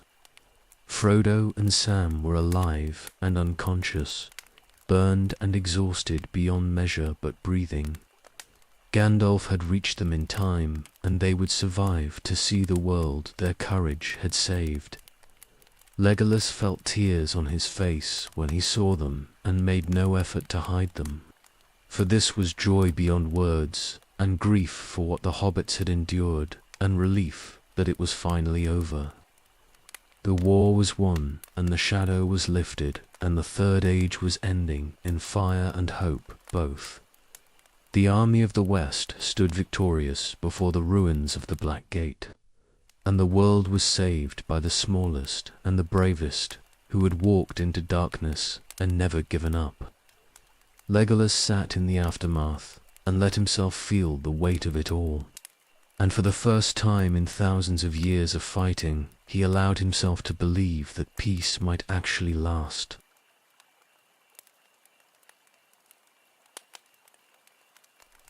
The army returned to Minas Tirith through lands that were already beginning to heal. The shadows lifting was visible in ways both subtle and obvious, as if the very air had been cleansed of poison that had fouled it for years. The sky seemed brighter and the grass seemed greener, and people who had lived under threat of annihilation for so long were beginning to remember what hope felt like. Frodo and Sam recovered slowly in the houses of healing where Aragorn tended them with the same care he had given to all the wounded. The hobbits had survived their ordeal, but they were changed by it in ways that went beyond physical injury. They woke from dreams that troubled them, and they tired easily. But they were alive, and that was miracle enough for those who understood what they had endured. The first day of May came bright and clear, and on that day Aragorn claimed the throne that had waited empty for nearly 3,000 years. The coronation was held in the courtyard before the White Tower, with all who could gather assembled to witness. Gandalf placed the crown on the king's head, and Aragorn stood revealed at last as Elazar, the Elfstone, king of Gondor and Arnor both. Legolas stood among the crowd and watched the heir of Isildur take his throne at last. The moment was profound beyond words, for this was the fulfillment of prophecy and promise both. The line of kings had not failed, and the darkness had not conquered. And now the world would be ruled by wisdom rather than fear. Aragorn had earned this crown through sacrifice and service, and no one who had walked beside him could doubt his worthiness. But the coronation was incomplete without the finding that came after. Aragorn led Gandalf up the slopes of Mount Mindalluin above the city, and there, in a high place, they found a sapling of the white tree. The ancient line had not failed any more than the line of kings had failed, and this young tree would be planted in the courtyard to replace the dead one that had stood there for centuries. The symbol mattered as much as the fact, for Gondor would be renewed from root to crown. The days after the coronation were filled with preparations for celebration that had been too long delayed. Gondor had survived, and its king had returned, and those facts deserved recognition even amid the work of rebuilding and healing. Embassies arrived from realms near and far, bringing gifts and pledges of friendship, and Minas Tirith filled with folk who came to witness the new age dawning. Legolas spent those weeks walking the city and marveling at its transformation. The darkness that had hung over Minas Tirith was gone, and the people moved with purpose and hope instead of grim determination. The markets filled again, and children played in the streets, and the simple return to normal life felt like victory as profound as any won on the battlefield. But Aragorn waited for something more important than any embassy or celebration. He stood often on the walls, looking north toward Rivendell, watching for riders who did not come. The king had claimed his throne, but his heart remained in the north with the one who had chosen mortality for his sake, and he would not be complete until she arrived. Arwen came at last in the week before midsummer. She rode from Rivendell with her father and brothers and a company of elves who came to see the daughter of their house wed to the King of Men. Her beauty was such that even Gondor's folk, who had never seen the Eldar, stood in wonder when she passed. This was Evenstar, fairest of all living things, and she had chosen to become mortal for love of the man who now ruled two kingdoms. The wedding was held at midsummer on the day when the year stood at its height. Aragorn and Arwen were wed with rites that blended the customs of elves and men both, and Elrond gave his daughter to the king with blessing that cost him everything. The elf lord was losing his daughter to death, for no mortal marriage could end any other way, but he gave that blessing freely, because love demanded it, and his daughter's choice deserved honor rather than grief. Legolas watched the wedding and felt the weight of what it represented. An elf choosing mortality was rare beyond measure, and Arwen's choice echoed through the ages like Lúthien's choice in the elder days. She would live and age and die as men did, and Elrond would sail west knowing his daughter would not follow him beyond the circles of the world. The love that drove such sacrifice was beyond anything Legolas could fully comprehend. The summer that followed was peaceful in ways that Middle-earth had not known for an age. The war was truly over, and Sauron was gone beyond all return, and the peoples of the West could finally rest. Gondor rebuilt, and Rohan buried its dead with honor, and the Shire received its heroes home at last. The world was healing, and the healing would take years, but at least it had begun. Legolas remained in Minas Tirith through that golden summer and watched the new age take shape. Aragorn ruled with wisdom that justified every sacrifice made to put him on the throne. Arwen brought grace to the court that had known only war for generations. The city transformed from fortress to capital, from last defense to center of a realm that stretched from the sea to the misty mountains. But the summer could not last forever, and the elf of Mirkwood felt the pull of his own home growing stronger. He had been away for months on a quest that had seemed impossible and had succeeded beyond hope. Now the quest was finished, and the fellowship was dissolving as its members returned to the lives they had left behind. Legolas would go north again soon to see his father and report what had happened. But for now he stayed in Gondor and let himself rest in the peace they had all fought so hard to win. The new age was beginning, and Aragorn was its king, and everything that came after would flow from this summer of celebration and healing. Legolas stood in Minas Tirith, and felt the change in the world around him. And he knew that the third age was ending at last, and the fourth age was dawning bright with promise.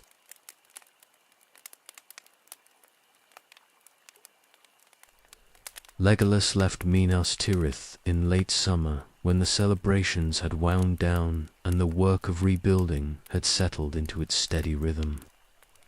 Aragorn bid him farewell with warmth that spoke of friendship forged through shared hardship, and the king asked him to carry word to Thranduil that Gondor would honor its ancient alliance with the woodland realm. The prince rode north with that message and with his own need to see his home again after months away. The lands he traveled through showed the shadows lifting in 100 subtle ways. Villages that had been abandoned were being rebuilt, and fields that had lain fallow were being planted again. The people he passed looked different somehow, standing straighter and meeting his eyes instead of looking away in fear. The weight that had pressed down on Middle-earth for so long was gone, and everyone could feel the difference, even if they could not name what had changed. He reached the borders of Mirkwood in early autumn and felt the transformation before he saw it. The oppression that had hung over the forest for thousands of years was diminished to almost nothing. The trees stood straighter and the undergrowth was less tangled, and sunlight filtered through the canopy in ways it had not done since before the necromancer's coming. The forest was healing itself with a speed that surprised even those who loved it best. Dol Guldur was thrown down. Legolas saw it from leagues away, the fortress that had poisoned Mirkwood for 2 millennia, now reduced to rubble and scorched stone. Galadriel had led the assault from Lothlorien, while the war raged in the south, and the Lady's power had accomplished in days what the woodland realm had been unable to do in centuries. The hill where the fortress had stood was bare now, except for broken walls, and even those would crumble to nothing given time. The forest responded to the fortress's destruction with vigor that was almost violent. New growth appeared everywhere, and the corrupted trees began to heal or were pushed aside by saplings that reached eagerly for light. The spiders were few and scattered now, driven deep into hiding by the shadow's collapse. The orcs were gone entirely, fled or dead, and their absence left silence that was strange after so many years of constant vigilance. Legolas rode through his home forest and marveled at changes that would have taken decades in any normal wood, but were happening in months here. The elves he met on the forest paths looked lighter somehow, as if burdens had been lifted from shoulders that had carried them for so long that the weight had become invisible. They greeted him with joy and relief both, for word of the war's end had reached Mirkwood, but seeing one of their own returned alive made the victory real in ways that stories could not. Thranduil received him in the great halls beneath the forest floor, and the Elven King's face showed emotion that he rarely let others see. The reunion between father and son was brief and dignified, as was proper among their people. But Legolas felt the depth of feeling beneath the formal words. Thranduil had sent his heir south on a quest that seemed hopeless, and had waited months not knowing if Legolas would return or fall somewhere in the darkness beyond reach. The telling took hours, and Legolas spared nothing in the account. He spoke of the council and the fellowships forming, of Moria and Gandalf's fall and return, of Lothlorien and Galadriel's gifts. He told of the pursuit across Rohan, and the battles at Helm's Deep and the Pelennor, of the march to the Black Gate and the Ring's destruction. Thranduil listened without interruption, and his face showed understanding of what the quest had cost and what its success meant for all of Middle-earth. The forest would be greenwood again given time. Not immediately and not completely, for some scars went too deep to heal quickly. But the corruption was being pushed back day by day and year by year, and eventually the darkness would be only memory preserved in songs and stories. The trees would stand straight and the paths would be safe, and the woodland realm could expand again into lands it had abandoned centuries before. But Thranduil understood that the victory came with a price for the Eldar. The rings. Destruction meant the 3 rings would fail as well, losing the power that had preserved Rivendell and Lothlorien against time's hunger. The age of the elves was ending and the age of men beginning, and all the firstborn would have to choose between fading in Middle-earth or sailing west to Valinor. The choice was not immediate, but it was inevitable, and even victory could not prevent what was coming. Legolas felt that future pressing close, but he did not speak of it yet.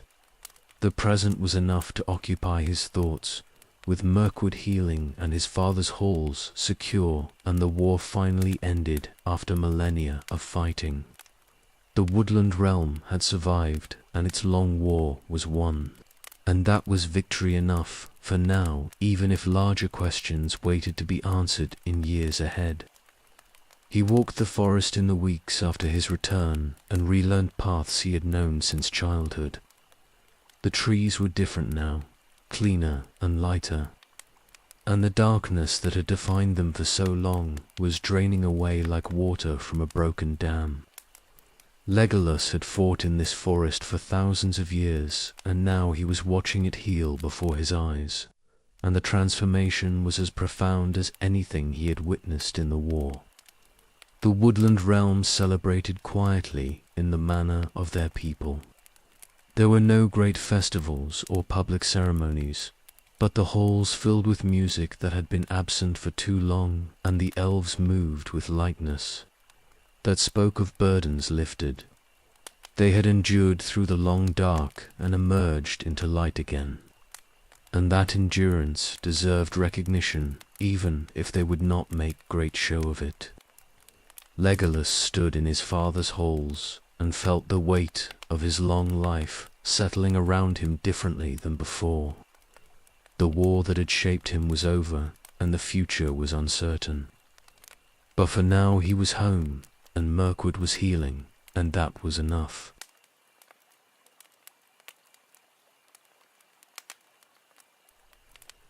Legolas returned to Gondor in the spring of the year 3020 with a purpose that had been growing in his mind through the winter. Aragorn had spoken of Ithilien and its need for healing, and the king had asked if the woodland realm might send elves south to help restore what war had destroyed. The land between the Anduin and the Mountains of Shadow was fair, but it had suffered under Sauron's attention, and it needed care that only the firstborn could provide in the time remaining to them. He brought elves from Mirkwood who volunteered for the work. Not many were willing to leave the forest even temporarily, but enough came that they could make a difference. They traveled south in early spring when the roads were passable, but before the summer heat made the journey miserable. The company was small by the measure of armies, but large enough for the task ahead, and they carried tools and seeds and knowledge of growing things that the Eldar had preserved through ages of the world. Ithilien welcomed them with beauty that had survived despite the war's ravages. The land between the river and the mountains was naturally fair, watered by streams that ran clear from the heights and blessed with soil that grew things easily. But the orcs had fouled what they could reach, and fires had burned through the forests in places, and much of the country needed hands willing to do the patient work of restoration. The elves set about their task with methodical care. They cleared the burned areas and planted new trees chosen for their beauty and their hardiness both. They cleaned the streams that had been fouled and restored the banks where orc camps had torn them up. The work was slow and required patience that men rarely possessed, but the elves had time and skill both, and they gave them freely to heal land that deserved better than it had received. Legolas led the effort and found the work satisfying in ways that surprised him. He had been a warrior for so long that peaceful labor felt strange at first, but the strangeness wore off quickly. Building was different from destroying, and better in ways he had forgotten during the long war. Every tree planted was a small victory against the Shadow's legacy, and watching new growth appear brought joy that no amount of killing ever had. They built settlements scattered through Ithilien, where the elves could live while they worked. Nothing grand or permanent, just halls carved into hillsides and platforms built in the trees where they could rest and watch the land healing around them. The structures were made with elven craft, and they blended into the country so well that travelers might pass within feet of them without noticing. That was intentional for the elves, had no desire to dominate the land, only to help it recover. Aragorn visited often during those early months, and his presence was encouragement to the workers. The king understood what they were doing and why it mattered, and he thanked them with warmth that acknowledged the gift they were giving to his realm. He spoke of making Ithilien a place where elves and men could live together in peace, a bridge between the old world and the new, and the vision he described was worth working toward. The land responded to their care with speed that suggested it had only been waiting for proper attention. The burned areas sprouted new growth within weeks, and the streams ran clearer with each passing month. The forests began to recover their ancient character, and the meadows bloomed with flowers that had not been seen there in years. Ithilien was remembering what it had been before the war, and the elves' work was helping that memory become reality again. Gimli came to visit in the summer and walked through the recovering land with wonder visible on his weathered face. The dwarf had never cared much for growing things, but even he could appreciate the transformation the elves were achieving. He and Legolas spent days wandering Ithilien together, and the dwarf admitted grudgingly that perhaps elves were good for something besides shooting arrows and singing in trees. The friendship between them had deepened past the point where old grudges mattered, and their companionship was proof that the new age could overcome hatreds that had poisoned the old. The work continued through that first year and into the next. More elves came from Mirkwood as word spread of what was being accomplished, and the effort expanded to cover more of Ithilien's damaged lands. They planted forests that would take centuries to reach full maturity and gardens that would bloom for decades. The work was gift to the future, an investment in a world that would belong to men after the elves had gone, and that generosity spoke well of those who gave it. Legolas found purpose in the work that had been absent from his life since the quest ended. The fellowship had dissolved, and his companions had returned to their own lives, but here in Ithilien he could still contribute something meaningful. The building satisfied him in ways that fighting never had, and watching beauty emerge from ruins brought peace he had not known he needed. The year 3021 came, and Ithilien was transformed from war-torn borderland to garden that rivaled anything in Gondor proper. The work was far from complete and would continue for years, but the foundation was laid and the recovery was assured. The elves had given Aragorn's realm a gift that would endure long after they had sailed west, and the king's gratitude was genuine and profound. Legolas stood in Ithilien in the spring of 3021 and looked at what they had accomplished. 2 years of work had healed wounds that might have taken decades to close without their intervention. The land was fair again, and growing fairer with each season, and the elves' time here had been well spent. The Fourth Age was taking shape, and Middle-earth was becoming the place it was meant to be, and the Prince of the Woodland Realm had helped make that transformation possible.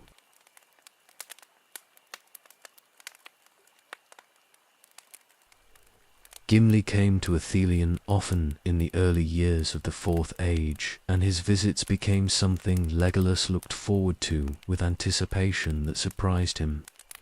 The dwarf would arrive unannounced and stay for weeks at a time, walking the healing forests with the elf and arguing about everything from treecraft to stonework.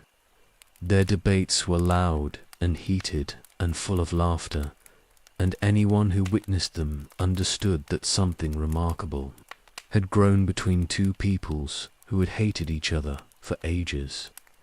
The friendship had been forged in shared danger and tested by the quest's hardships, but it deepened in peacetime in ways that war had not allowed.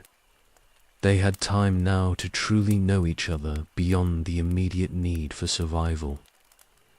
Gimli spoke of Khazad-dûm and his people's lost glory, and Legolas shared stories of Mirkwood before the shadow came. The telling brought them closer than any amount of fighting side by side ever could. Legolas kept his promise and took Gimli to Fangorn in the 5th year of the Fourth Age. They travelled together through Rohan and entered the ancient forest where Treebeard still walked among his trees. The Ent welcomed them both with courtesy that was glacially slow but genuinely warm, and he allowed them to wander his forest freely. Gimli moved through those ancient groves with wonder that he tried to hide but could not, for the trees here were older than even dwarf kingdoms, and their presence demanded respect. The dwarf admitted in that forest that he had been wrong about growing things. He had thought them weak and temporary, unworthy of the permanence that stone provided. But walking among Fangorn's eldest, he understood that trees had their own kind of strength, and beauty was not diminished by the fact that it grew and changed. Legolas heard that admission and felt something shift between them, some final barrier falling away. Gimli returned the gift the following year by taking Legolas to the glittering caves beneath Helm's Deep.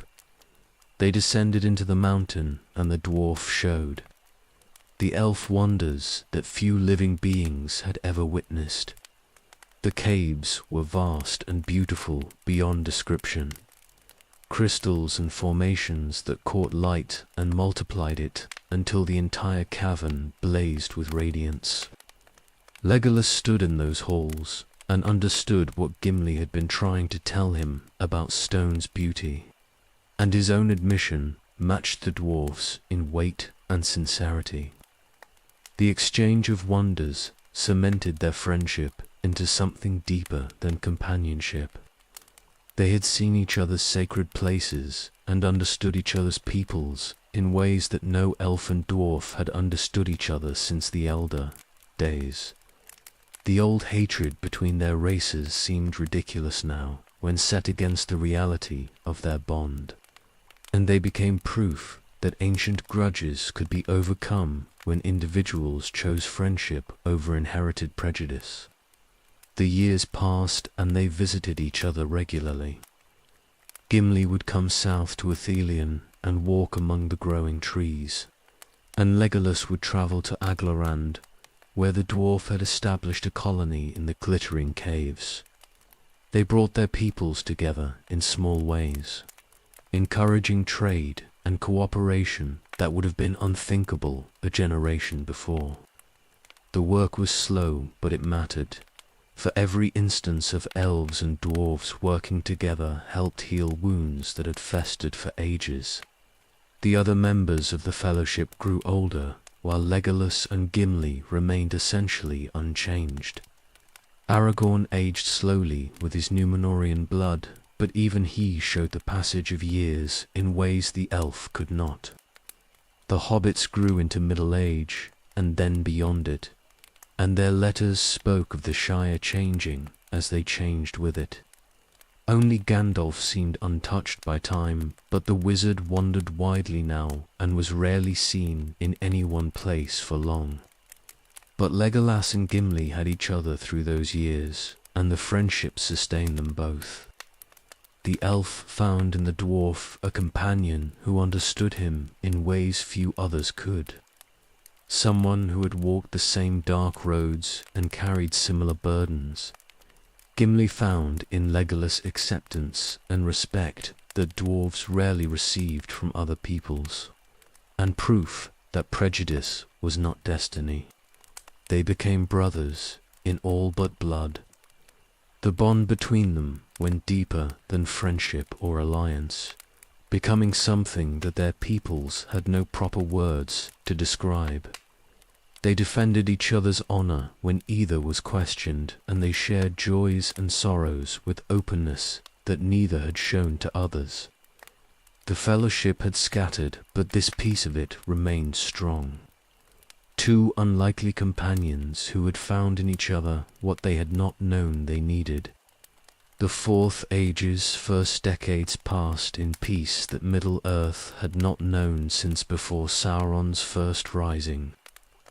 Gondor prospered under Aragorn's rule, and Rohan rebuilt from the war's devastation. The Shire remained peaceful and largely ignorant of the great events beyond its borders. The woodland realm healed and Mirkwood became greenwood again, in truth, if not yet in name. The world was entering a golden time, and Legolas lived through it with Gimli beside him, and the friendship made everything better and brighter. They spoke sometimes of the future and what it might hold. Both knew that Legolas would eventually sail west and leave Middle-earth behind. The elves were fading, and the Fourth Age belonged to men, and at some point the firstborn would have to choose between dying in the mortal lands or seeking the undying lands beyond the sea. But those conversations remained abstract for now, because the present was good, and neither wanted to rush toward endings when there was still life to be lived. The friendship deepened through the years, and became one of the Fourth Age's unexpected blessings. Elf and dwarf walking together through forests and caves, both sharing wonders and building something that transcended old hatreds. They were brothers and companions, and proof that the new age could be better than the old, and their bond would endure until the very end.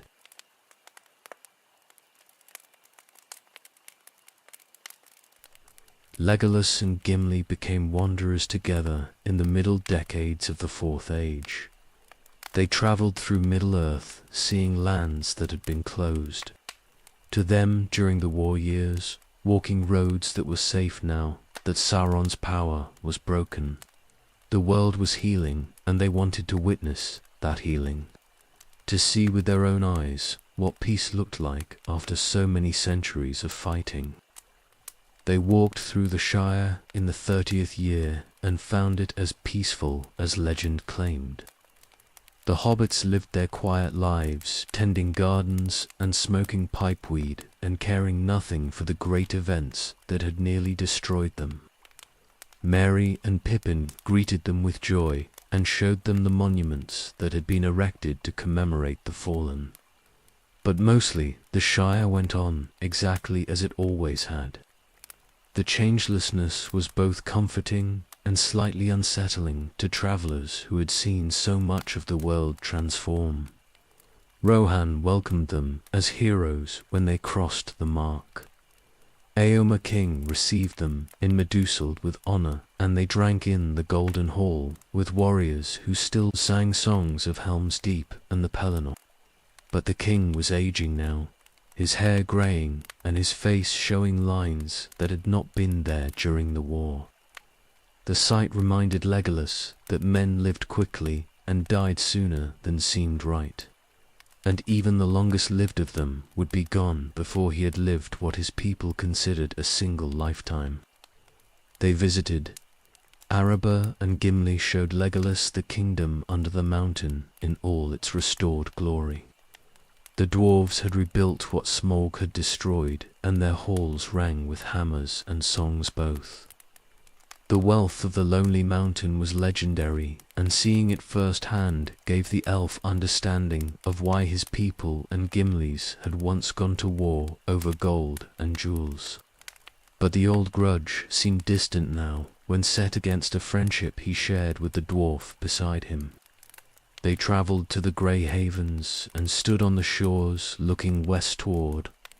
Lands Legolas could not yet see, but knew waited beyond the horizon. The elves there were preparing to sail, building ships that would carry them to Valinor when the time came to leave Middle-earth forever. Círdan, the shipwright, greeted them with courtesy and spoke of the undying lands with longing that Legolas was beginning to feel himself. The sea called to him in ways it never had before, and the call grew stronger each time he stood on the shore. The years brought changes that could not be ignored. Aragorn aged slowly, but he aged, and each visit to Minas Tirith showed new grey in his hair and new lines on his face. Arwen remained beautiful, but there was sorrow in her eyes that had not been there before. For she was aging as well, and she knew what that meant for an elf who had chosen mortality. The price of her choice was becoming evident, and there was no going back, even if she had wanted to. Gimli felt time's passage, less than men, but more than Legolas. Dwarves lived long by mortal standards, but they were not immortal, and the dwarf was into his 2nd century now. His beard showed more grey, and his movements were slightly slower, though his strength remained formidable and his spirit was undimmed. But the changes were there for anyone who looked closely, and Legolas looked closely because Gimli was his dearest friend, and losing him was something he tried not to think about. They returned to Fangorn in the 60th year and found Treebeard grown even more slow and contemplative than before. The Ent spoke of the world's changing and the Entwives who remained lost despite the war's ending. His sorrow was ancient and deep, and it would not be healed by anything the 4th Age could offer. The tree shepherds were fading along with the elves, and soon Middle-earth would belong entirely to the quick peoples who lived and died in the span of decades.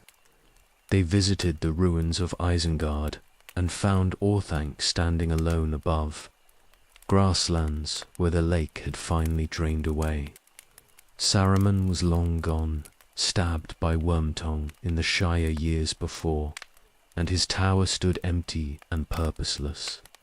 The Ents had ensured nothing would grow in the valley for generations, and the ruins were a monument to what happened when wisdom turned to ambition and power consumed those who sought it.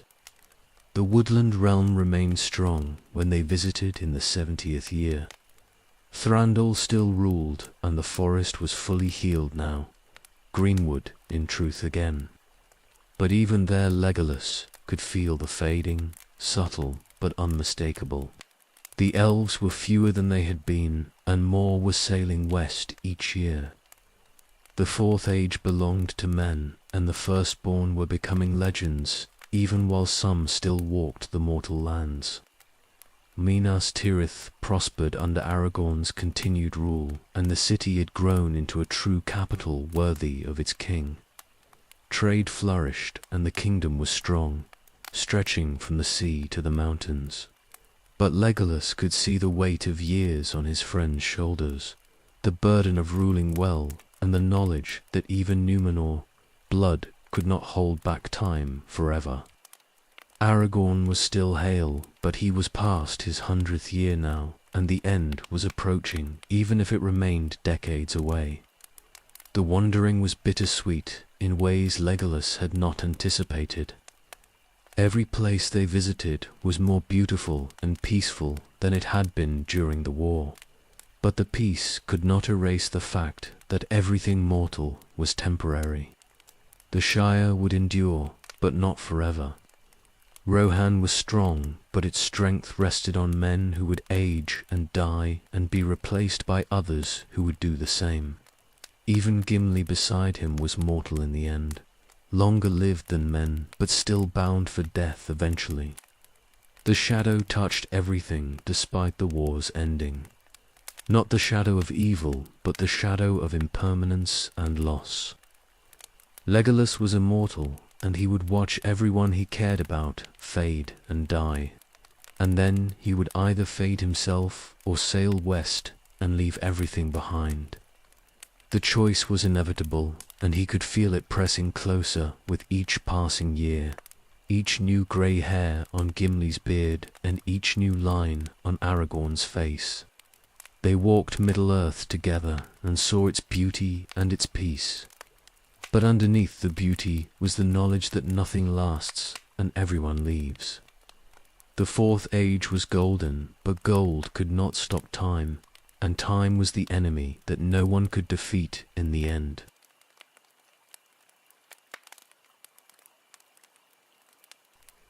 The hobbits went first, as hobbits must. Mary died in the 81st year of the Fourth Age, after a good life spent serving Rohan and the Shire both. Pippin followed him 2 years later, having lived well and loved deeply in the years after the quest. Their deaths were peaceful, and they were mourned by all who knew them. But the loss cut deep in Legolas, who had grown to love the small folk during their journey together. 2 of the 9 were gone, and the fellowship felt smaller for their absence. Gimli took their deaths hard, though he tried to hide it. The dwarf had fought beside the hobbits and laughed with them and called them friends. And watching them fade into old age and then into death was harder than any battle he had ever fought. He spoke less in the years after they died, and his eyes grew distant sometimes when conversation turned to old memories. The weight of survival was heavy on him, as it was on Legolas, and they carried it together because no one else remained who could understand. Aragorn aged through those decades with the dignity befitting a king. He ruled Gondor well, and his realm prospered under his steady hand. But the years marked him despite his Númenórean blood. His hair went grey and then white, and his face showed lines that spoke of wisdom earned through long experience. He was past 150 years old by the Fourth Age's 100th year and still strong. But everyone who knew him could see that the end was approaching. Arwen aged beside him, and her transformation was more painful to witness. She had been Evenstar, fairest of all living things, and she remained beautiful even as mortality claimed her. But the light in her eyes dimmed year by year, and her movements grew slower and more careful. She had chosen this fate freely for love of the king, but the cost was visible in every grey hair and every line that appeared on her once flawless face. Legolas saw her sometimes in Minas Tirith, and had to look away from the grief in her eyes. The Eldar's loneliness among the dying was profound in ways that could not be adequately described. Legolas walked through a world that was constantly losing everyone he cared about, while he remained unchanged. Every visit to Minas Tirith, or Rohan, or the Shire, brought the knowledge that the people he loved were closer to death than they had been the last time he saw them. The accumulation of small losses built into a weight that pressed down heavier with each passing year. Gimli was aging too, though dwarves lived longer than men. The dwarf was past 180 years old and showing it despite his people's legendary endurance. His beard was more grey than red now, and his movements had lost some of their earlier vigour. He was still strong enough to swing his axe and stubborn enough to march for days without complaint. But the changes were unmistakable to anyone who looked closely. Legolas looked closely because Gimli was all he had left of the Fellowship, and the thought of losing him was almost unbearable. They spoke more often of the sea in those years. Legolas felt its call growing stronger with each season that passed, a pull toward the west that was becoming harder to resist. The elves were sailing in greater numbers now, and the Grey Havens were constantly building new ships to carry them to Valinor, the Undying Lands. The age of the Firstborn was ending, and remaining in Middle-earth meant fading into shadow until nothing remained, but memory and regret. But leaving meant abandoning Gimli and Aragorn and everyone else who remained.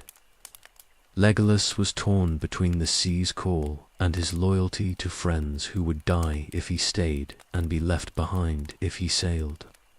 The choice should have been simple for an immortal whose proper place was in the Undying Lands. But friendship complicated everything and made simple choices impossible. Gandalf had sailed years before, his task in Middle-earth finally complete. The wizard had departed quietly from the Grey Havens with Frodo and Bilbo and others who had earned the right to seek healing beyond the circles of the world. His absence was another loss in a long series of losses, another friend gone beyond reach. Legolas had stood on the shore and watched their ship disappear into the sunset, and the loneliness that crashed over him then had never fully lifted. The woodland realm grew emptier each year as more elves chose to sail. Thranduil remained, but even he spoke of the sea sometimes with longing in his voice. The forest was healed, and greenwood stood fair again, but it was a greenwood with fewer elves to walk beneath its trees. The Fourth Age belonged to men, and the Firstborn were departing, and soon Legolas would be among the last of his kind remaining in the mortal lands. He visited Aragorn in the 119th year and saw death approaching in the king's eyes. Aragorn was 209 years old and still ruling with wisdom that commanded respect, but his strength was finally failing. He moved more slowly and tired more easily, and everyone in Minas Tirith understood that the king's time was ending. The realm would survive his passing, but the world would be diminished by it, and Legolas felt the approaching loss like a physical wound. Gimli came to Minas Tirith that same year, and the three companions spent time together, knowing it might be the last time they would all be gathered. They spoke of the quest and the fellowship and the friends they had lost along the way. They remembered Gandalf's fall and Boromir's redemption and the hobbit's courage, and the memories were precious even though they carried pain. The past was all they had left of the fellowship, and they held it close against the darkness that was coming. Aragorn spoke of his death approaching as if it was simply another journey he had to take. He would choose his time as the Númenórean kings of old had chosen, lying down when he decided the burden had become too heavy to carry further. The choice was his right, and he would exercise it soon, perhaps within the year. Legolas listened and felt his heart breaking for the friend who had walked beside him through darkness and triumph both. The Fourth Age was past its century mark, and the companions of the Ring were dying or dead, and Legolas stood among the ruins of everything he had known. The war was won, and the peace was real, but the peace could not prevent the inevitable march of time. Everyone mortal was dying, and he was not, and the difference was becoming unbearable.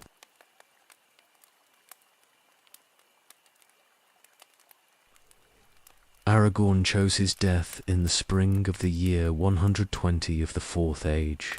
He was 210 years old on the first day of March, and he decided that day would be his last. The burden of ruling had grown too heavy, and his strength was finally exhausted, and he would lay down his life as the Númenórean kings of old had done. The choice was made and announced, and those who loved him came to say their farewells.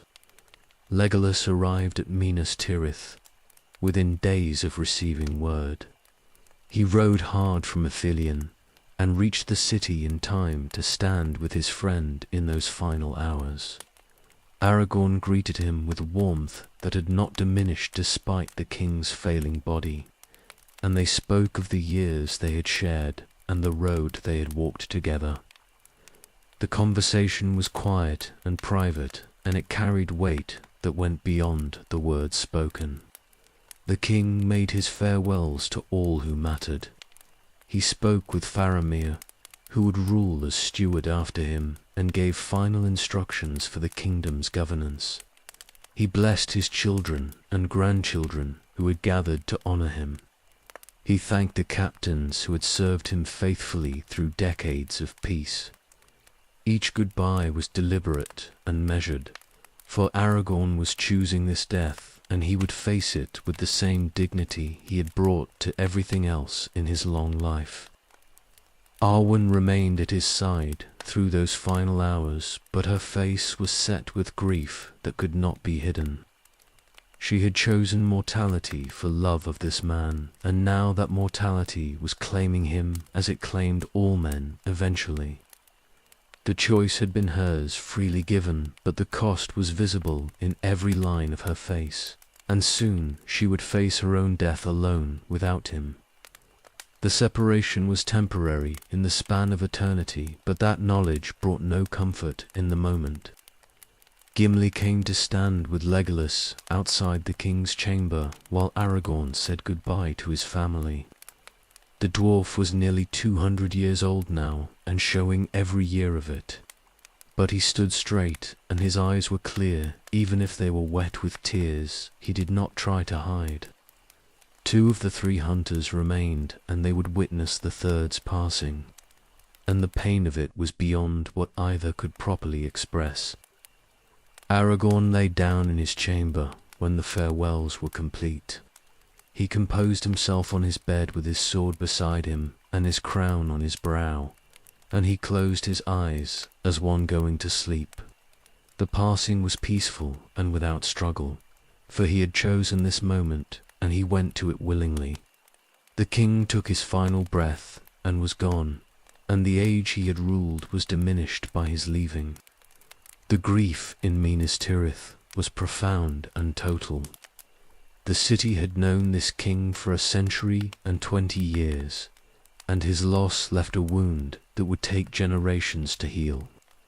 Faramir would rule well in his stead, but he was not Elisar, not the king returned from legend to restore Gondor's glory. Aragorn had been more than just a ruler. He had been the symbol of everything the Fourth Age could be, and his death marked the end of something that could never be recovered. Arwen did not long survive her husband.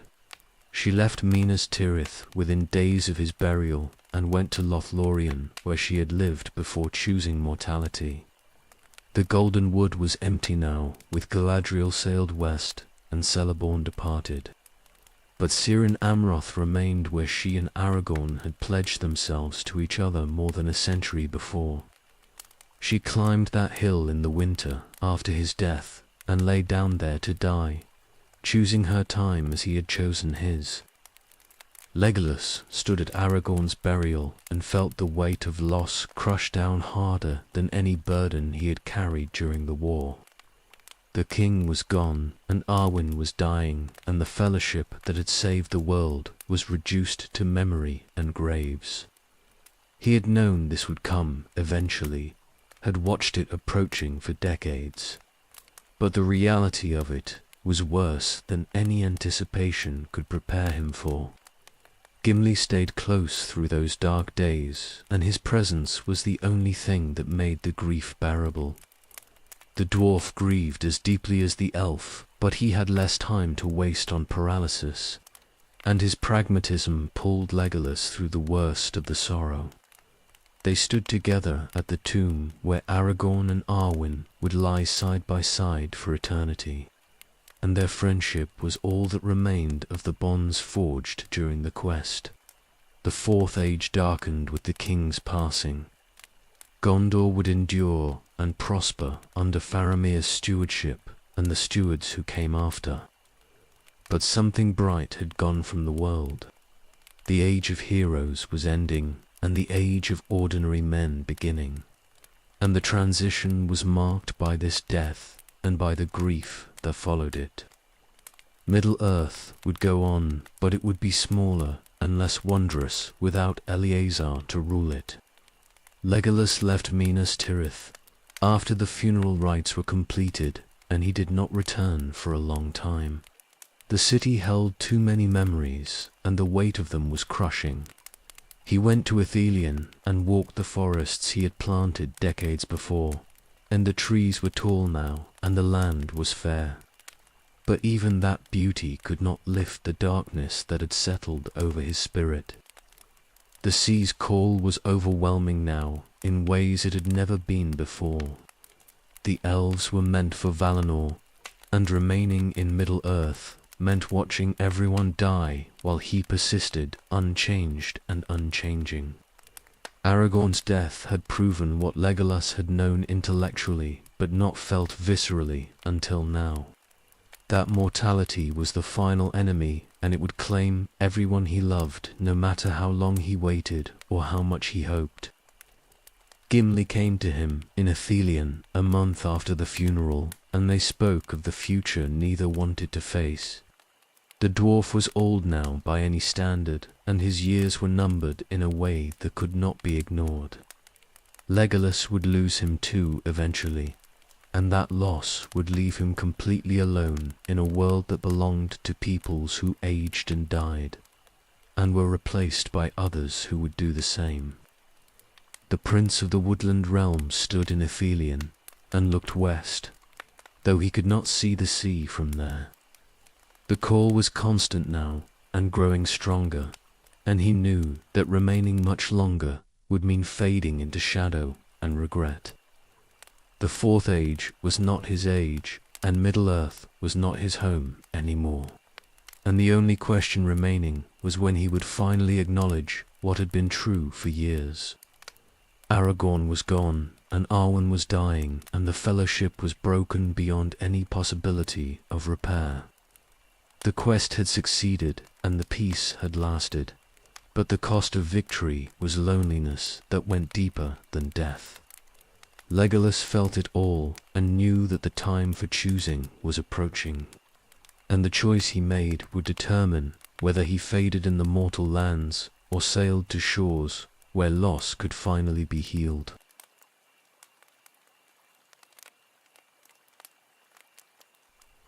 Legolas began building the ship in Ithilien in the months after Aragorn's death.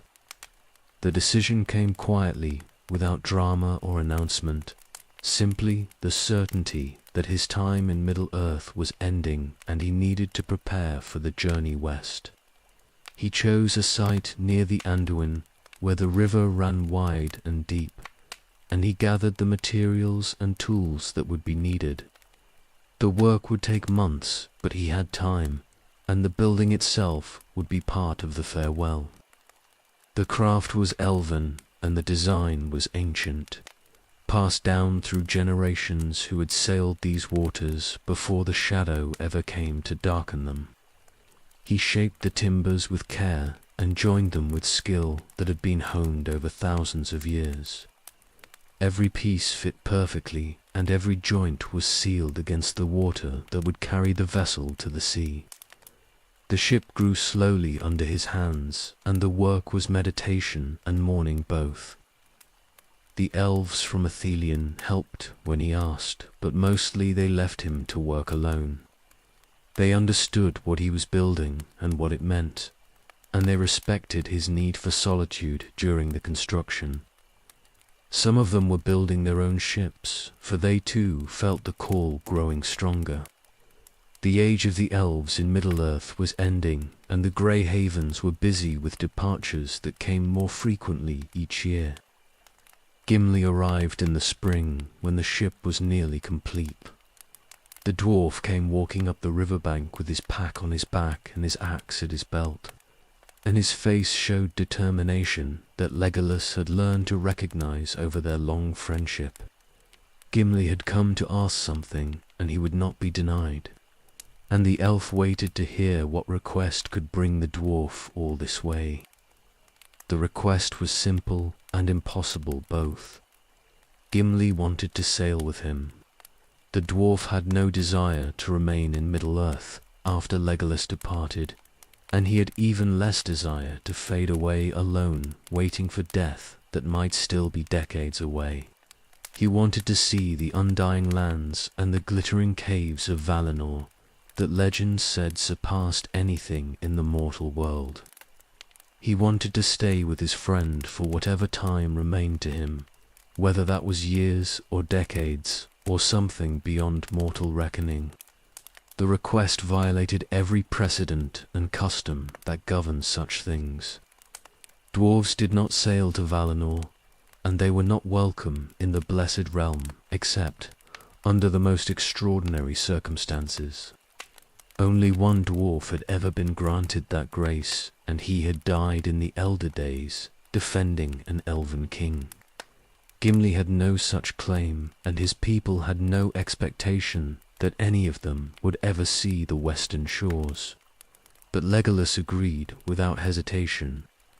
The rules and the customs meant nothing against the weight of their friendship, and if the Valar turned them away, at least they would have made the attempt together.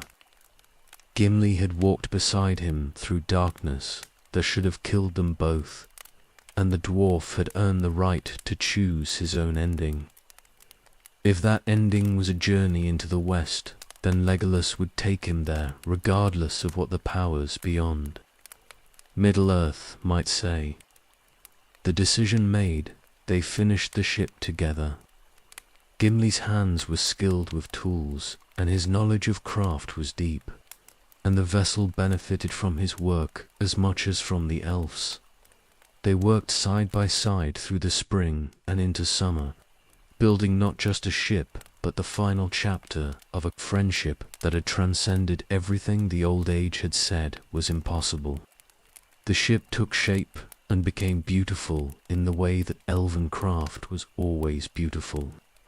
The lines were clean and the proportions were perfect, and the vessel would ride the waves with grace that would make the journey easier for passengers who had never sailed before.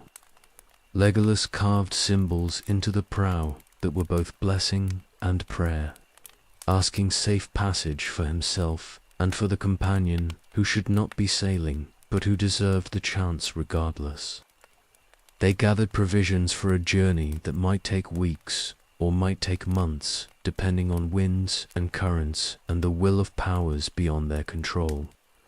The preparations were careful and methodical, for they would get no second chances once the ship left the river and entered the sea. Everything had to be perfect, or as close to perfect as mortal and immortal craft could make it. Legolas walked Ithilien one final time in the summer before their departure. The forests he had planted were mature now, and the land was as fair as any in Middle-earth. The work he had done here would endure for generations after he was gone, and that permanence was comfort against the impermanence of everything else. The Fourth Age would go on without him, but Ithilien would remember the elves who had helped heal it.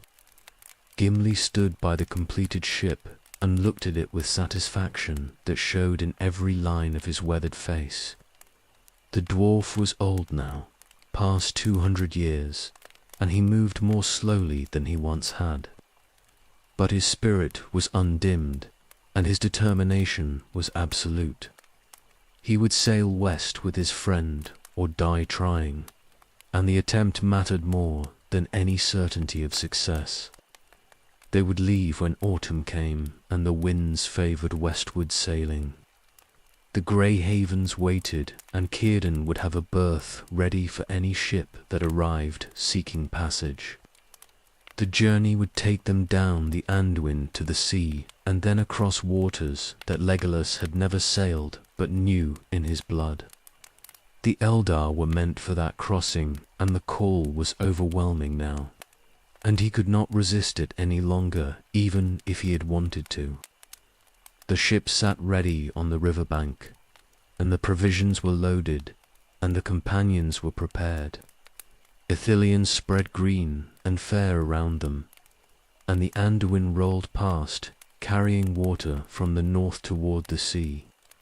Everything was in place for the final journey, and only the departure remained.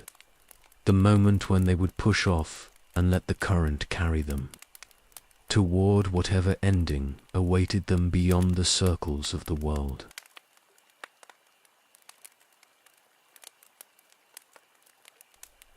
They departed Ithilien in the autumn of the year 121 of the Fourth Age, when the leaves were turning gold and the air carried the first hints of coming winter. Legolas pushed the grey ship into the Anduin's current, and Gimli sat in the bow with his axe across his knees, and the river carried them away from the last home either of them would know in Middle-earth. The forests they had planted stood tall on the banks, and the land was fair in the autumn light, and neither of them looked back after the first bend took Ithilien from sight. The journey down the great river took weeks, and the country changed around them as they travelled. The lands grew wilder and less populated the farther they went, and eventually they passed beyond the borders of Gondor into territories where men were few and the old magic still lingered. The river rolled beneath them patient and strong, carrying them toward the sea that waited somewhere beyond the horizon. They reached the Gulf of Lune in late autumn and followed the river mouth to where the grey havens sat on the shore. The elven harbour was smaller than it had been in earlier ages, for so many ships had already sailed. But Círdan, the shipwright, remained, and his welcome was warm despite the strangeness of their company. The ancient elf looked at Gimli with surprise that transformed to understanding when Legolas explained, and he asked no questions about whether a dwarf could or should make this journey. The choice had been made, and Círdan would honour it. The final preparations took days while they waited for winds that would favour the crossing. Legolas walked the shores of Middle-earth one last time and felt the weight of everything he was leaving. The woodland realm where he had been born so long ago that the count of years seemed meaningless. The forests he had defended through millennia of war against darkness that had finally been defeated.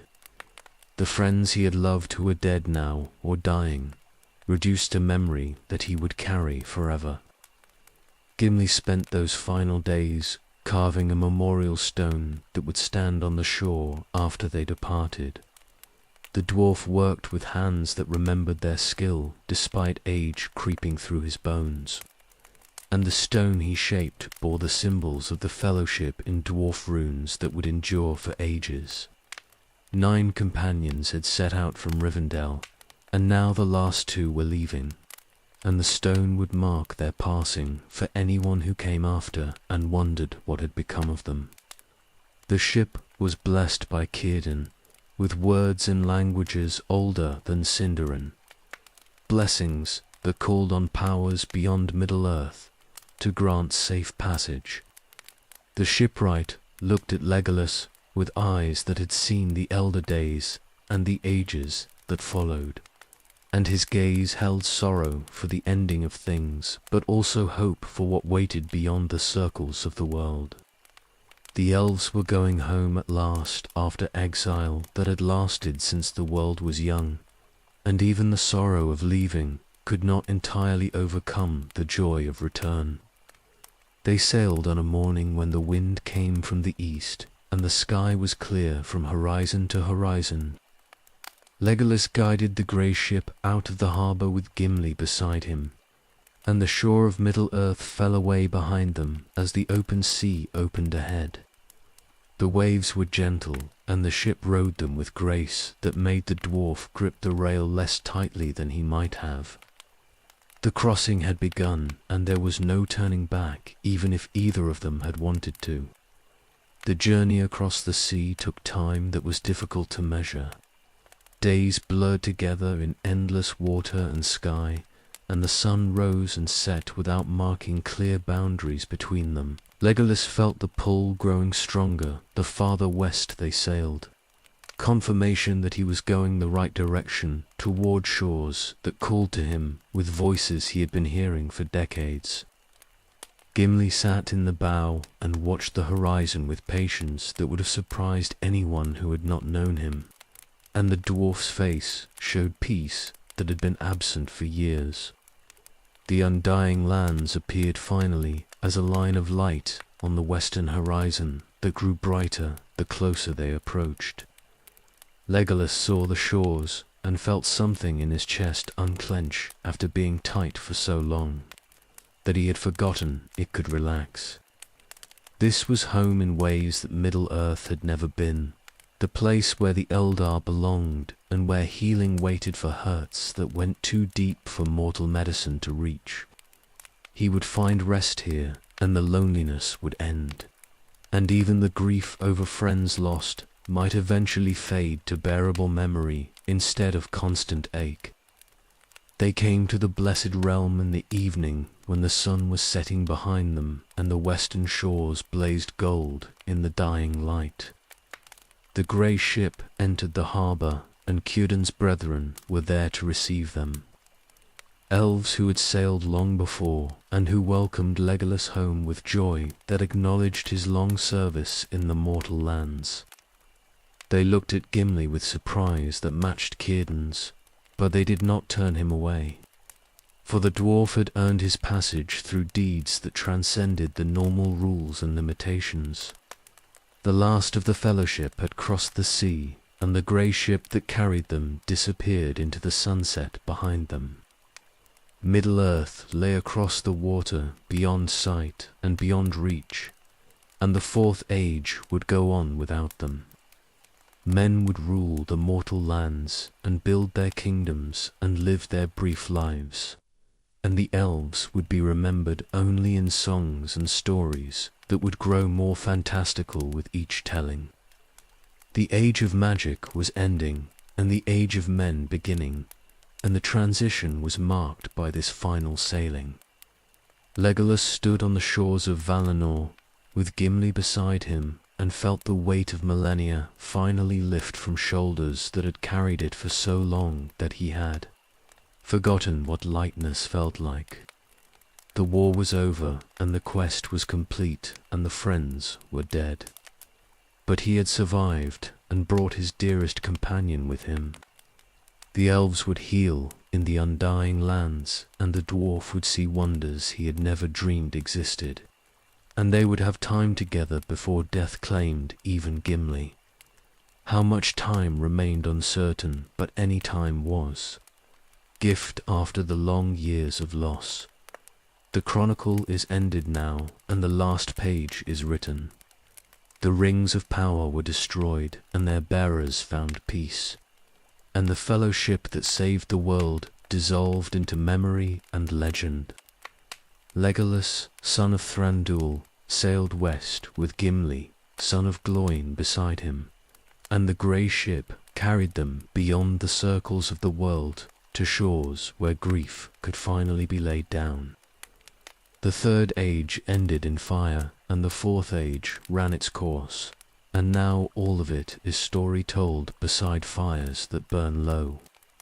Rest easy, wanderer, for the tale is told and the journey is finished. The grey ships have sailed and the elves have gone home, and Middle-earth belongs to men who will make of it what they will. May your dreams hold starlight and forest paths, the memory of companions lost, and the hope of reunion beyond the circles of the world.